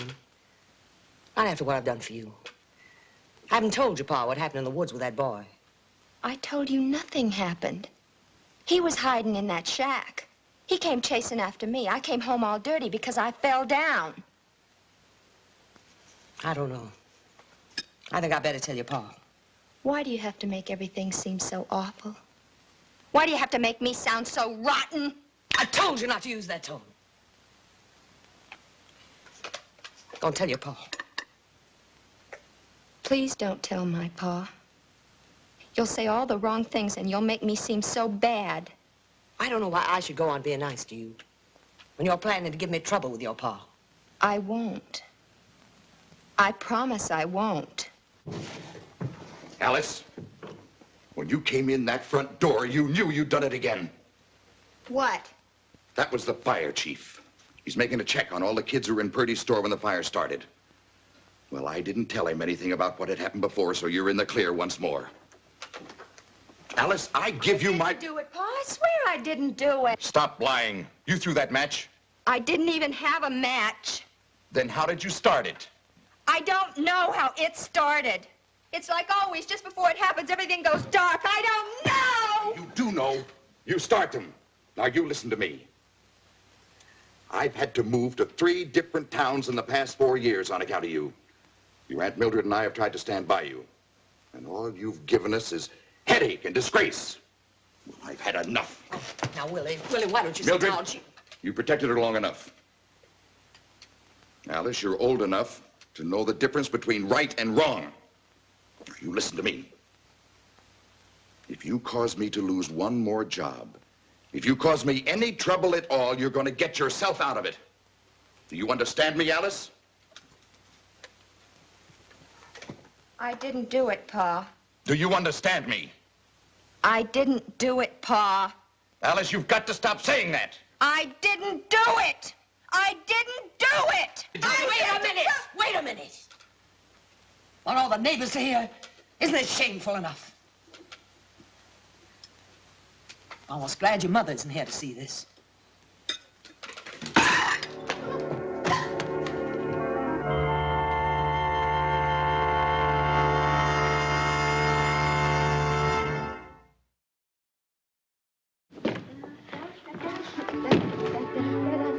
Gypsy costume's here somewhere. Oh, here it is. Oh. Here's a sash and some beads. Gypsies always wear beads. I've had my class to a Halloween party ever since I can remember. I just love Halloween, don't you? Yeah, I love Halloween, too, but I've never been to a party. You haven't? Wow, I sure am glad Tim Pluckett's moved away, so I don't have to invite him. So am I. He's a big oaf, that's what he is, scaring me the way he did in the woods that time. I'm not even scared of the woods anymore now that he's gone. Oh, da-dun, da-dun, da-dun, da-dun, da-dun, da-dun, da-dun, da-dun.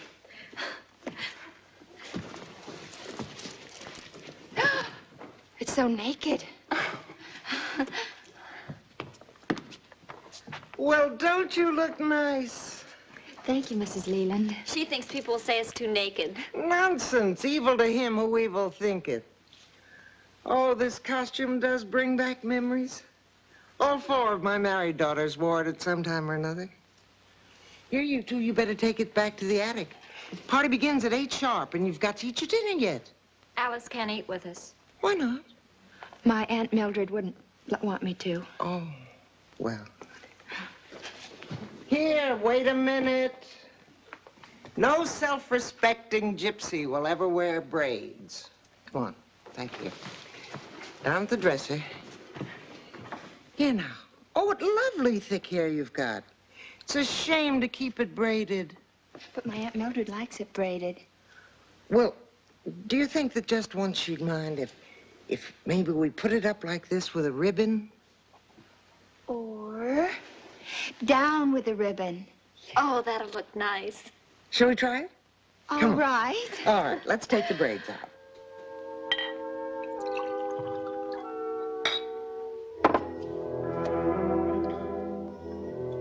Always going up there. Spending the night. Sashay and back here like Miss Know-It-All. Miss Leland had such pretty hair. I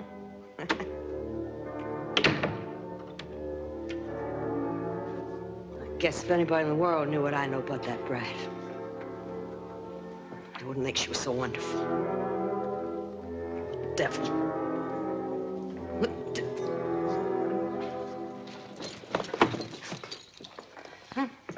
I thought Pa'd be back. You know he had to go to Porterville to do some business for your friend, Mr. Leland. I have to go now. I have to be there by 8. Let me see your costume. Well, come on, little girl. Take off your coat.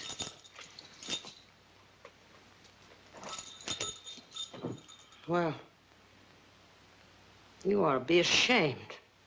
Lucky your pa's in here. Mrs. Leland said both her daughters have worn this. Oh? Well, I wouldn't accept such a cast-off rag. But then I don't go chasing people just because they're rich. Oh, that's not the reason Patty's my friend, and you know it. I have to go now. Oh, no, you don't. Not in that. But it's a costume party, and I don't have anything else. Well, then you won't be able to go. You go on upstairs and get out of that and get into something decent. Your father'd never forgive me if I let you go out in that thing. My father? Not my father, it's you. You don't want me to go over to Patty's because I have a happy time and nothing bad happens. And you want it to happen. You do your very best to make it happen. You ungrateful bitch. Look at you. Look at your hair going down your back. You're half naked. You're a Jezebel. That's what you're, a Jezebel. Let go of me. You're no good.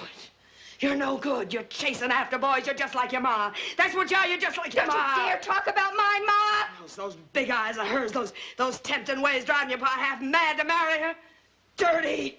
Filthy. You shut your mouth. Just like your ma. Dirty. No good. No good. You come back here! You devil! You witch!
I've been waiting for you. Don't, Timmy, don't! Don't, Timmy!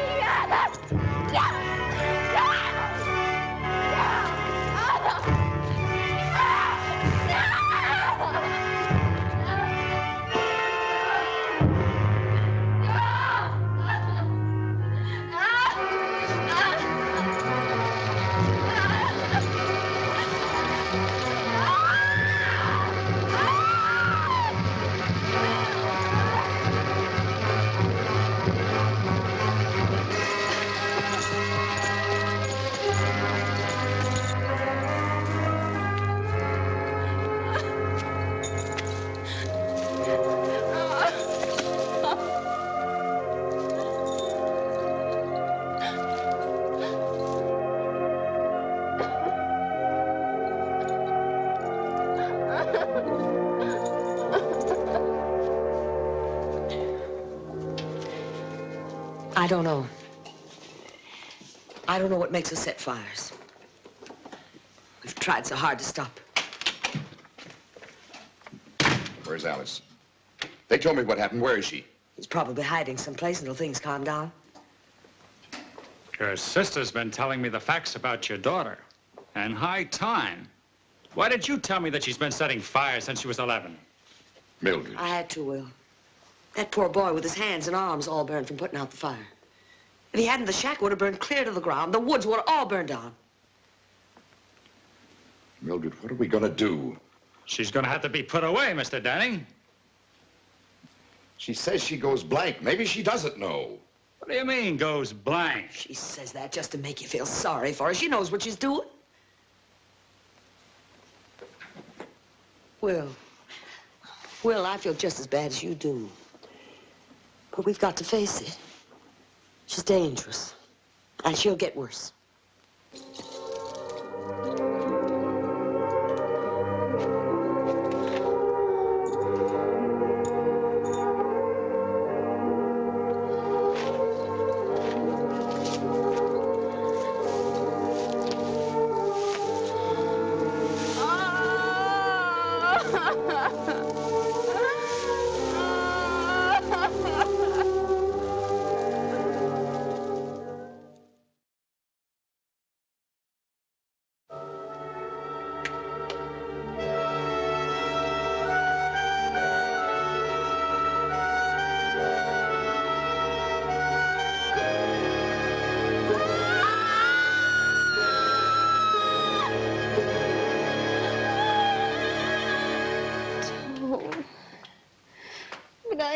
Don't do it on purpose, Aunt Mill. You know I don't. You make it happen. You want it to. Make what happen, Alice?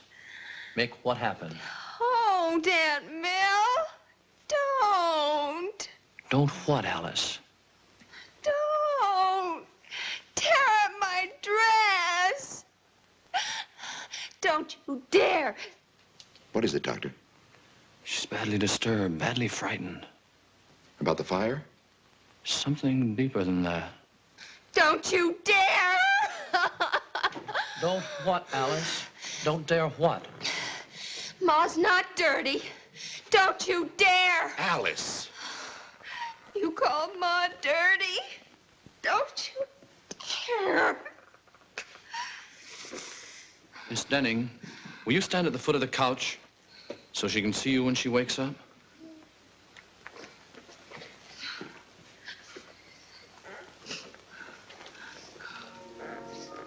Say something to her. Alice. Wake up, dear. Alice. Alice. Go away. Go away. Alice, sweetheart. Is that Mildred? You said bad things about Ma. Go away. Poor child, she doesn't know what she's saying. You said it on purpose to upset me. Because that's when it happens. And you want it to happen. Don't talk crazy. I won't live here anymore. You're home. No, not since my Ma left. Not since you came. Shh, Alice. Alice, baby. Shh. No, don't touch me. Alice. Don't touch me. You made it happen again. You made it happen.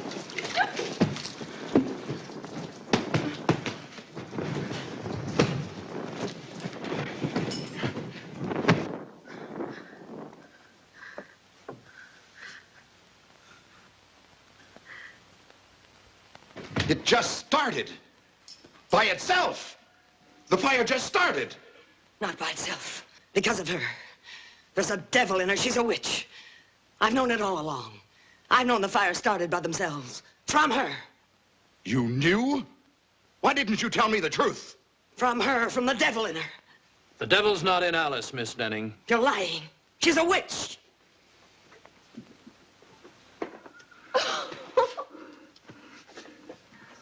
I saw it. I saw it. We all did. What is it? I don't know. I don't know. Nobody really knows.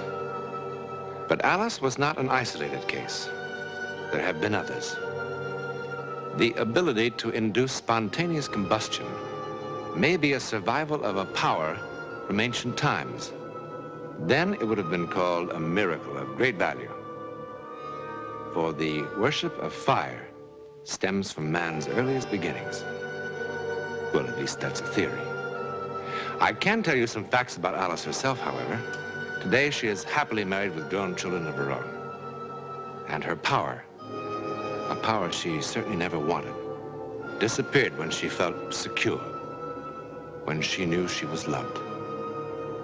In a moment, a program note about next week. Of all the souvenirs of World War II, this wrench is perhaps the weirdest. In fact, it's the star of next week's journey into the world of the unknown, supported by a submarine crew who waited for death at 40 fathoms.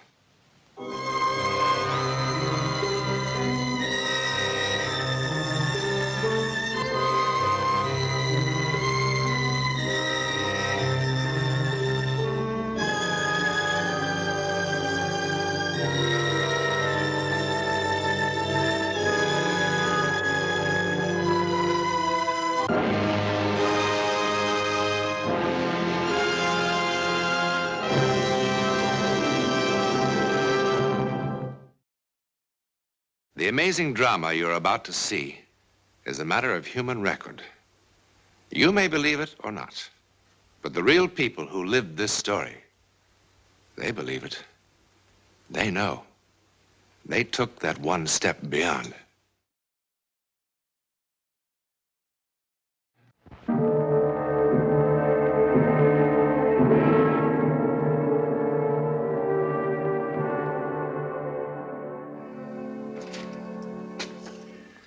This is one of the storerooms of a salvage company in Connecticut. It may seem a most unlikely place to begin the incredible saga of German U-boat 147, but there's a reason for my being here. A fantastic reason, which I'll explain later. Actually, the story began some years ago, and a long way from Connecticut. was early spring 1945, and Hitler's Third Reich was dying. 147 was one of the last U-boats to survive. Now it waited off the coast of northern Germany to begin its final voyage. Gerard! Heil Hitler! Heil Hitler. Be careful with those briefcases. An honor to have you aboard, sir. I shouldn't be on board. I should be with the Führer, fighting until the end. Put them in my cabin. May I show you to your quarters? The captain is generous. My orders from the Admiralty are quite specific. So long as you are aboard this boat, you are in command, Herr Bartman. My orders are not so specific. We must somehow keep this dream alive. Herr Kapitän, enemy aircraft! Herr Bartman!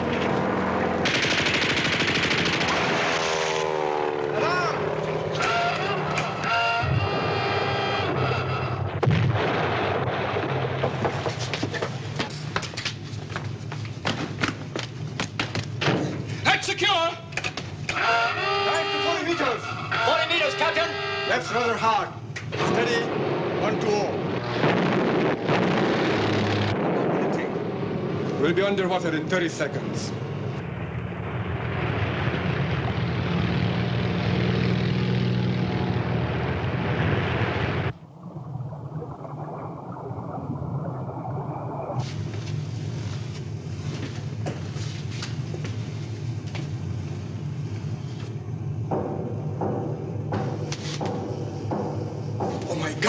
What is it? Someone is trapped on top! Surface at once! Surface at once, Captain! What are you doing? I'm going up after him. You can't. The plane will kill us all. One of my men is drowning up there. You cannot surface. I will not allow it. That is an order.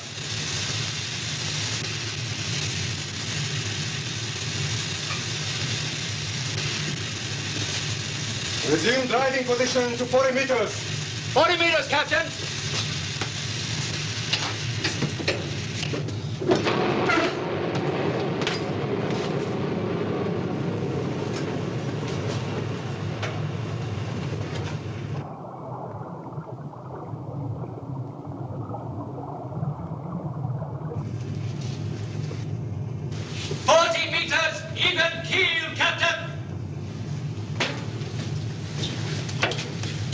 Air stations.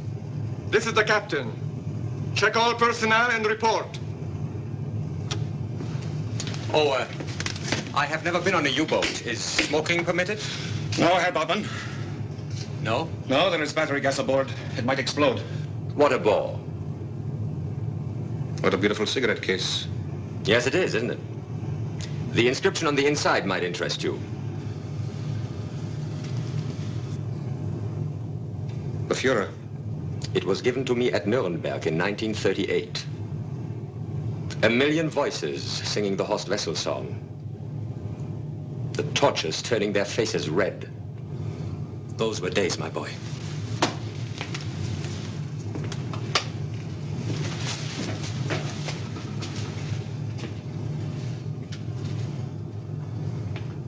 Engine room reporting, Captain. All hands at station. Aft torpedo room. All hands at station. Waiting room at station. Forward torpedo room. All hands at station, Captain. That leaves only the control room. Captain, you must understand that the life of every German is as dear to me as it is to you. But on this voyage, my dear Captain, you're carrying something more precious than life. And that is? You are carrying the last hope of the Third Reich. All that is left of Germany are a few U-boats, such as this one, moving under the sea, with a half a dozen leaders like myself. This is not vanity. This is a historical fact. When did you see the Führer last? I do not want to talk about that. He's become an old man. His vitality all gone. His whole body trembles. Imagine those wonderful eyes, dead. I wept. I admit it, I wept. Captain! All hands at stations in control room. Are you certain? Certain, Captain. No one missing. How can that be? Could it have been the bullets from the plane? And possibly some seaweed caught on the cables when we crash-dived, Captain. I suppose it's possible. Well, then we're upset about nothing. All is well. That is a good omen. I feel rather tired. Would somebody take me to my cabin, please? Frido, Yes, Captain. show her Bachman to my quarters. Yes, Captain.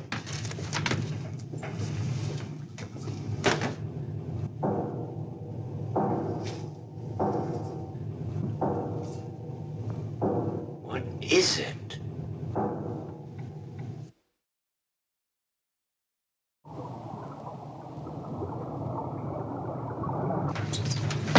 Check every valve, bolt, and fitting on this boat.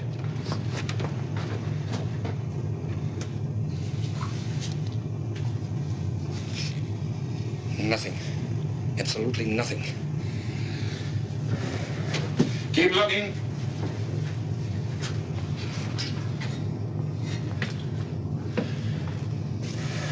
I checked the engine room, the aft torpedo room, and the forward torpedo room. Everything is working perfectly. Oh, I found a loose sprocket on one of the ventilator fans, but that could not have caused the noise. Well, let's hope we are through with the sound. What's that? A little party. I gave the men permission. But they'll wake Herr Bartmann. The poor man finally fell asleep. I'll tell him to stop. Lieutenant, didn't you hear me? I gave them permission.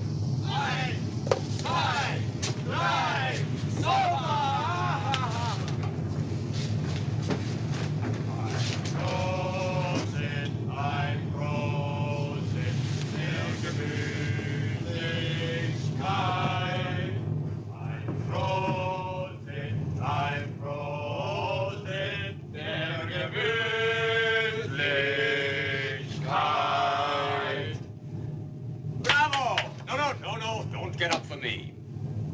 I'm not a worshipper of dignity like the good captain. Some of my best memories are of being with young people at party meetings. They were like my own boys. Well now, whose birthday is it? My wife's, sir. Your wife's? How charming. Did they wake you up, Herr Bartmann? No, it's all right. The sound has stopped. Yes, it's more pleasant to be awake now. Go to my cabin. You will find a bottle of cognac there. Bring it here. At once. Your wife, huh? Well, how old is she? Elsa's 21. I hope. You hope? She's been reported missing. Oh, come now. Let's cheer up. I may have to send a message to Herr Goebbels saying that we have discovered a defeatist among us. Herr Goebbels will say, shoot him right away. Ah, thank you. Cognac, huh? It's better than beer, isn't it? Here we go. Little cognac for you. Little cognac for you. All right, here, my boy.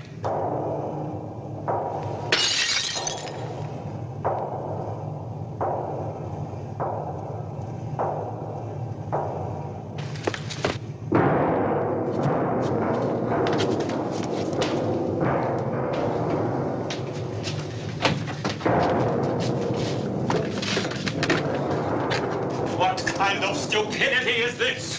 There must be some way of finding out where this is coming from. We've checked everything inside the hull. Every piece of machinery is working perfectly. Then why is there this pounding? When we surface to recharge batteries, we'll check the superstructure. Maybe it's up there. And when will that be? When it's possible. Oh, it's bad enough to be sealed up in this coffin, choking on the smell of oil and men. But to endure this idiotic... No!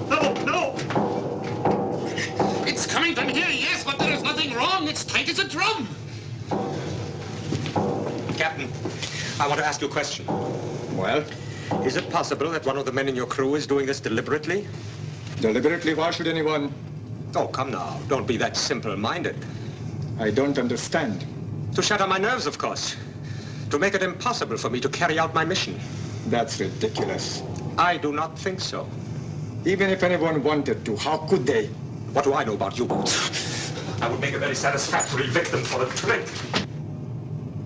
Is there no way to stop this pounding?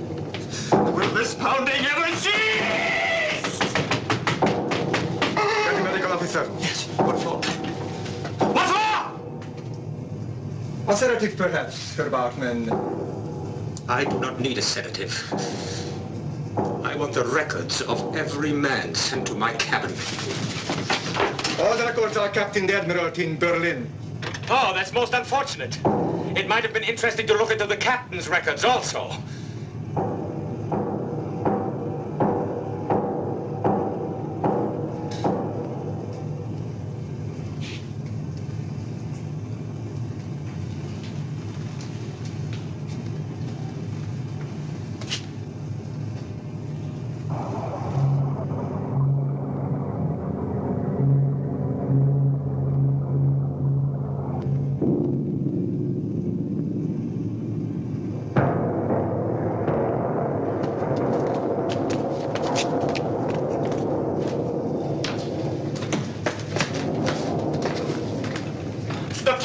In my cabin, right outside the wall. Surface at once and find out what it is. We can't. It will be too dangerous. Surface at once! Surface at once! Surface at once, Captain!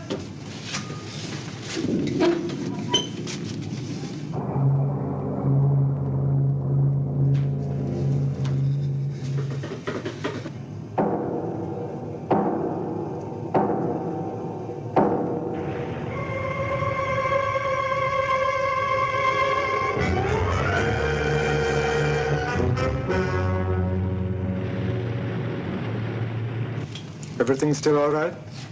No signs of anything so far, Captain. Keep a sharp watch. Yes, Captain.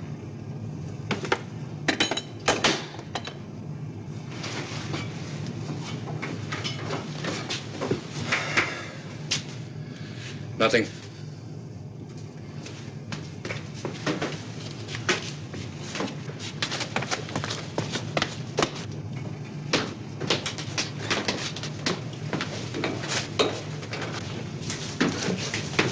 Radio message, Captain. Thank you.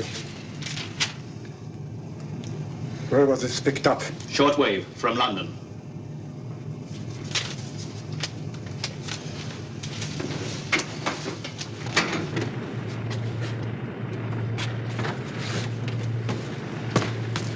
Herr Bartman, we haven't found the trouble yet, but I assure you we are back. Yes. We will stay up here until we do find it. I didn't know that fresh air could taste so sweet.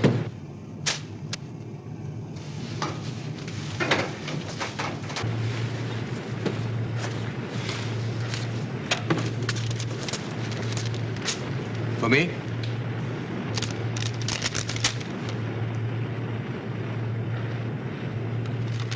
It is a lie. I doubt it, Herr Bartman. Who gave you this? The radio man, of course. It is another deliberate attempt to harass me. Herr Bartman, I assure you. Who is this radio man? What is his background? Lieutenant Friedel is in charge of personnel. I found him reliable. Admiral Dönitz announced today that Adolf Hitler died during the night of April 30th.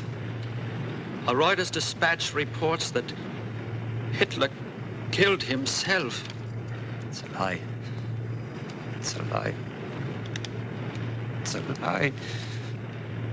It's a filthy lie! The Fuhrer would never do anything like that. No, sir.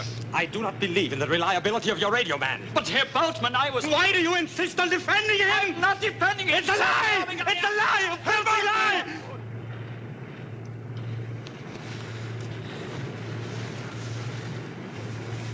Why are we fighting among ourselves? We're all that is left. Captain, I wish to speak to the men.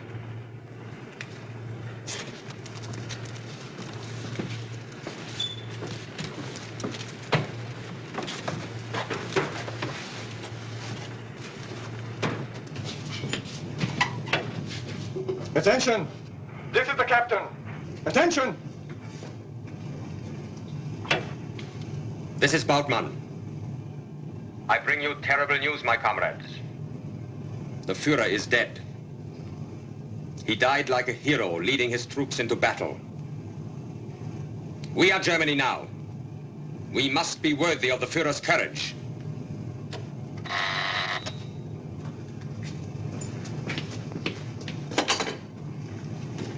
Captain.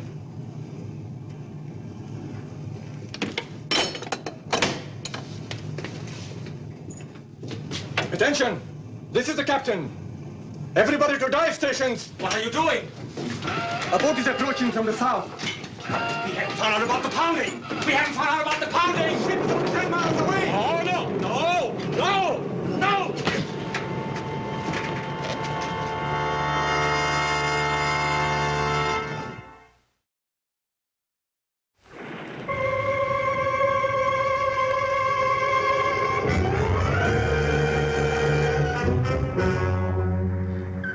The propeller noises are stronger now.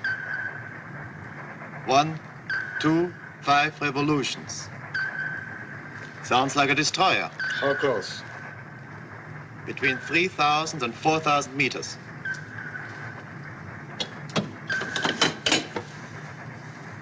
Lieutenant Schneider, This is the captain. What is our depth? 90 meters. An enemy destroyer is approaching. We will be under depth charge attack in approximately 4 minutes. You are to begin procedures for silent routine. Yes, Captain.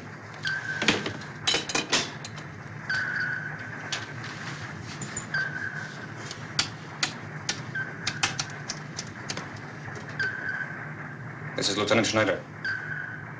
All electrical equipment except battery for lights will be shut off. Shoes are to be removed. There will be no unnecessary talking. And what do we do if the pounding starts again? Power room will turn off motors. Chief engineer will disconnect ventilating system. That is all.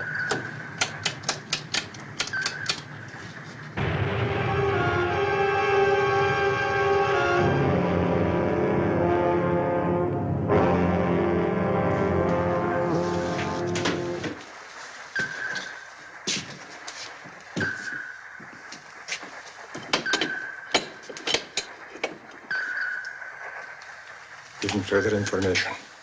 2,500 meters. Still closing. Propeller 1, 2, 5 revolutions.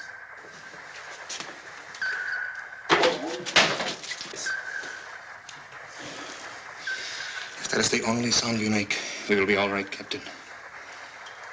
How close? 2,200 meters. Closing. No, wait. Going over to new course. Approximately 228. He may be losing us. He's veering away.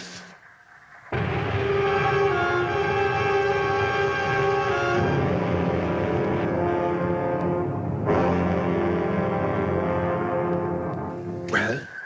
Well? 4,000 meters. Still moving away. Now on course 206.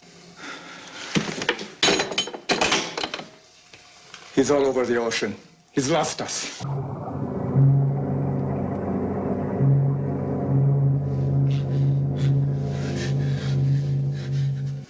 Where am I? Oh, I'm suffocating.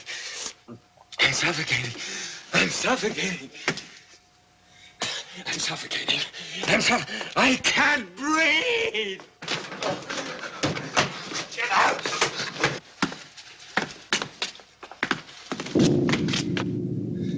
What is it?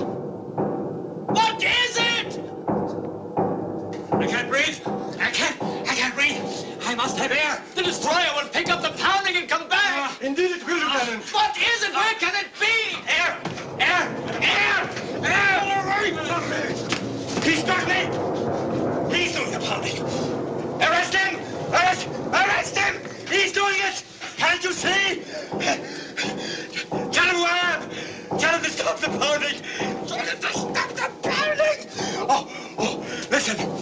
I'm Bautmann. Remember, the Führer, he embraced me. He said to me, Nuremberg.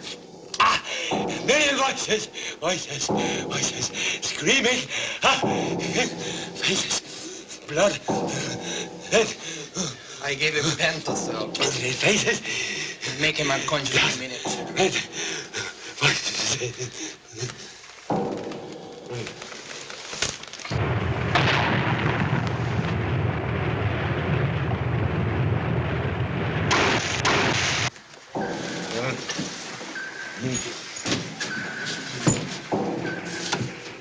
stations. This is the captain. This is the captain. Rig for dip charges. Are we going to try to run for it, Captain? Run? Where can we run?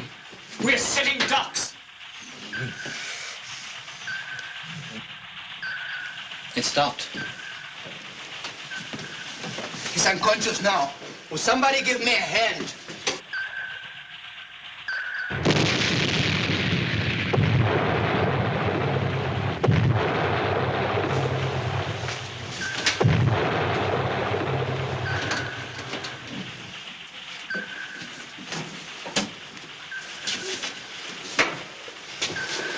Dear God, only when he's conscious. What? We hear the pounding only when he's awake. When he's asleep, it's gone. It's gone now. Don't you see? Somehow it comes from him. That could not be. It follows him from place to place. No, it's not possible. It's not possible. All stations.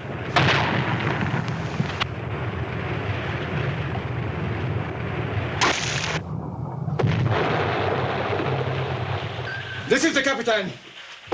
Restore power and prepare to surface. Aim to forward tank. Left rudder.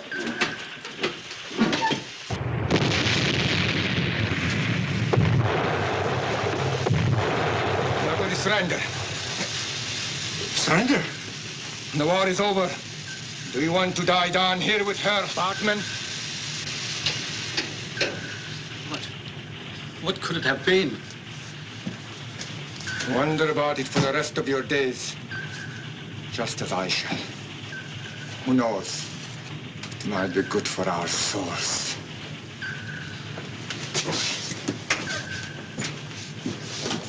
All hands! This is the captain. We are going to surrender. Through the courtesy of the Hornsby Salvage Company in Connecticut, I offer this wrench as one of the strangest mementos of World War II. In 1946, the Hornsby people bought U-boat 147 for scrap. When the outside hull of the ship was cut away, this wrench was found in the hands of a skeleton. During the frenzied war effort of the German U-boat yards, sometimes a workman died unnoticed inside the tank spaces, which then became his unmarked tomb. Now that explains the skeleton, but it doesn't explain the pounding. However, I have a theory. It's my own, of course. What about the man who held this wrench? What was he? Was he a slave laborer from the Balkans of France, Poland? Or was he a German whose hatred of the Nazis did not end with his death? What was he? In a moment, something about next week. Next week, we travel to the chateau country of France and the scene of some very dark doings indeed. The villagers still whisper about the murdered wife whose tortured image has a way of appearing on the stone wall of the lovely chateau. Try to be with us.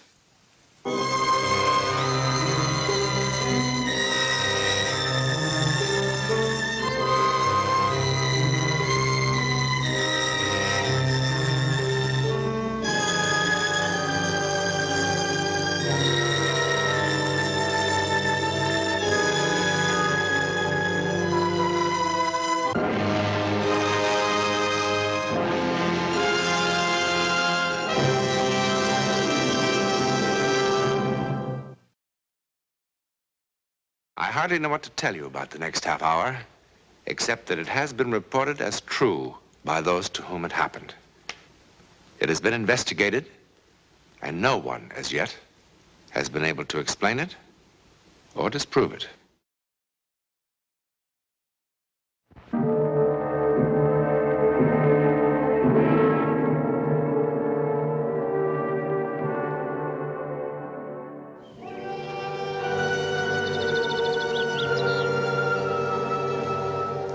This historic French chateau in the Rhone Valley is for sale.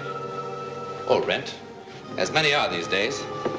But either way, the price is rather steep. If you're seriously interested in either buying or leasing this particular one, there are some things you should know. For instance, in its more recent history, around 1892, this chateau was the scene of a dark and chilling drama.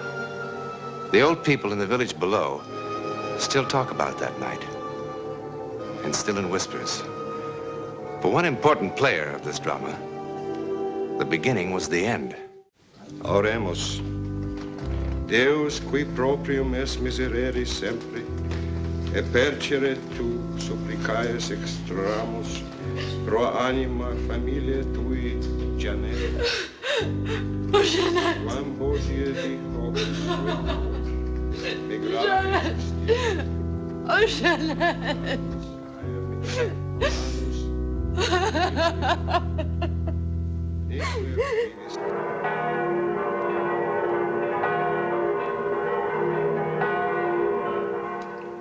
That those who are joined together by thine authority may be preserved by thy help, through the same Christ our Lord. Amen.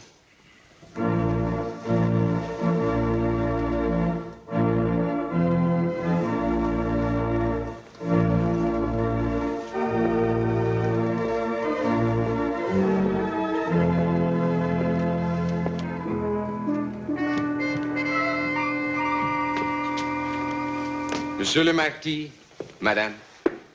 Madame la Marquise. Of course, Madame la Marquise. He meant no disrespect, my dear.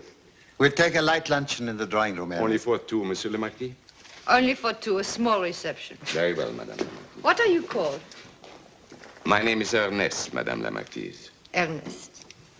I have seen large strawberries, huge, fresh ones, on the table here when I came to visit in the past. I would like some of those. Very well, Madame la Marquise. A lot. A big plate. Very well, Madame la Marquise. Madame la Marquise. We had a name for him in the village. Another name. Oh, but well, we won't talk about that. I am a lady now. I'm here. I am here. You have been here before. Ah, but not this way. Before it was sweet Charlotte from the village. Dear Charlotte. Someone to pass a rainy afternoon with when no one important was around. I used to sit here on the edge of the chair, humbly, having tea. Jeanette was very democratic. Has ever the world seen such an unhappy groom? No, it's not that, my dear. It's just that it's been such a strange day today. It must have been a strange day for Father Leon, too. He was unhappy. Well, he buried Jeanette only 4 months ago. So no one is happy but the bride, eh? Oh, Charlotte, give me a little time. You know that I love you. You know that I love you. You say that like a mouse. No one at the church but 2 choir boys. And no reception. Had I married the village chimney sweep, I would have had a more gala wedding than this. We agreed to do it this way, quietly, so there'll be no talk. And if they talked, what could they say? Charlotte. But I am human. I want to show off my new husband. And your new house. And my new house. Oh, you don't know what it's like to be as poor as a sparrow, but not to feel like a sparrow.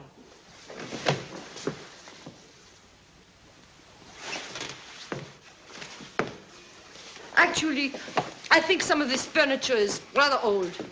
Not old, my dear. Antique.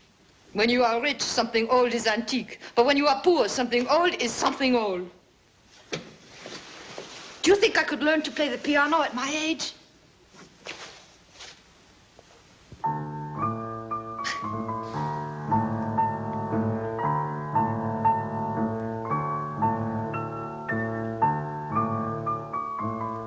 Am I going to have to look at that 24 hours a day? Yes. And why? Remember, you were so fond of Jeanette. Well, wasn't I? Didn't I come to visit her every dreary day of her illness, bringing her soups and custards and jams, and sitting by her bedside to be sure that she ate every spoonful? Charlotte! A little delicacy. Ah, you've changed from the impatient lover who complain so bitterly. Why did it take so long? Why does it take so long? Charlotte! And don't talk to me about delicacy. The servants might overhear. She was a mouse, too. Oh, a pretty mouse. You should have been very happy. And she was an aristocrat. And how did you fall in love with someone so lowly as the widow of a common soldier? Tell me, Your Honor. Charlotte. No, tell me first. No, tell me first.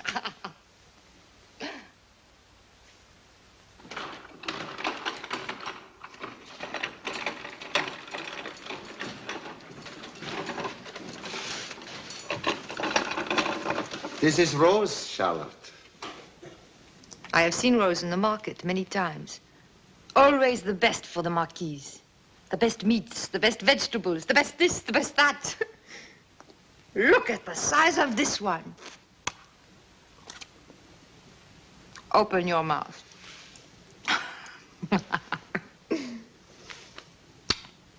Ernest. Madame. Take the picture down from the wall, please.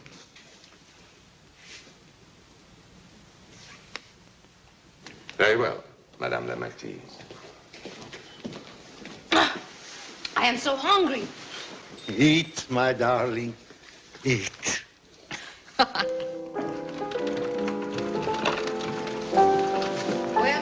will you bring me another bottle of that marvelous wine? Very well, Madame la Marquise.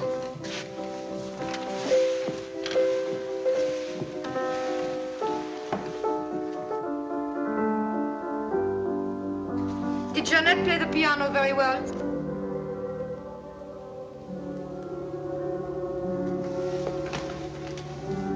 What is it?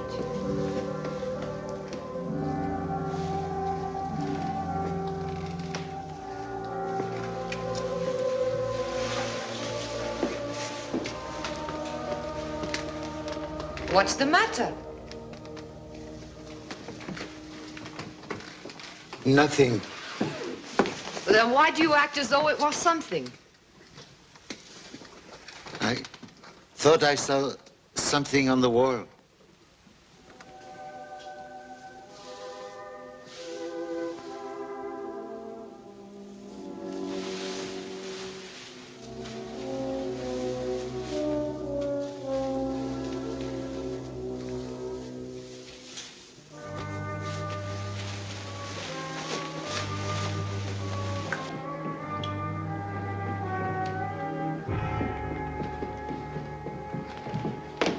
Jacques, have you lost your mind? What are you doing? Can't you see it? See what? Look more closely. Oh, it's a stain. I thought I saw it after lunch. A little while ago, I woke up. I had to come down here. Something forced me. What are you talking about? Don't you really see what it is? It's nothing. It's the outline of a skull. Come up to bed.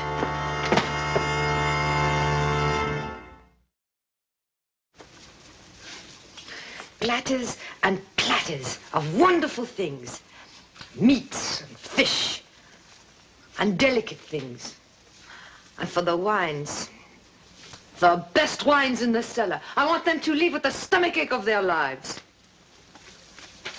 Will that be all, Madame la Marquise? Ernest, excuse us. You too, please. What do you think? Do I look like a real marquise now? Will you be proud of me at the party? Charlotte, I tell you it's worse. It's much worse today. The wall again. You've got to come and see it. It's so much clearer now. Rose has been scrubbing at it for an hour. You've got to come and see it again. Come and see what? Oh, for the love of heaven, Charlotte, come and see it. Come and see it. Come and... All right, let us go and see it.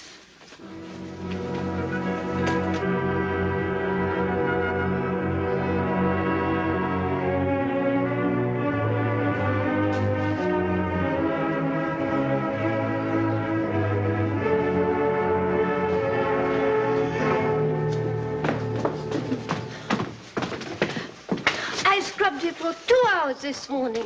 I have tried everything, lye even. It is probably some water seeping through the wall. Then wouldn't it be damp, madame? Well, what do you suppose it is? Charlotte. Rose, when you were a little child, did you ever play a silly game? A game, madame? Oh, you know, like looking at a stain on a wall or the ceiling and imagining it to be something other than a stain. Or a butterfly, or an elephant, or a ballerina in a little skirt. Yes, madame, I remember that game. And what does this stain remind you of? Rose, leave us. Stay. Look at the stain. Let us see how much imagination you have. It is just some spots, that's all. Oh, but I can see lots of things in it. 2 blackbirds sitting on a fence. A skull. A dancing bear. Rose, I told you to leave. Yes, Monsieur le Marquis. But later on, come back and clean up this mess before the party. Yes, madame. Baiting the girl like that. Charlotte, have you lost your mind? No. Have you? But why won't it wash out? Look at it, can't you see? More and more, it's becoming Jeannette. Jeannette? I tell you it's true. And I tell you, you need a doctor. Already, I think you're beginning to have a little fever. And I would like you well for my party. There won't be any party. We must lock this room up until we find out what this is. Oh, Sherry, this is such nonsense.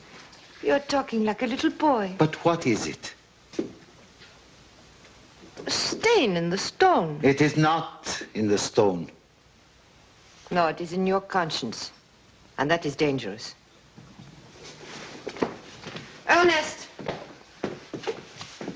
I know it will finally be her face. The way she looked just before she died, when she realized what we had done to her. You remember how she looked? The terror in her eyes. How could you even think of having people in here? Madame la Marquise. Ernest, Rose seems unable to get the stain off that wall. I know, Madame la Marquise. Well, it would look very bad for our guests. Yes, Madame la Marquise. It also looks very empty, doesn't it, Ernest? Yes, Madame la Marquise. Well, what shall we do about it? If I may suggest, Madame la Marquise, to cover it. With what? A picture? Sherry, would you mind very much if we hung Jeanette's picture just for tonight? Get the picture. And have Rose come back and clean up this mess. Yes, Madame. Charlotte, can't we call the party off? Have it later. I'm so worried. Yes, I know. And that makes me worry. About you. Yes, but I am so frightened I cannot sleep. You are losing control. Can't we put the party off? No, we cannot.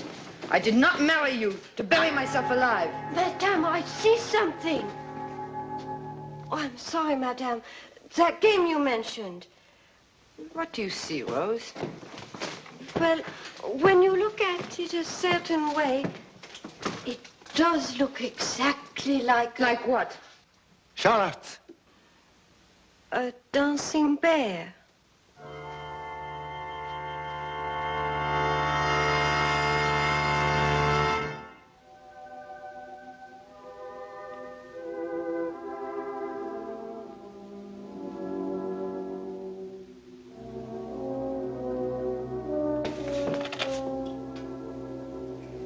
I thought I had said goodnight to all of my guests. I'll be going. Jacques, aren't you going to say goodnight to the father? What? What a host you've been. All evening long, just standing here. When he has a little too much wine, he becomes like a statue. Perhaps we should put him in the public park and let the children dance around him. Well, good night, my son. Don't go. Wait. Help me. Help you? How? Help me.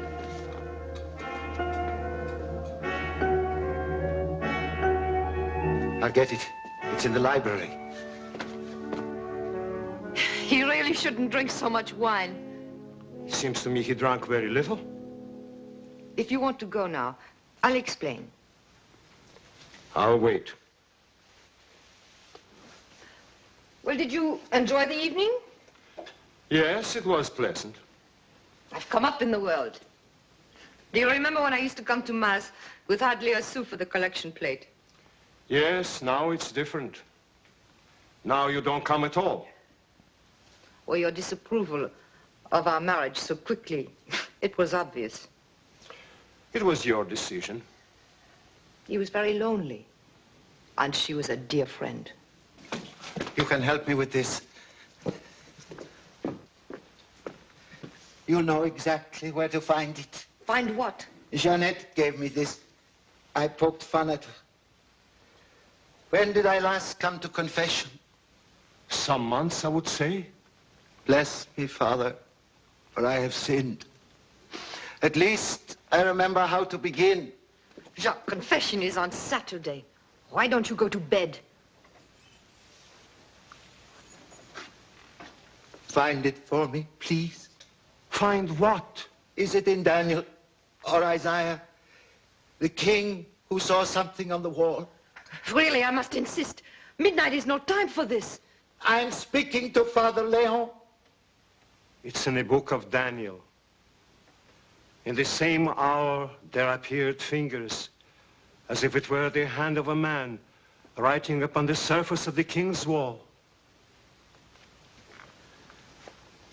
Yes, that is it. Then was the king's countenance changed, and his thoughts troubled him. And the joints of his loins were loosed, and his knees struck one against the other. Then was the king's countenance changed, and his thoughts troubled him. How well you speak the holy words, Father. What was on the wall? The words, Mene tekel phares.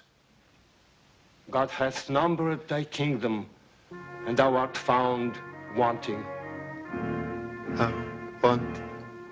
Thou art weighed in the balance, and art found white.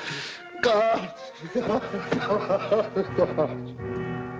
Charlotte, I can see it still. Jacques. I can see it on the wall. Enough! Through the picture. Enough!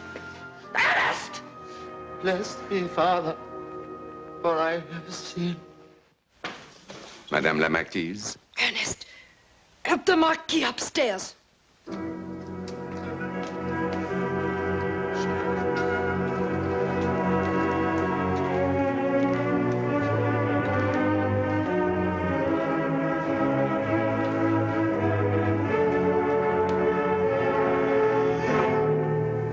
You really shouldn't drink so much wine.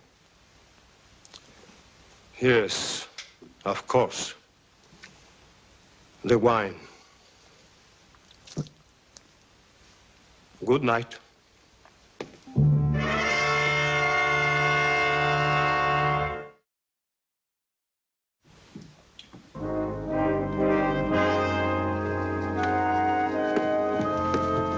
Is he all right? Monsieur le Marquis seems to be. Seems to be. I'm sure Monsieur le Marquis will be all right. What's the matter? Oh, nothing. Tell me. I've known Monsieur le Marquis since he was a little child. But I never saw him like this. You've never seen him when he's had too much to drink? Madame la Marquise, it isn't a drink.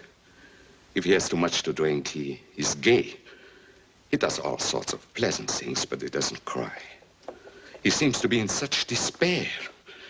He asked for a writing paper. What? Then a moment later, he changed his mind. He said, no, Ernest, it's no use. And then he started talking about... It is probably just the wine that affects him differently this time. What was he talking about? His first wife. I see. If Madame la Marquise would kindly excuse me, I'm very tired. What did he tell you of his first wife? Oh, nothing. That she was a gentle, kindly lady. Well, we all know that, don't we, Ernest? Yes, Madame la Marquise. Forgive me, Madame. I'm so afraid. Afraid of what? He has become so melancholy, so strange. I fear for his life. I understand. Between us, I have felt the same thing. We must watch him very carefully, Ernest. Good night. Good night, Madame la Marquise. And thank you.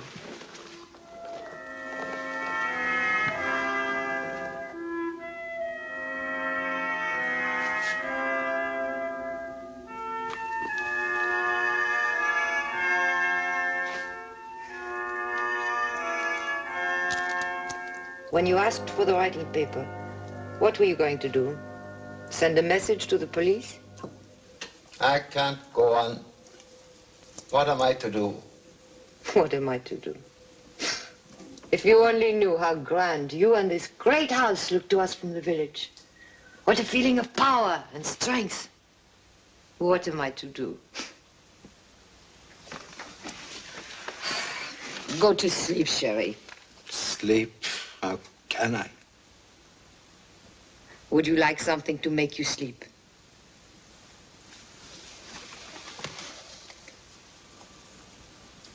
I think I would.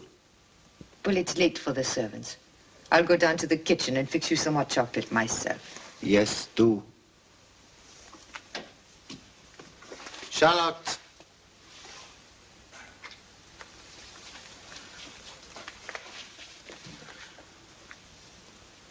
I want it to work quickly. Not like Jeanette. You are such a child.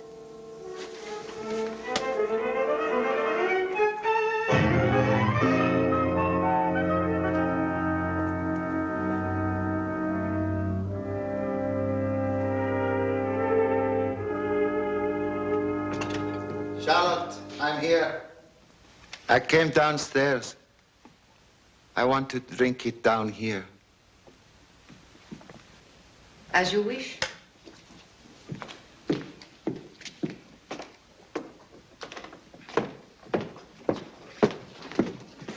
Drink it all. It will make you feel so much better. I know it will. Charlotte.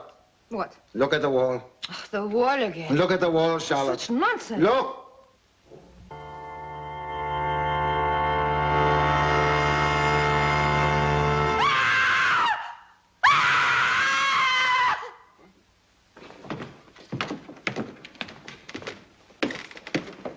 I didn't have enough courage to drink more than a sip. Now, I must find courage enough to face the guillotine, eh, Inspector? What about her? She touch any of this? No. It must have been her heart, the shock. She dropped to the floor like a stone after seeing it. Don't touch it! I had to cover it. I couldn't stand it. I couldn't stand it.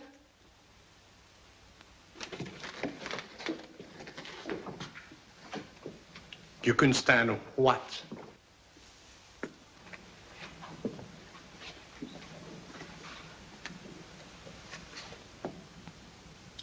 The Marquis de Roget went to the guillotine, insisting there was an image on this wall.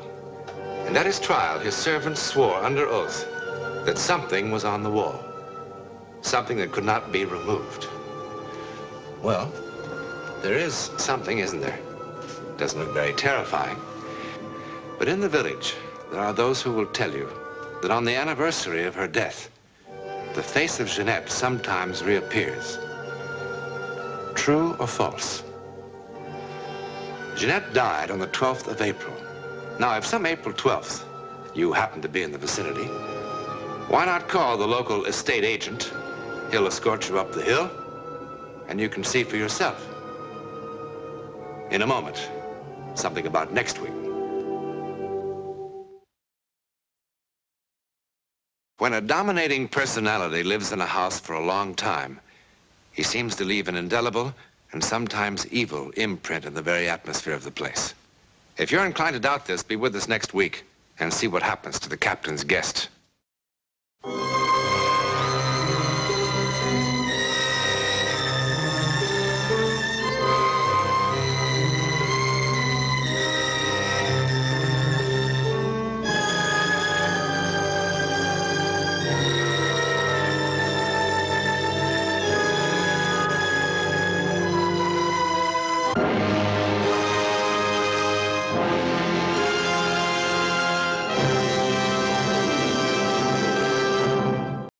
I hardly know what to tell you about the next half hour.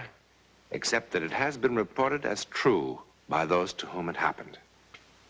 It has been investigated, and no one, as yet, has been able to explain it or disprove it.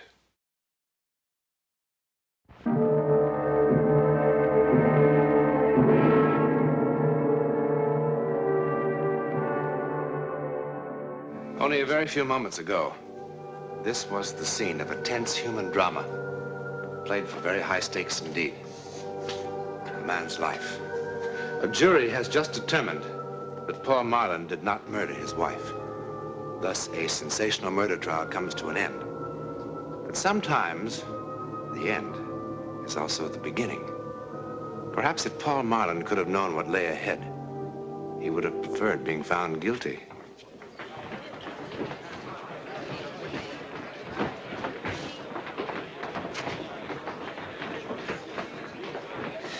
Well, you just going to sit there all day? What? Hasn't it gotten through to you yet? It's all over, Paul. You're a free man. Yes, I know.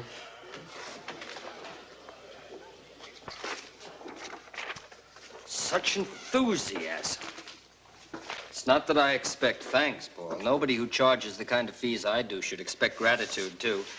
But I had an idea that you might at least feel relieved. Dan, I'm sorry. I'm just so bone-tired I can hardly feel anything. I didn't even remember to thank you. No, I am relieved, and I'm very grateful, too. You were just wonderful. I'm lucky I had you for my attorney. It's easy to be marvelous when your client is innocent.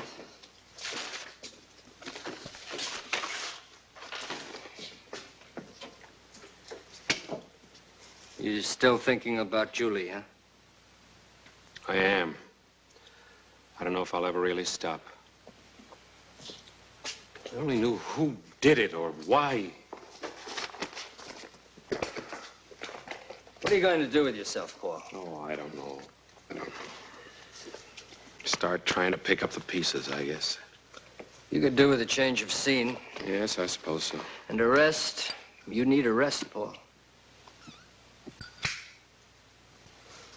I'll think about it. Never mind thinking about it.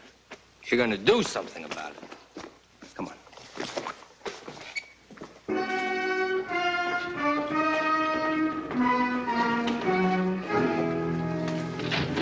Hey, Martha. My paper would like to know how you feel about being let off. Being let off? Okay. Being found not guilty. Pretty silly question, isn't it? How do you think he feels?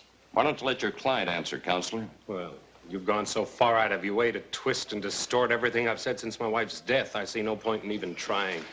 How about you, Counselor? Do you want me to print no comment also?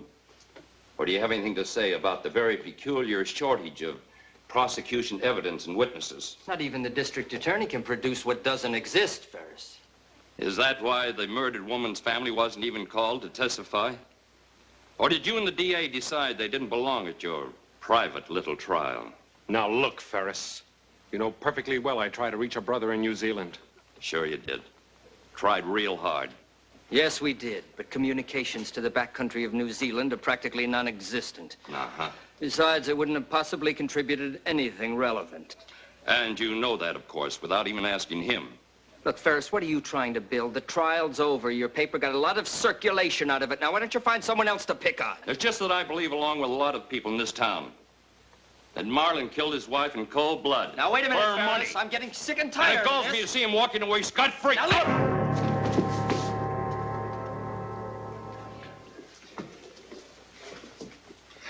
Thanks.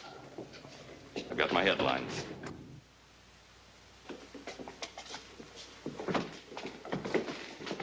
Paul, come on. I want to talk to you.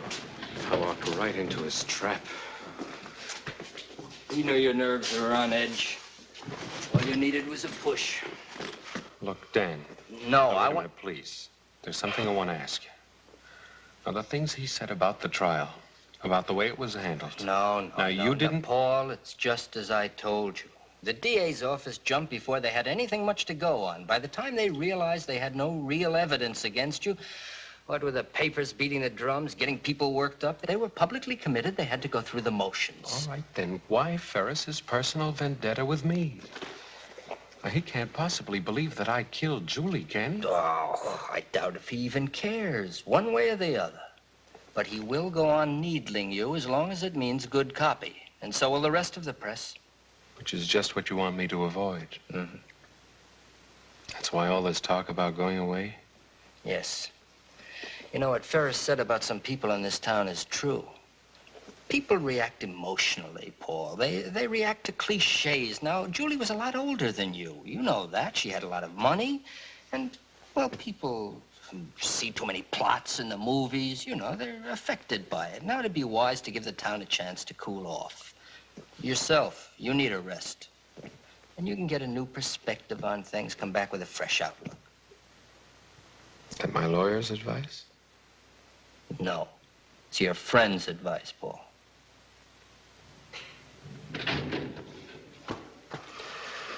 Okay, Dan. All right. I'll go away for a while. I just hate the idea of looking as though I were running away.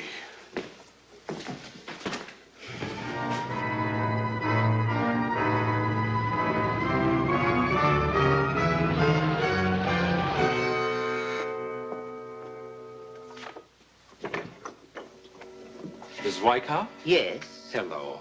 I'm Paul Marlin. I recognize you, Mr. Marlin. The hotel phoned. All I have left is a third-floor rear. I'm sure that'll be quite fine, thank you. Well, it'll have to be. This is our season. Yes, so I understand. I'm sure you'll be quite comfortable. Guess I'm lucky to get anything at all.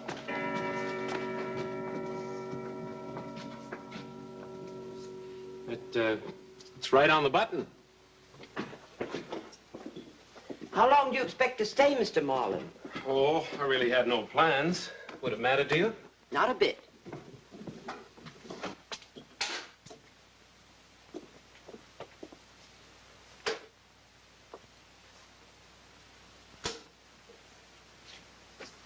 Well?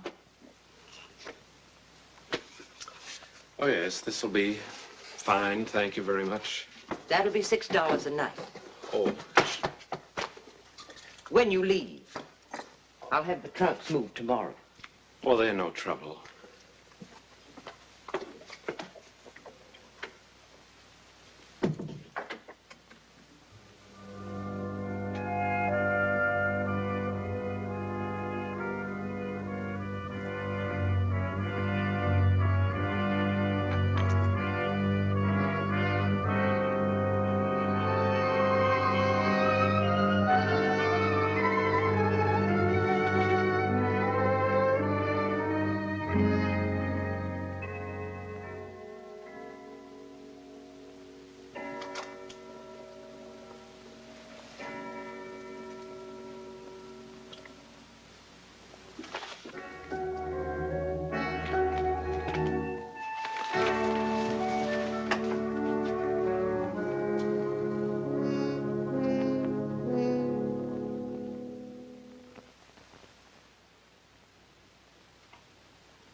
Help you? Bourbon. Any particular? No, anything.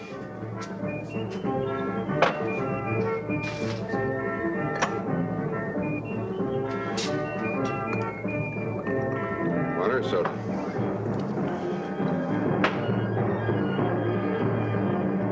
Another, please, a double.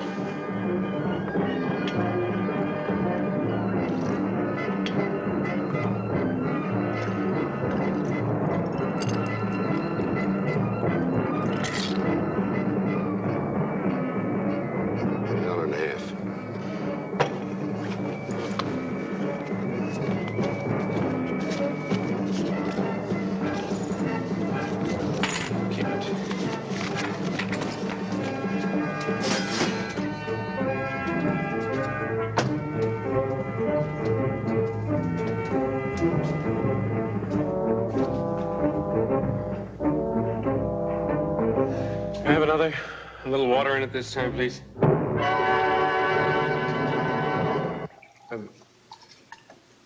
Bartender, tell me something. What do you think?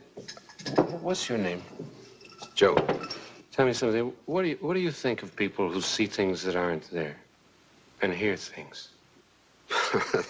They've had too much to drink. No, I mean, before they had too much. Before they've had even one drop. Too much imagination, I guess. That's it. Too much imagination. Too much imagination is a dangerous thing, you know? Like the man said. Now, that's a good mirror. That is a mirror that I approve of. Friendly, you know? You look at it, looks back at you. No tricks, just what's there. You know, Joe, I've got a mirror in my room. Very tricky mirror. Everything, the whole place is tricky. You can't trust it. I mean, sounds and things that aren't even there. The clock's striking the wrong time. Dogs howling like they're supposed to do when somebody dies. Thunder, wind, and lightning after. And you know there was no thunder or lightning tonight. Man came in with a German Luger pistol, and he shot me. Sure. And I didn't even know him. I never saw him before in my life. And I was wide awake. I mean, it's not like a dream. I was wide awake.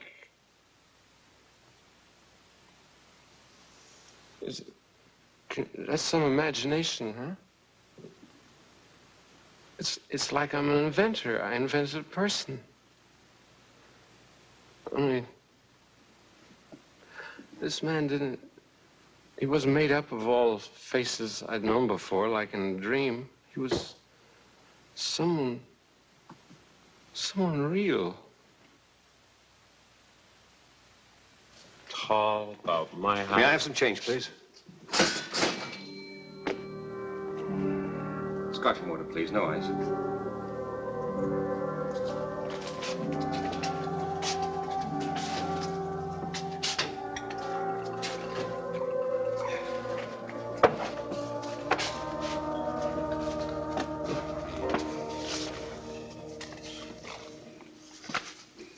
What's this supposed to be? Pardon? £1, Commonwealth of New Zealand. I'm sorry. I've only been in the country a few hours. It takes a while to remember about the currency.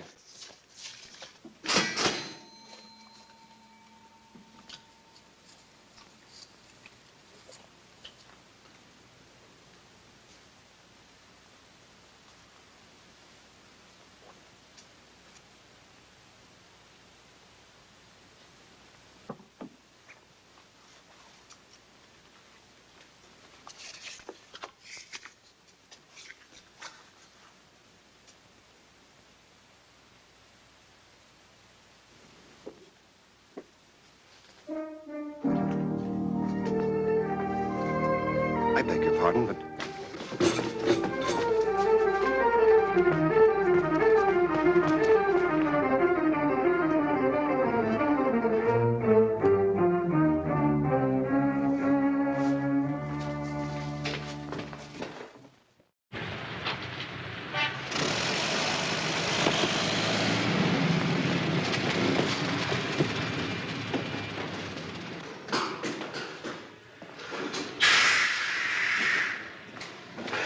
When is the next bus out of here? To where? Anywhere. Well, there's one at 2:05 to San Francisco. Or San Francisco. 4:50. Put your luggage on the ramp. The driver will pick it up when he gets here. Huh? Your luggage. Put it on the ramp. Oh, no, I don't have any luggage, thanks.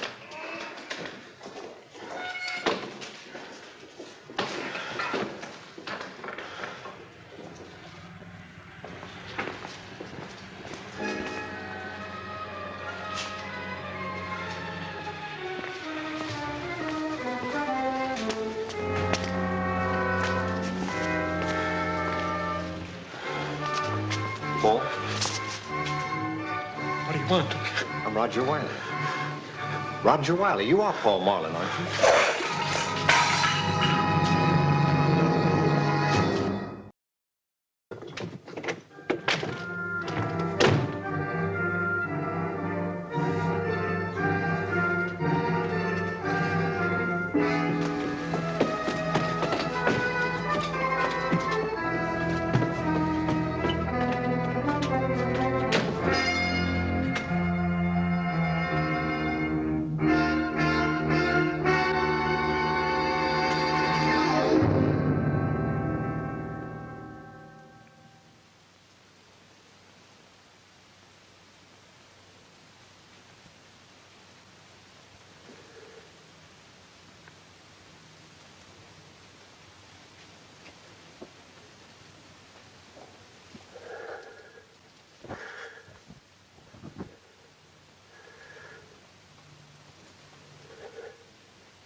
What is it?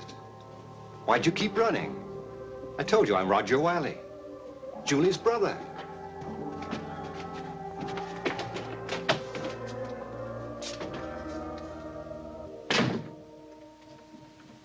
Aren't you well? Shall I call a doctor?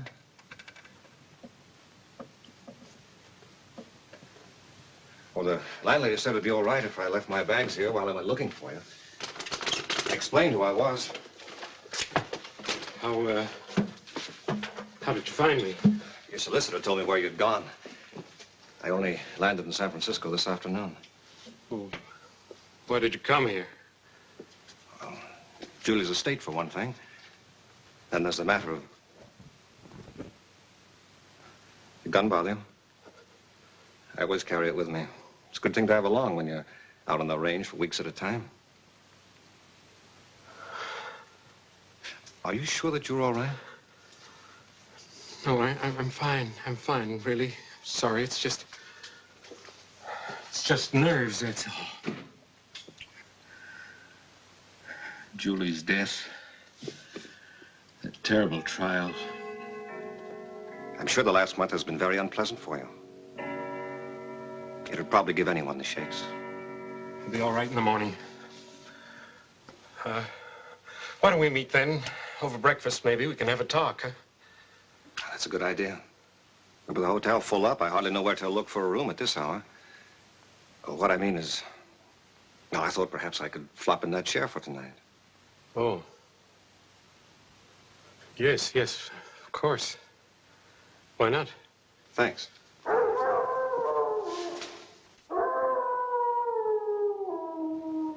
You were saying there was another reason why you came? Oh, yes. I've been out on the range rounding up some beef for shipment. I got back, I found this letter from Julia waiting for me, along with a notification from the court about the trial and all. Julia wrote this the day before she was killed.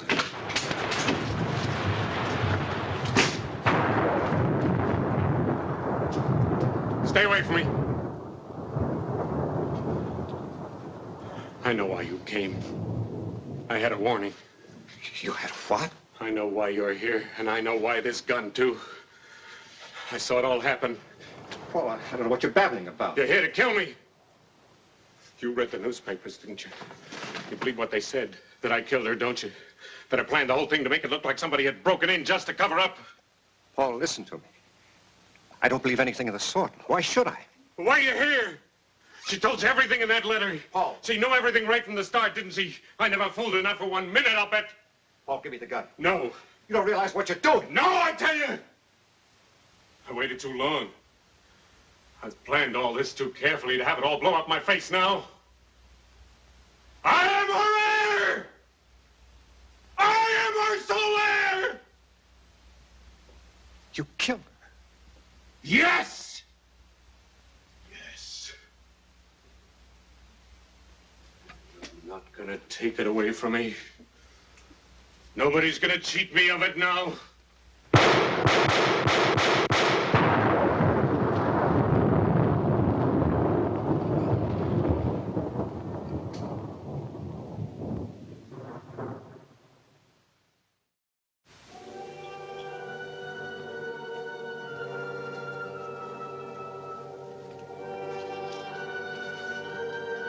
Dearest Roger, I only hope and pray you will believe that the last 6 months have been the happiest of my life.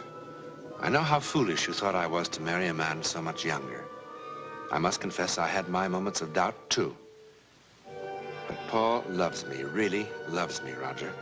He proves it in 100 ways every day. I've never felt so alive, so wanted. Enough of this, dear brother. I want very much to give Paul something in return for all he's given me. I've decided to immediately transfer all my holdings, real estate, stocks, everything, to his name. And I want it to be a surprise. Naturally, there'll be some complications with those things you and I own together. And as it has been so long since we've seen each other, couldn't you find the time to come to San Francisco? It would be wonderful if you could. Besides, it's high time the two men in my life met and became friends. Julie. Paul Marlin went to the gas chamber insisting that he was the victim of an hallucination that drove him to murder. The only witness he had to support his plea was the bartender. But then bartenders hear so many strange things, don't they?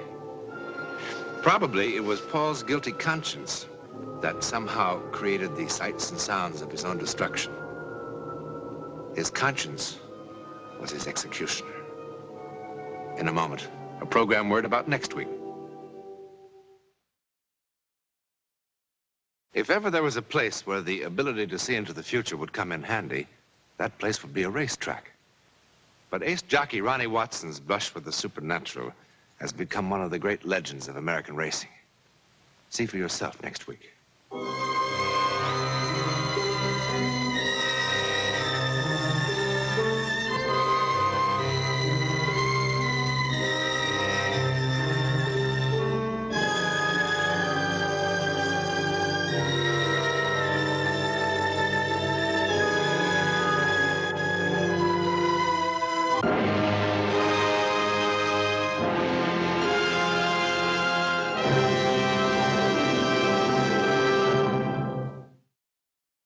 Have you ever had the feeling that you knew what someone was going to say just before he said it?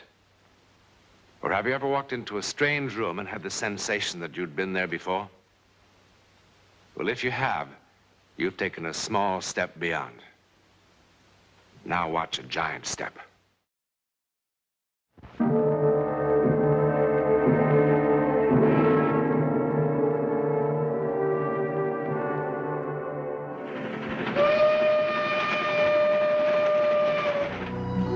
This is the Bombay-Calcutta mail, moving through the hot vastness of India. Still remote, mystical, mysterious, even in the jet age.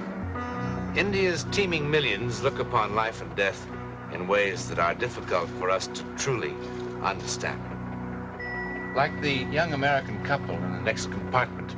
You know where I'd like to be? Where? Oh, my own swimming pool with a cold beer in my hand. Get the water for the salt tablet, dear. It is kind of ugly at that. Better have two. Yes, sir. No passports, no cholera shots, no customs. Are you really that sorry we came? Well, it does seem kind of silly. You know, we plan on this trip for 700 years, and do we go to someplace like Paris, London, or someplace sensible? No, no. My girl's got to see the Taj Mahal. Well, wasn't it beautiful? Sure, it's beautiful. I knew it was beautiful before we left. Makara sab. Oh, Mapkaro sab, Mapkaro. Make a hot guy who. Get out of here. This is our compartment. Get out of here! Len, the poor man must be lost. I told you to get out! What are you getting so excited about? Mapkar sab. Mapkar.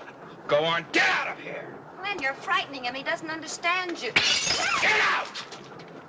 Len, stop it! Some trouble? Oh, kya hai?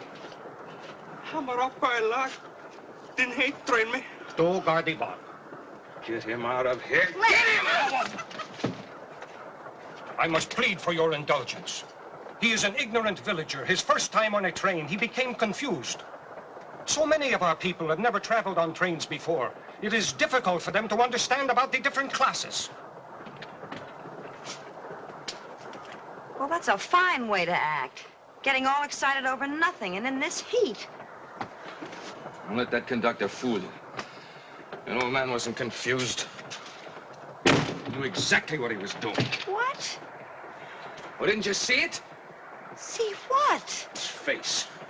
You ever see such a murderous expression in your life? Murderous, that sweet old man. Sweet old man? Well, if we'd been asleep, that sweet old man would have cut our throats for the baggage. You're some judge of character, you are. You better take a couple of nerve pills, too. Don't act like I'm goofy. I saw the look on his face. I saw the look on your face. Betty, will you knock it off? I'm sorry. Well, maybe it is the heat. You better give me those pills. What are we supposed to use for water?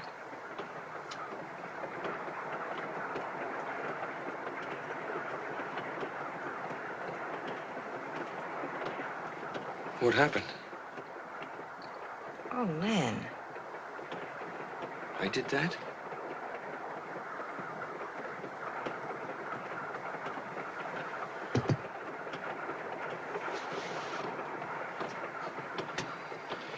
Wait for the porter. He'll get us some more water. No, we've been ringing for that porter ever since Bombay. I'll get it. Len? Hey, are you all right? Yes. Yes, I'm all right.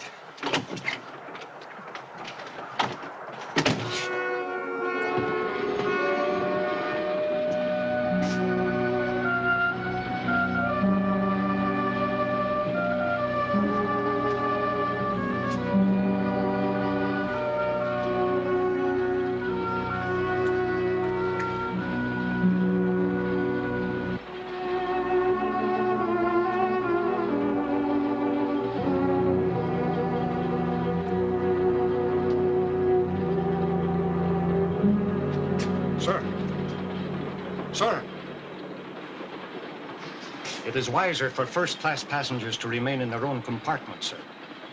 I was looking for the porter. The porter is greatly occupied. May I be of assistance? Yes, we need another bottle of water. I will tell the porter. He will bring it to your compartment at his earliest opportunity. Wait. Who's that old man in there? Which old man, sir? That old man right there, the one who tried to break into our compartment. Do you know anything about him? I talked to him after the misunderstanding. I assure you, he was only confused. You know who he is? No, sir. You sure? Sir, we are a nation of hundreds of millions, and most old men look quite the same. Okay.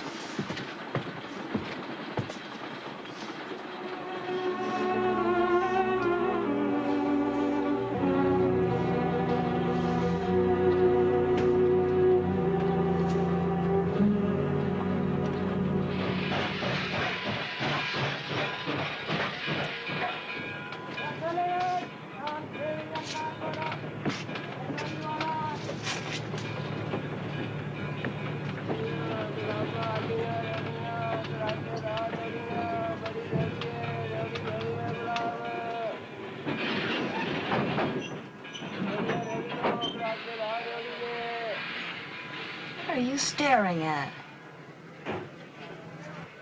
Man, you're beginning to scare me.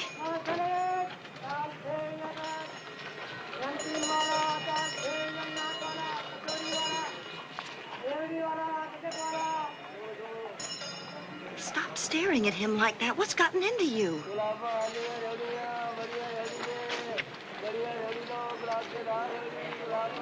Look at him, look at him. Honey, will you stop this? If he tries anything, I'll kill him. Leonard! I'll go on. I'll go on. Let! Let!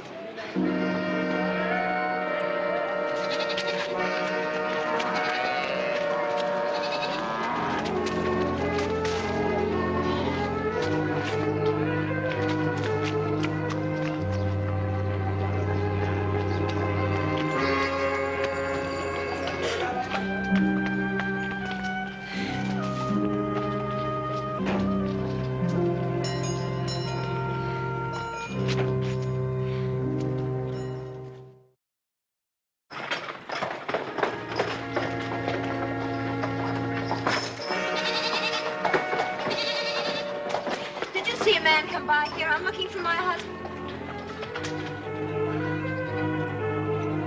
When?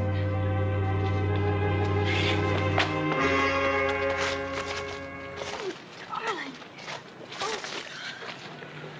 Oh. Isn't there someone here who speaks English? Is there anyone who can help him? He needs a doctor. I am helping him, ma'am. I'm not exactly a doctor. I'm afraid you'll have to settle for a medical missionary. I sent word to have my Jeep brought over. We'll take him to the mission. It's nothing serious. Heat prostration. Are you sure? Oh, I think so. Yes, his pulse is better already. Are you the gentleman's lady? Yes. I am Constable Gaisin. The people say he ran through the streets like one demented until he collapsed from the heat. And not even to wear a hat at such an hour. What help can I be, Mr. Graham? Oh, he's quite all right.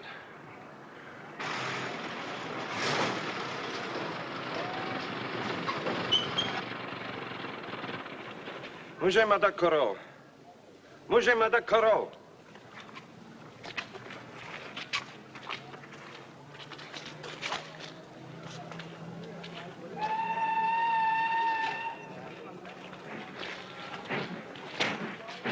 Madam, we have no tourist attractions in our village. Why then are you here? What? As the constable, madam, there is certain information I must have. My husband left the train unexpectedly. But why? I don't know why. You're gonna be all right, dear. I've got to find it. I've got to find it. Find who, madam? No, it's nothing. It's the heat. It's made him delirious or something. Find who? I don't know who. There was an old man on the train. My husband took a dislike to him. But why? Well, he thought he was trying to steal something. And how does this concern our village? The old man got off here. My husband followed him. What did the old man look like? Well, now, what difference does it make? Madam, if we have a thief in our village... I didn't say he was a thief. But you said your husband... My husband isn't feeling well. What did the old man look like, madam? He was an old man, that's all. He was carrying a rooster. He had a terrible scar. Like so? Yes. With such a scar, that can only be Kumar. And Kumar, madam, is no thief. May I see your passport, please? I left it on the train with everything else. A certain report must be filled. Oh, wait a minute. My husband kept his in his jacket. Yes, there it is. Thank you, madam. I will return it to you at commission when I have finished my report. Old Kumar, this is most strange. I told you my husband was ill and not responsible. Yes, so you did, madam. Colobi.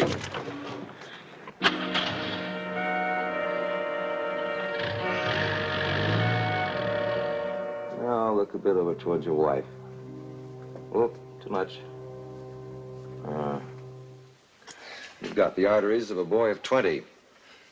Yeah, brains of a 3-year-old. Boy, I feel like a jackass. What was his name, anyway? Come on, Len, now forget it. His name's Kumar. I must have scared him half to death. No. Kumar doesn't scare so easy. I wish I knew what was the matter with me, anyway. What my wife will tell you. I don't think there's a single person that I really dislike. And here we are, thousands of miles from home, and I see an old man with a rooster just standing there in the doorway to our compartment. You'd think I'd seen Adolf Hitler or something. Boy, it was an awful feeling. There was fear, and there was hate, and there was... I had the craziest feeling that if I didn't kill him, he was going to kill me. Len! Mr. Barrett, you're just going to have to try to relax. I won't even tell you how high your blood pressure is. You see? What is this? How can a thing like this happen anyway? Who knows? Perhaps it's the reverse of love at first sight. People accept that readily enough. Gives me the willies. Well, you're going to live. That's for sure. Now, this part of India is awfully hot this time of the year. Or maybe you picked up one of our infamous bugs. I don't know. Do I intrude? Oh, no, come in.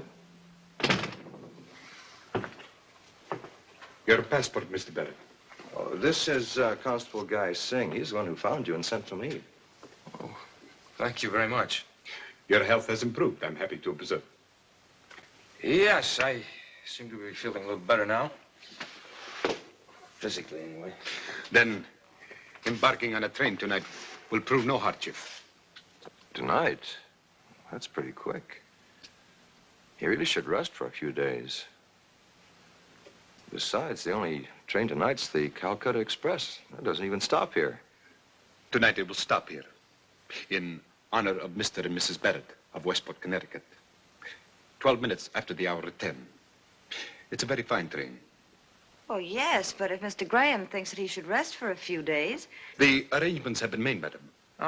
Look, if it's all the same to you, I just as soon follow Mr. Graham's advice. I do seem pretty tired. 12 minutes after the hour of 10, Mr. Barrett.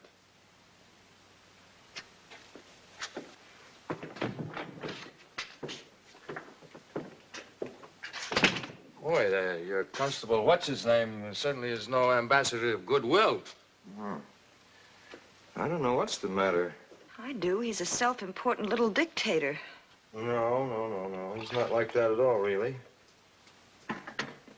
Well, at least you'll get a couple of hours of bed rest. That is, if you don't mind the accommodations. There's our combination schoolroom, storeroom, and guest room. Quite a collection of odds and ends, isn't it? This is the way some of the villagers say thank you. Of course, no thank yous are ever necessary.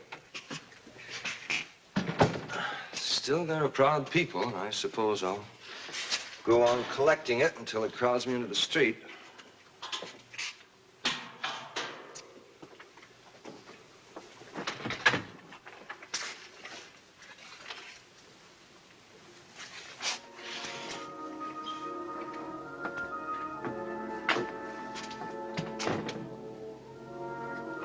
wonder what happened to her. It was slashed with a knife, and the clay was still wet. How do you know? It does look like knife marks. Never thought of that. She's charming. You know, that's really very, very good, what's left of it. What does that word down there mean? Oh, Piari. Beloved. Yes. Well, I think you better lie down now, Mr. Barrett. Your wife will bring you dinner. Of course, I should warn you that our food here is what is charitably called simple but nourishing.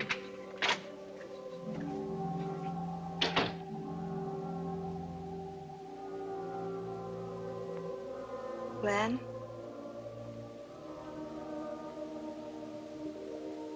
Len?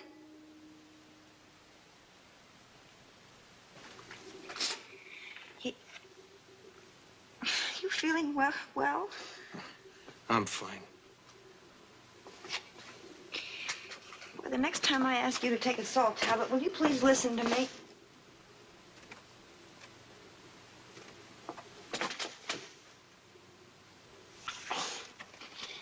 I'm sorry. I'm all right now.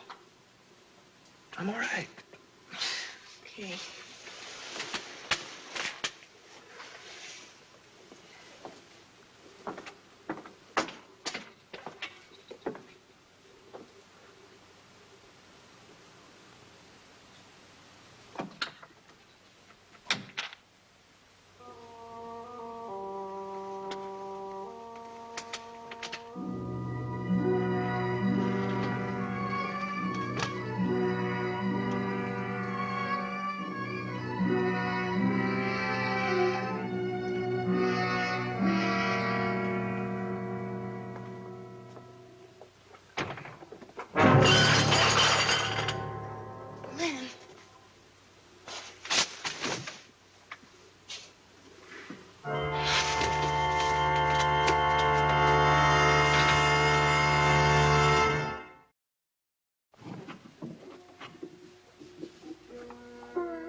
भगवान मैं क्या करता हूँ भगवान भगवान मैं क्या करता हूँ Akaru.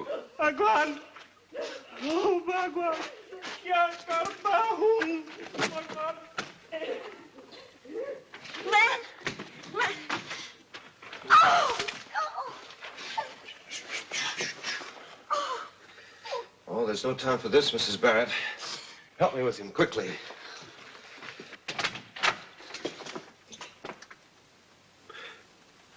Mr. Graham is doing all that is possible.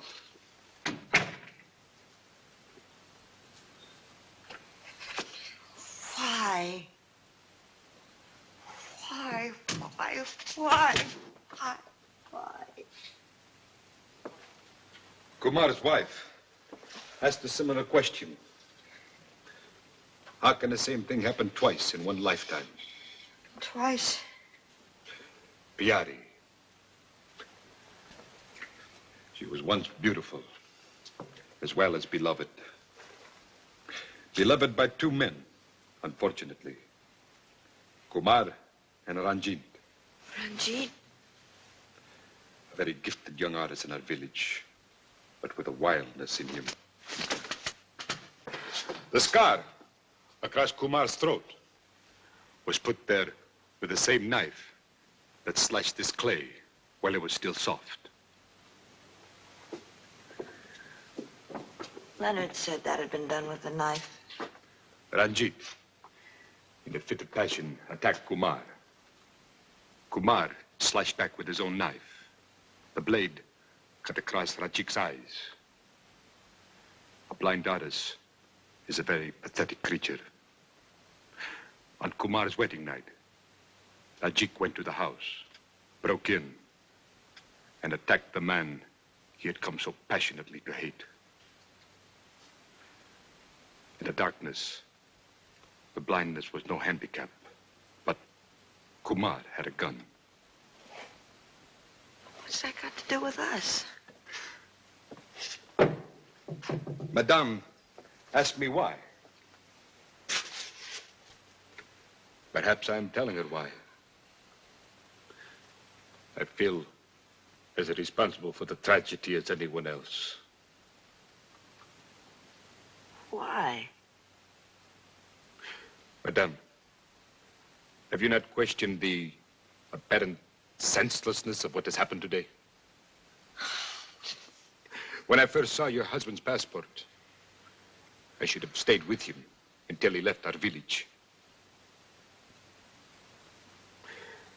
The day Kumar killed Ranjit is very clear in my mind. It was my first homicide.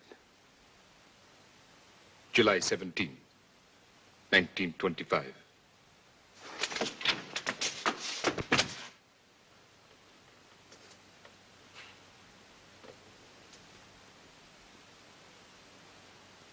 Go to him, Mrs. Barrett.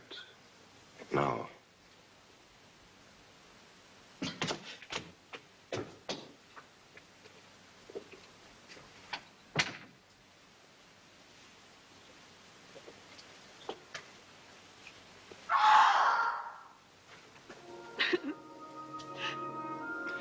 It's over.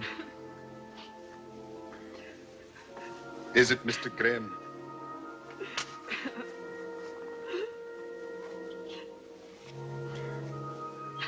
Look at the date of birth of Mr. Barrett's passport and tell me if you think it is ever over.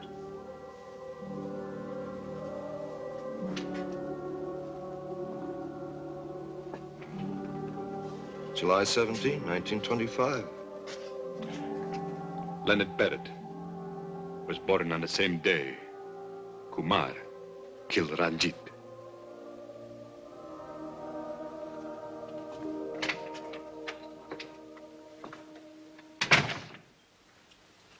The last breath of one human being becomes the first breath of another. There are hundreds of millions of people that believe that. And if, as in this particular instance, the seeds of vengeance and hate survived, then it follows that all that is good in the human spirit also survives. Now, for the millions who reject this concept, well, there are words like fate, coincidence, destiny, all very useful words when trying to explain the world of the unknown.